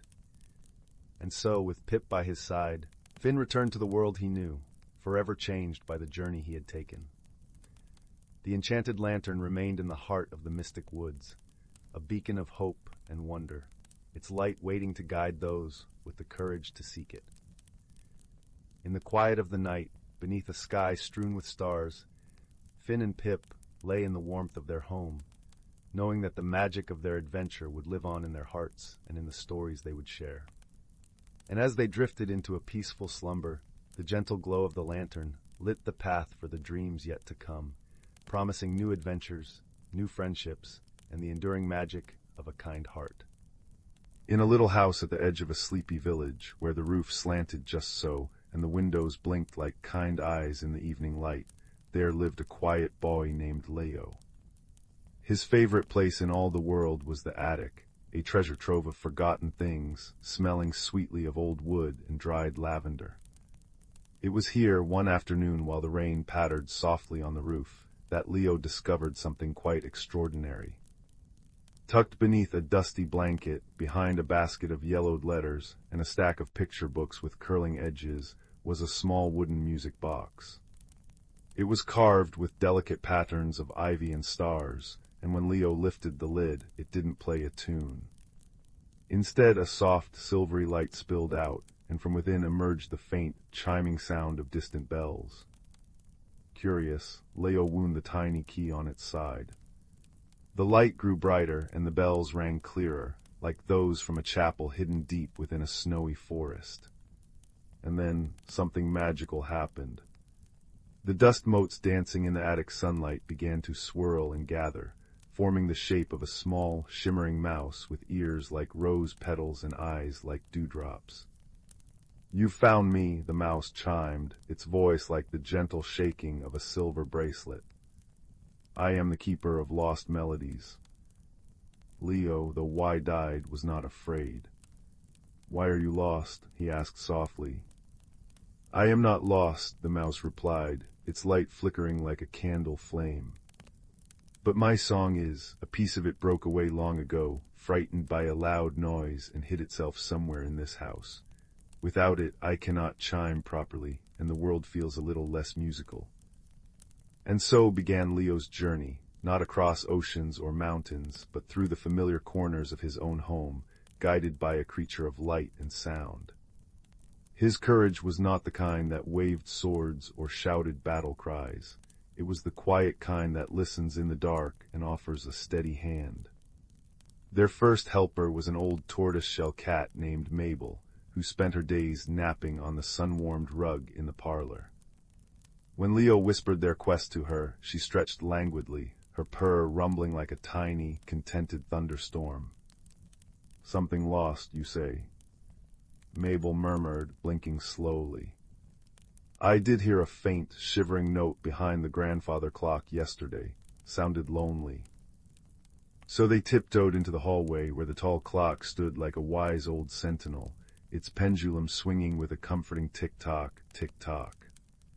Behind it, the air hummed ever so slightly. Leo got down on his hands and knees, and there, tucked between the wall and the clock's mahogany back, was a trembling sliver of silver light. "It's scared," chimed the music box mouse sadly. Leo didn't reach or grab. Instead, he began to hum, a low, warm tune his mother often sang while kneading bread. Mabel curled nearby, her purring harmonizing with his hum. Slowly, the fragment of melody floated out, weaving itself like a thread back into the mouse's shimmering form. One note had been found, but the melody was still incomplete. Their next guide was Barnaby, the house robin who nested in the wreath on the front door. He had a brisk, cheerful way of speaking, and a habit of tilting his head whenever he listened. "A lost tune," he chirped. "Why, I believe I saw something glimmering near the garden window this morning, right where the spider weaves her web each dawn." They made their way to the cozy kitchen, where the morning light poured in like honey. In the corner of the window, an elegant web glistened with dew, and caught in its strands was another shard of light, quivering like a captured star. The spider herself, whose name was Seraphina, was delicate and deliberate in her movements. "It arrived with the dawn breeze," she said in a voice as fine as thread. "It has been shivering ever since." This piece was not frightened, but stuck. Leo knew better than to tear the web. That would be unkind. So he waited. And while he waited, he told stories about brave little ants carrying crumbs twice their size and patient flowers that waited all winter to bloom. Barnaby added cheerful commentary from the windowsill, and Seraphina listened, weaving gentle patterns in the air. When the time was right, she carefully unwove a single strand, and the melody fragment drifted free, returning to the mouse with a grateful chime. 2 notes found. 1 remained. The last piece was the most elusive. The music box mouse grew quiet, its light dimming. "The final note is the deepest and the softest," it said. "It holds the memory of lullabies. Without it, I cannot rest." It was Grandpa who helped them then, though he didn't know it. From his armchair by the fireplace, where he whittled little birds from blocks of pine, he said, "You know, the warmest sounds in this house hide where you feel them, not always where you hear them." Leo thought about that. Where did he feel sound? He felt the rumble of the tea kettle when it sang each morning. He felt the creak of the 3rd stair when he stepped on it just right. And he felt the vibration of his own heartbeat when the house was quiet. Then he knew. He carried the music box to his own bedroom, where the evening light stretched long and blue across the floor. In the corner stood his wardrobe, and from within came a very soft, very deep hum. It was the note, hiding among the woolen sweaters and folded blankets, where it had gone to keep warm. Leo didn't pull it out. Instead, he opened the wardrobe door, sat on the rug, and began to tell the note about its friends. How the first note was no longer scared, how the second was no longer stuck, and how the music box mouse waited patiently to be whole again. Outside, the wind rustled the leaves of the old oak tree. Somewhere in the village, a bell tolled softly. And inside the wardrobe, the deep, humming note slowly drifted out, weaving itself back into the melody with a sound like a contented sigh. The music box mouse glowed brightly, its form now solid and clear. "Thank you, Leo," it chimed, its voice now rich and complete. "You mended me not with force, but with friendship." Then it slipped back into the music box. Leo closed the lid gently. This time, when he turned the key, the box played the most beautiful tune, a melody that sounded like starlight, like kindness, like coming home. And from that day on, whenever someone in the house felt a little lost or lonely, they would wind the music box and remember that even the smallest courage, the courage to be patient, to be kind, to listen, could make broken things whole again. And as the fire crackled and the moon rose high over the quiet village, Leo fell asleep to the sound of distant bells, ringing softly in his dreams.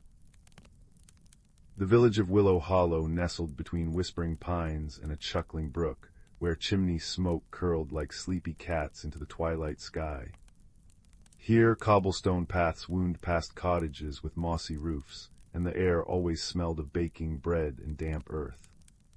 Young Finn, with eyes like polished river stones, loved his home's quiet rhythm, until the day the ordinary began behaving extraordinarily. It started subtly.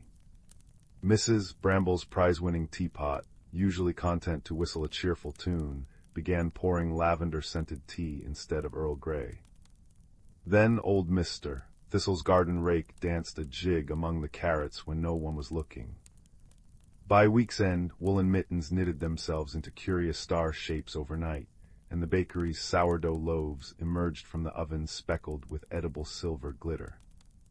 Whispers fluttered through Willow Hollow like autumn leaves. The quiet fidgets, folks called it, a gentle, puzzling unrest among everyday things. Finn, ever observant, noticed patterns others missed.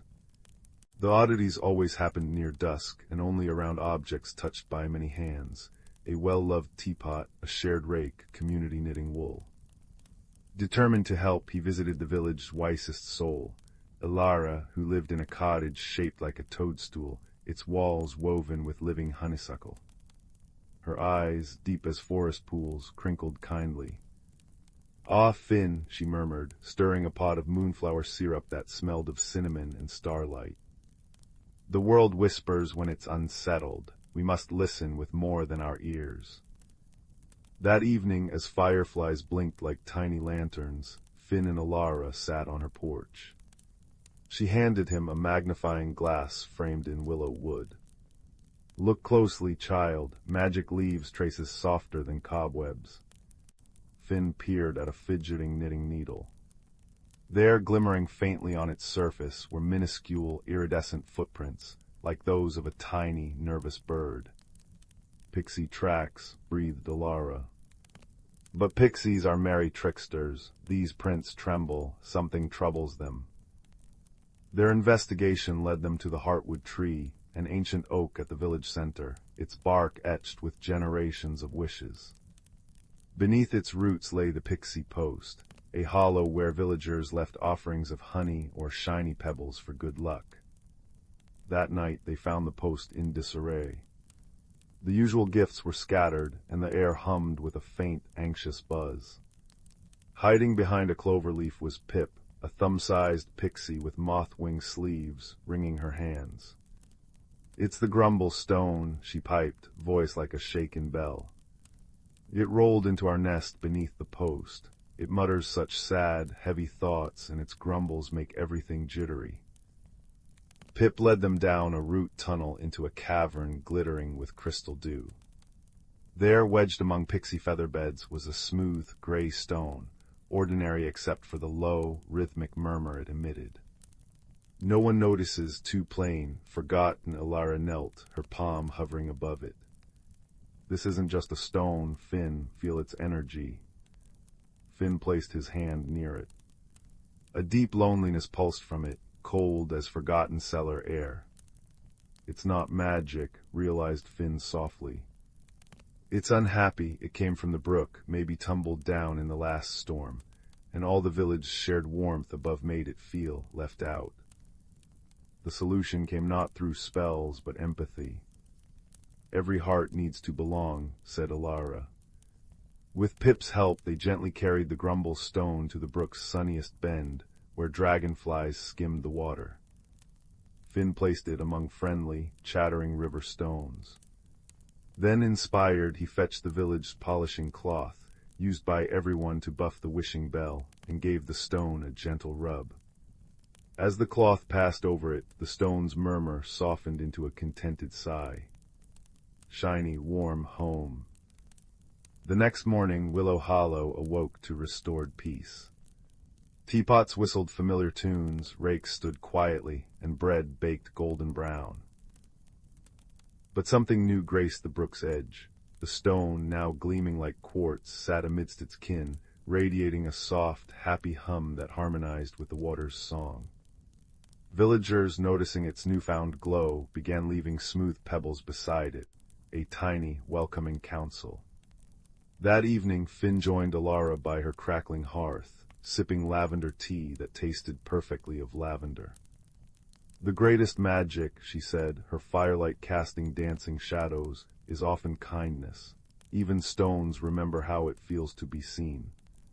Outside, the brook chuckled, the wind sighed through pines, and the heartwood tree stood guardian over a village where every belonging, large, small, or even stony, had found its place.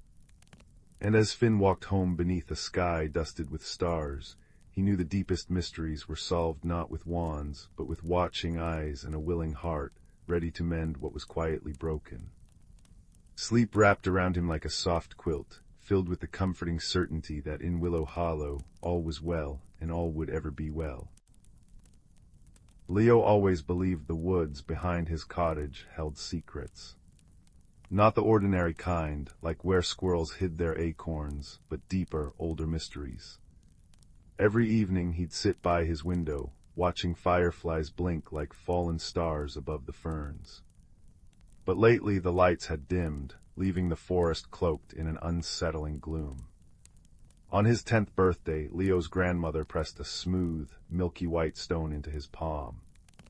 "This," she whispered, her eyes crinkling like dried apple peels, "is a moonstone. It belonged to your great-great-grandmother, who could see what others couldn't. Keep it close when the world feels too dark." That night, unable to sleep, Leo crept into the woods, the moonstone warm against his skin. As moonlight filtered through the oaks, the stone began to glow, softly at first, then brighter, painting silver veins across the moss. Suddenly, a path shimmered into view, woven from cobwebs and starlight, winding toward the ancient willow-heart tree. Its trunk, wider than Leo's cottage, pulsed with a faint, golden light. Heart pounding, Leo touched the bark. It rippled like water, and he tumbled through into a world drenched in twilight hues. Here, the air smelled of crushed mint and damp earth.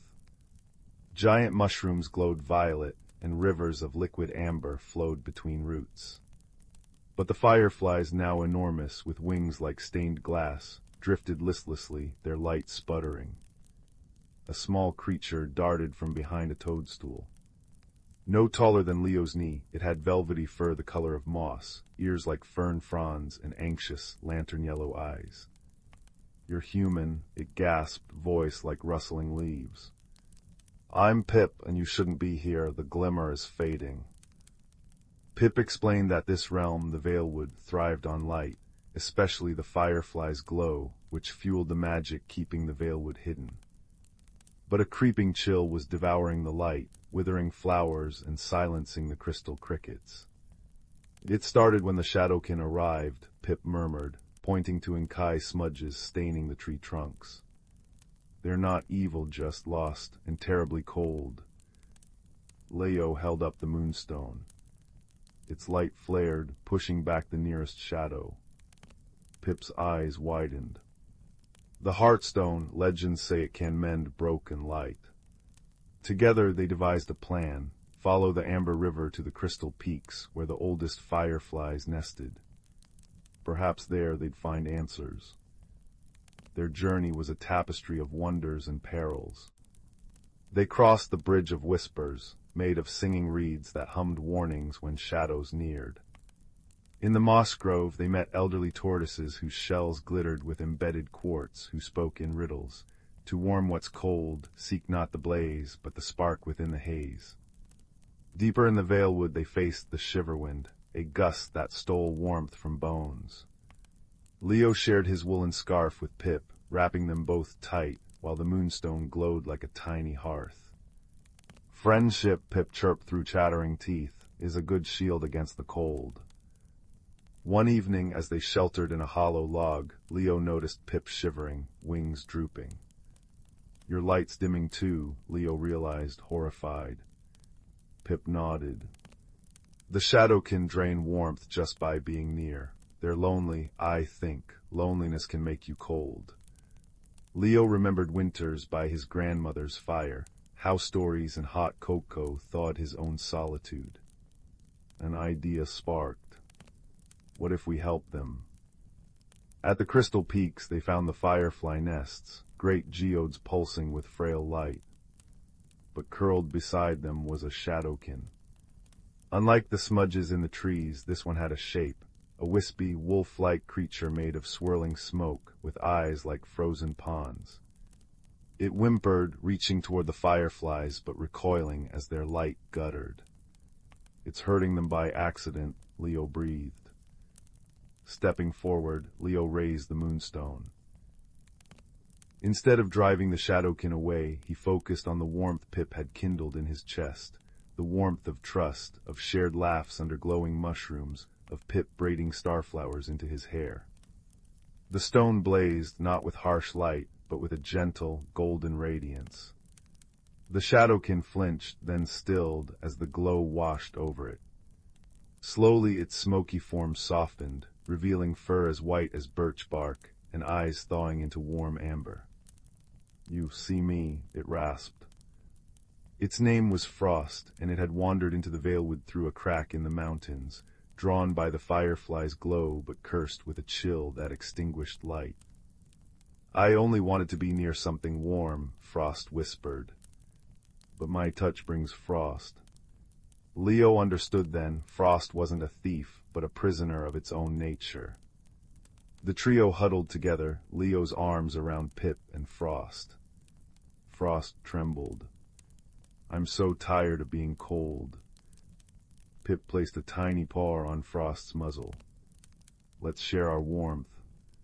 Leo pressed the moonstone to Frost's chest. He poured every memory of kindness into it, grandmother's stories, Pip's laughter, the tortoise's wisdom. The stone pulsed, and Frost's fur began to shimmer. Not with borrowed light, but with a soft internal glow, like dawn breaking through mist. As Frost's new warmth spread, the fireflies stirred. One by one their wings brightened, casting prismatic rays across the peaks. The shadowkin smudges on the trees dissolved, revealing woodpeckers with emerald feathers and squirrels that glowed like coals. The valewood itself sighed, roots uncurling, rivers running clear and bright. You mended the glimmer, Pip breathed. But the moonstone's light was fading. Leo knew his time here was ending. At the willowheart tree, Frost nuzzled his hand. Thank you for seeing me. Pip pressed a luminous flower into Leo's palm. Whenever you feel lost, this will glow, so you remember. Leo stepped through the rippling bark, emerging into his own woods just as dawn pinked the sky. Back home, the fireflies danced brighter than ever. Leo kept the moonstone on his windowsill. Some nights when the moon was full, he'd glimpse a moss-eared silhouette waving from the ferns, or feel a warm breeze that smelled of amber and mint. He'd smile, touching the now dull stone. It had taught him that light wasn't just to banish darkness, it was to welcome what lingered there, to offer warmth instead of fear. And in the quiet moments before sleep, Leo would whisper stories into the dark, knowing somewhere in the valewood, a creature with birch bark fur and gentle amber eyes was listening, finally warm at last. In a village hugged by hills that turned violet at dusk, there lived a girl named Leela, with a map drawn in starlight ink on her palms. Not the kind you could see, mind you, the kind that tingled when the wind carried secrets from the east. It was this invisible compass that led her one twilight to the edge of the Crystal Vale woods, where trees grew in spirals and the air smelled of burnt sugar and forgotten lullabies. The rules here were simple, whispered the rustling leaves. Wonder softly, listen deeply, and never hurry the shadows. Layla's first step sank into moss so plush it seemed to sigh beneath her boots. Above, branches wove a canopy of living stained glass, leaves of amber and tourmaline filtering the moonlight into pools of liquid gold. She paused when a flicker of movement caught her eye. A fox with fur the color of autumn's last flame sat primly on a root, tail curled around a tiny lantern made of dandelion fluff. Lost little wanderer, it asked, its voice like the creak of a rocking chair. When Leela shook her head, the fox chuckled, a sound like falling acorns. Ah, found then, follow the lichens' laughter. It's having a particularly giggly night. The lichen, it turned out, did indeed giggle, a sound like chimes submerged in honey. It glowed faintly along a path strewn with petals that dissolved into mist when touched. Deeper into the woods, Leela encountered a brook where the water flowed upward, defying gravity with the enthusiasm of a child's soap bubble. Its surface rippled with half-formed shapes, a crown of feathers here, a dancing teapot there. Kneeling to drink, she found the water tasted of questions she'd never thought to ask. What's north of north? It burbled. Before she could answer, a hedgehog made of moss and twigs trundled up, balancing 3 starberries on its spiky back. Trade you, it squeaked, nodding at the hair ribbon Leela had tied around her wrist. She hesitated, the ribbon was her last gift from Gran, but placed it in the hedgehog's twig claw. The starberries burst on her tongue, each a different flavor, courage, curiosity, and the exact warmth of a hug held too long. The woods thickened, trees now arching like the ribs of some slumbering giant. Here, the challenges grew gentler but stranger. A bridge of spider silk demanded she whisper a secret before crossing. "I still sleep with my socks on," she confessed. The bridge purred. A glade of clockwork butterflies tested her patience, landing on her nose until she stood statue still for 7 full minutes. "Time isn't a river here," chimed the largest butterfly, its wings ticking. "It's a puddle, splashable." Leela's laughter startled a cloud of bioluminescent moths into swirling around her, their wings painting temporary constellations on the dark. It was near the heart of the woods that she met the only creature taller than a sapling, a willow tree with bark like crumpled parchment, its branches heavy with glowing blue fruit. At its base sat a round door no bigger than a teapot. "Ah," crooned the tree, though its mouth, if it had one, remained hidden. The map-handed child, "We've been waiting." The door swung open to reveal not a space, but a sound, the low, resonant hum of a cello played underwater. "To pass," murmured the willow, "you must give what the woods already gave you." Leela knelt, mind circling the riddle. The starberries. The moth light. Then she noticed her hands. The star map was gone from her palms. In its place shimmered 3 symbols: a fox's lantern, a hedgehog's starberry, a butterfly's wing. She pressed her palms to the tree's roots. The symbols sank into the bark, and the willow shuddered with delight. "Clever seedling, you didn't keep the gifts, you let them change you." The tree split down the middle, revealing a chamber where the air itself seemed to sparkle with possibility. Inside, the source of the wood's magic hung suspended, a single pulsing petal from the first flower, its edges fraying into stardust. Around it orbited creatures Leela could only glimpse sideways, a fish with cloud fins, a cat made of hourglass sand. "Take a thread," whispered the petal's light. "Mend what's fraying." Her fingers trembled as she plucked a silver thread from the petal's glow. Instinctively, she wove it through the hole in her pocket, the one she'd gotten climbing the old oak last spring. The thread dissolved and the pocket sang. A soft, contented hum, as if grateful to be whole. When Leela stepped back into the woods, dawn hovered like a held breath. The fox waited, lantern dimmed. "Well," it asked. She opened her mended pocket. Out fluttered all she'd gathered, a lichen chuckle, a sip of upward-flowing brook, the memory of starberry courage. The fox nodded. "Good, now you know, the real magic isn't in keeping, but in letting the wonder through." The journey home was shorter, though no less wondrous. Gravity remembered itself, the brook flowed downstream, and the hedgehog waved with a twig now tied with Leela's ribbon. As she crossed the tree line, the Crystal Vale woods sighed behind her, not in farewell, but in patient waiting. In her pocket the mended thread hummed, and when she finally curled into bed, she dreamed not of adventures, but of a willow tree whispering to new seeds. And then the girl understood, courage isn't a flame to clutch, but a lantern to share. Pass it on, little rootlings, pass it on. Years later, villagers would swear they sometimes saw a grown woman with starlight in her braid, leaving starberries on windowsills, or mending torn kite strings with invisible thread. But that's a story for another twilight. For now, dear listener, imagine Leela asleep, her palm resting open on the quilt, and in its center, a single crystal petal glowing softly, a nightlight for dreams yet to come.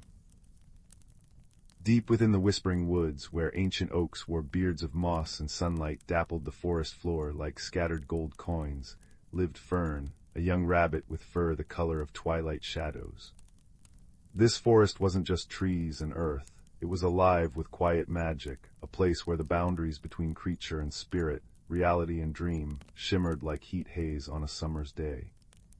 Fern knew the hidden pathways, the taste of dew-kissed clover at dawn, and the comforting scent of damp earth after a gentle rain. He knew, too, the secret lives that pulsed beneath the surface. The whispering woods thrived on a delicate, ancient harmony. The Badger clan, deep in their set, carefully turned the soil, ensuring seeds slept well. The Squirrel Council, high in the canopy, managed the dispersal of nuts and berries, their bushy tails flicking with purpose.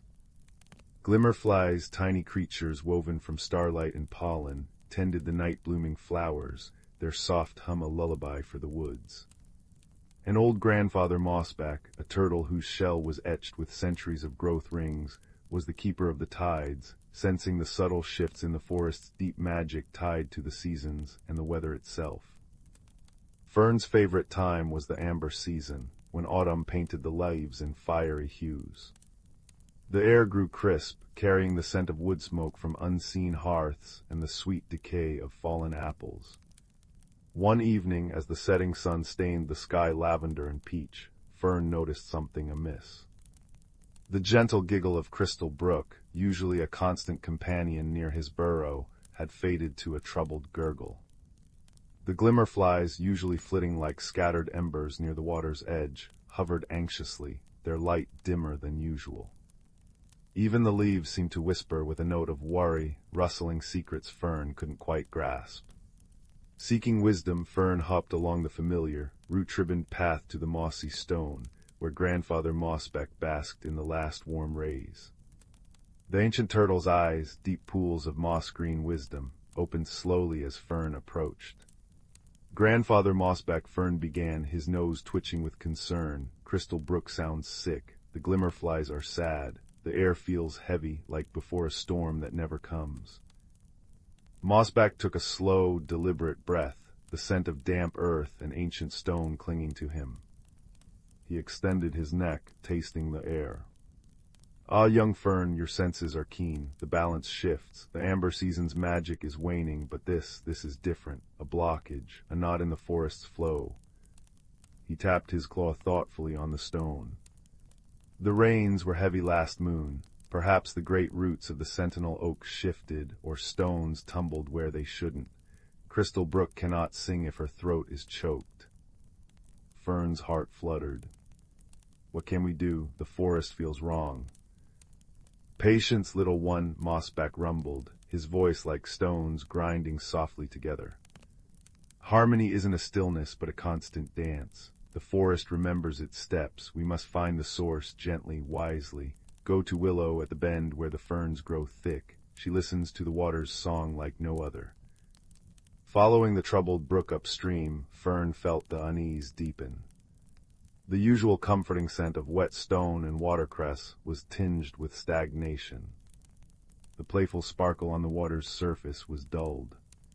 He found Willow, a water vole with fur like polished river pebbles, her small paws resting on a smooth stone, her eyes closed as she listened intently to the troubled water. Willow, Fern whispered, not wanting to startle her. Her eyes opened, large and dark with worry. Fern, the song it's choked. A great sadness sits upstream near the sentinel's roots. Stones and mud have fallen, trapping the water. It cannot flow freely to nourish the lower pools or carry the moon's reflection to the sleeping fish. Just then a flurry of wings announced Pip, a sparrow as quick and bright as a sunbeam. I saw it from above, he chirped, landing on a swaying reed. A whole tumble of rocks and earth, it's huge. The waters backed up, making a muddy pool where the forget-me-nots bloomed. Fern felt a pang of sorrow for the drowned flowers. Grandfather Mossback said we need to help, but how? It looks too big. Willow patted the water gently. Strength comes not from size alone, Fern, but from working together, like the roots beneath our feet. She looked at Pip. Can you summon the Badger clan? Their strong paws are needed for moving the largest stones. Pip bobbed his head. On my way. He shot into the air, a brown dart against the deepening twilight. And Fern, Willow continued, find the Squirrel Council. Their clever paws and strong teeth can weave roots and vines to hold the bank steady once the blockage is cleared. Fern raced through the gathering dusk, the scent of pine needles sharp in the cooling air. He found the Squirrel Council holding a hushed conference in the hollow of a venerable beech tree. Their leader, a gray squirrel named Acorn with a tail like a silvery plume, listened intently. A blockage at the sentinel. That explains the restless whispers in the roots, Acorn mused, tapping a claw. The waters feed the deep magic. If it stagnates, the amber season's gentle release into frost's embrace will falter. The glimmerfly's light dims already. We will come. Our young ones are swift. They will gather the strongest vines. By the time Fern returned to the blocked stream, guided by the worried hum of the gathered glimmerflies casting a soft, ethereal light, the Badger clan had arrived. Bracken, the largest, with powerful shoulders and claws like polished ebony, was already testing the largest boulder. His low grunts mingled with the gurgle of trapped water. Smaller badgers worked alongside, shifting smaller rocks and clumps of earth. "Careful now," rumbled Bracken, his voice thick with effort. "Don't let the mudslide downstream. Steady." The Squirrel Council arrived in a rustle of leaves and chattering instructions. Young squirrels scampered, their teeth working swiftly on tough, flexible vines. They wove them into strong nets and mats, directed by Acorn's sharp commands. "Anchor it there, yes, against that root. We must shore up the bank before the water rushes free." Fern felt small amidst the bustling activity. He saw a cluster of smooth, fist-sized stones near the water's edge, part of the blockage but accessible. He began to push them, one by one, rolling them away with his nose and paws. The mud was cool and slick between his toes, smelling deeply of the forest's hidden depths. Nearby, Willow used her strong teeth to gnaw through a stubborn tangle of water roots, trapping smaller debris. The glimmerflies hovered close, their soft light illuminating the work, their gentle hum a constant, encouraging presence. The night deepened, painting the sky indigo and scattering diamond-bright stars. The air grew colder, carrying the promise of frost, but the work warmed them. Grandfather Mossback arrived, moving with slow, deliberate purpose. He settled near the growing pile of cleared debris, his presence radiating calm strength. He didn't lift stones, but his deep, resonant voice offered guidance. "Ease that one to the left, Bracken. Let the water find its own path, don't force it. Willow, clear that channel for the flow. Good, the forest breathes easier already." Hours passed, measured by the slow wheel of stars above and the steady rhythm of working creatures. Muscles ached, paws were muddy, fur was damp, but a shared sense of purpose warmed them. Finally, with a concerted heave from Bracken and two other badgers, the last large boulder shifted, groaning as it rolled aside. For a heart-stopping moment, nothing happened. Then, a trickle of water found the new gap. It grew, bubbling over the cleared stones, giggling with newfound freedom. It rushed past the carefully woven vine mats holding the banks firm, carrying away the murky pool. Crystal Brook sang again, clear and bright, reflecting the myriad lights of the hovering glimmerflies like liquid stars. A collective sigh, warm and relieved, rose from the gathered creatures. Bracken sank back on his haunches, wiping mud from his snout. Acorn chattered happily, her tail twitching with satisfaction. The young squirrels bounced with glee. Willow dipped her paws into the flowing water, a smile spreading across her face. She sings true again. Grandfather Mossback nodded slowly, his ancient eyes reflecting the joyful light. "Well done, children of the Whispering Woods, you have mended a tear in the great tapestry. Remember this night, the harmony we cherish is not a gift, but a responsibility shared by all who dwell here, great and small. When one part suffers, all feel the strain. When many work together with wisdom and kindness, the balance is restored." As if in response, a gentle breeze sighed through the trees, carrying the clean scent of flowing water and the sweet perfume of night-blooming flowers revived by the glimmerflies. The oppressive heaviness lifted, replaced by the forest's deep, peaceful hum. The leaves rustled a soft, contented melody. The creatures gathered on the banks, tired but content. Bracken produced a small clay jar of rich, dark earth honey. Acorn shared crisp autumn nuts. Willow offered tender waterroot stalks. Fern nibbled on a sweet clover leaf, the taste pure and clean. The glimmer flies danced above them, their light weaving patterns of gold and silver on the water and the faces of the friends. Grandfather Mossback spoke softly as they shared the simple feast under the watchful stars.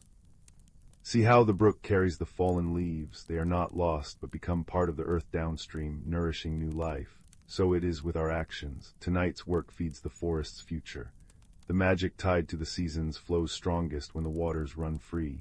The frost's embrace will come now, not with harshness, but as a gentle blanket, because the balance is kept. Fern snuggled into the soft moss beside Willow, watching the moonlight dance on the water. He felt the deep, steady thrum of the forest beneath him, the cool night air on his fur, the comforting warmth of friends nearby, and the sweet taste of honey on his tongue.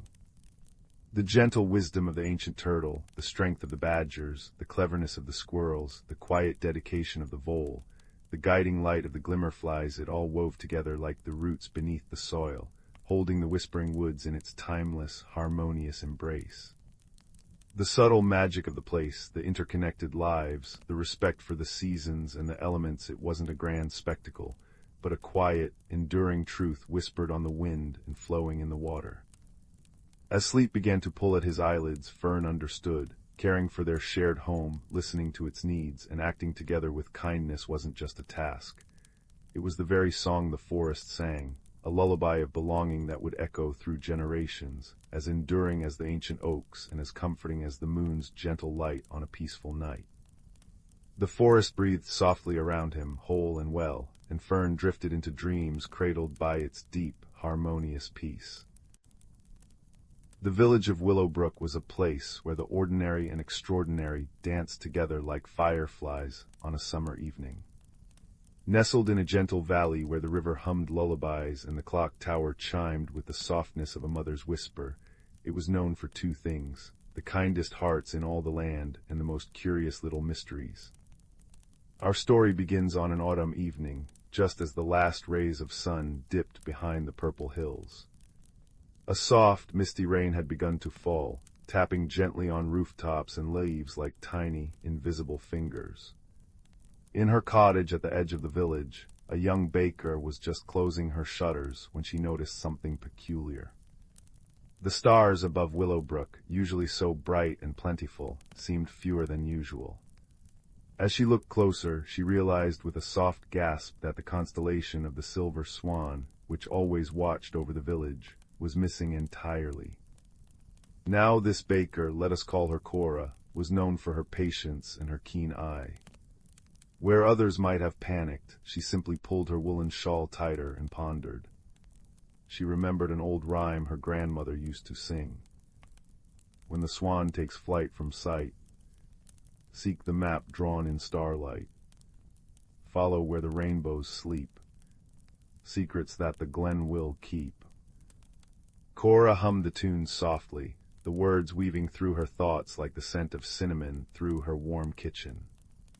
She decided she would look into the matter at first light. The next morning, the whole village was abuzz. Old Finn, the clockmaker, declared that his finest pendulum clock was now ticking backwards. Miss Alara, the florist, rushed into the town square exclaiming that her entire patch of moon-petals, flowers that normally glowed silver, had turned a deep, dreamy blue overnight.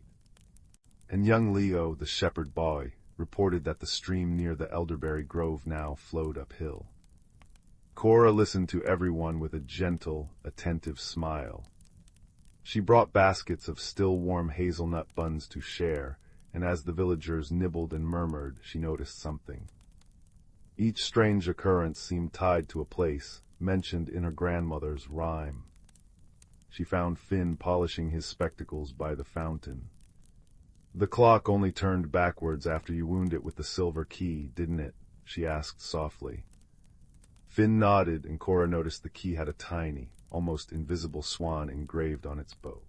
Next, she visited Miss Alara's garden. The moon-petals were indeed a stunning sapphire blue, and they shimmered as if dusted with frost. "Did you use water from the western well to tend them yesterday?" Cora inquired. Miss Alara blinked in surprise. Why, yes, how did you know? Cora simply smiled and patted her hand. Her wanderings led her next to the elderberry grove, where the stream gurgled merrily upwards. Leo was sitting on a mossy stone, looking puzzled but delighted. It's warmer this way, he told Cora, and it smells like honey. Cora dipped her fingers in the water and brought them to her lips. It did taste faintly of honey and something else. Something like starlight. That evening, Cora spread an old map of Willowbrook on her oak table. The map was dotted with faded constellations, each marking a special place in the village. With a candle flickering beside her and the distant chime of the clock tower drifting through her window, she began to connect the points. The silver swan's wingtip touched the old well. Its beak pointed toward the elderberry grove. Its tail feathers brushed against Finn's clock tower, and its heart rested right over the village square. Just then, a thought struck her like a soft chime. What if the missing stars weren't lost, but hidden? What if they were waiting to be found? The next day, Cora gathered the villagers. I believe, she said in her calm, clear voice, that our village is not in danger, but on the verge of a wonderful discovery. The rhyme says to seek the map drawn in starlight. I think we must follow the path of the swan. And so, hand in hand, they did. First, they went to the western well. As they peered inside, they didn't see water, but a reflection of the night sky, complete with the missing swan constellation shimmering up at them. Finn, in his excitement, dropped his silver key into the well. Instead of a splash, they heard a sound like wind chimes. Next, they followed the sound to the elderberry grove. The upside-down stream now glimmered with a soft, silvery light. Miss Alara dipped a watering can into it and sprinkled the water on her blue moon petals. Instantly they turned not back to silver, but began to glow in shifting colors, rose, gold, violet, as if holding rainbows within their petals. Lastly, they arrived at the clock tower. Finn's backward-sticking clock now chimed in reverse, each tone unlocking a memory, the laughter of children, the scent of baking bread, the warmth of shared stories. And with the final chime, the silver swan constellation reappeared in the sky, brighter and closer than ever before. But the greatest surprise awaited them in the village square. There in the very center, a new flower had bloomed overnight. It had petals like liquid starlight and a center that shimmered like a tiny galaxy. Around it, the cobblestones now glowed with soft, swirling patterns, the same constellations from Cora's map etched in light. They realized then what had happened. The peculiar happenings were not troubles but invitations, to look closer, to remember, to come together. The missing stars had hidden themselves so the villagers would seek them out and rediscover the magic in their own hearts and history. That night, as the gentle rain returned and the wind chimes sang their glassy songs, the people of Willowbrook gathered around the new starlight flower. They shared stories and sweets, and Cora passed around one last batch of hazelnut buns, now sprinkled with edible silver dust that glittered like captured starlight. And as they looked up at the silver swan, now shining more brightly than ever, they understood that some mysteries are not meant to frighten or confuse, but to remind us that wonder is always near, waiting for curious hearts and kind eyes to find it. The clock tower chimed softly, the stream hummed its upside-down lullaby, and one by one the villagers drifted to their homes, wrapped in the cozy certainty that their world was even more magical than they had dreamed.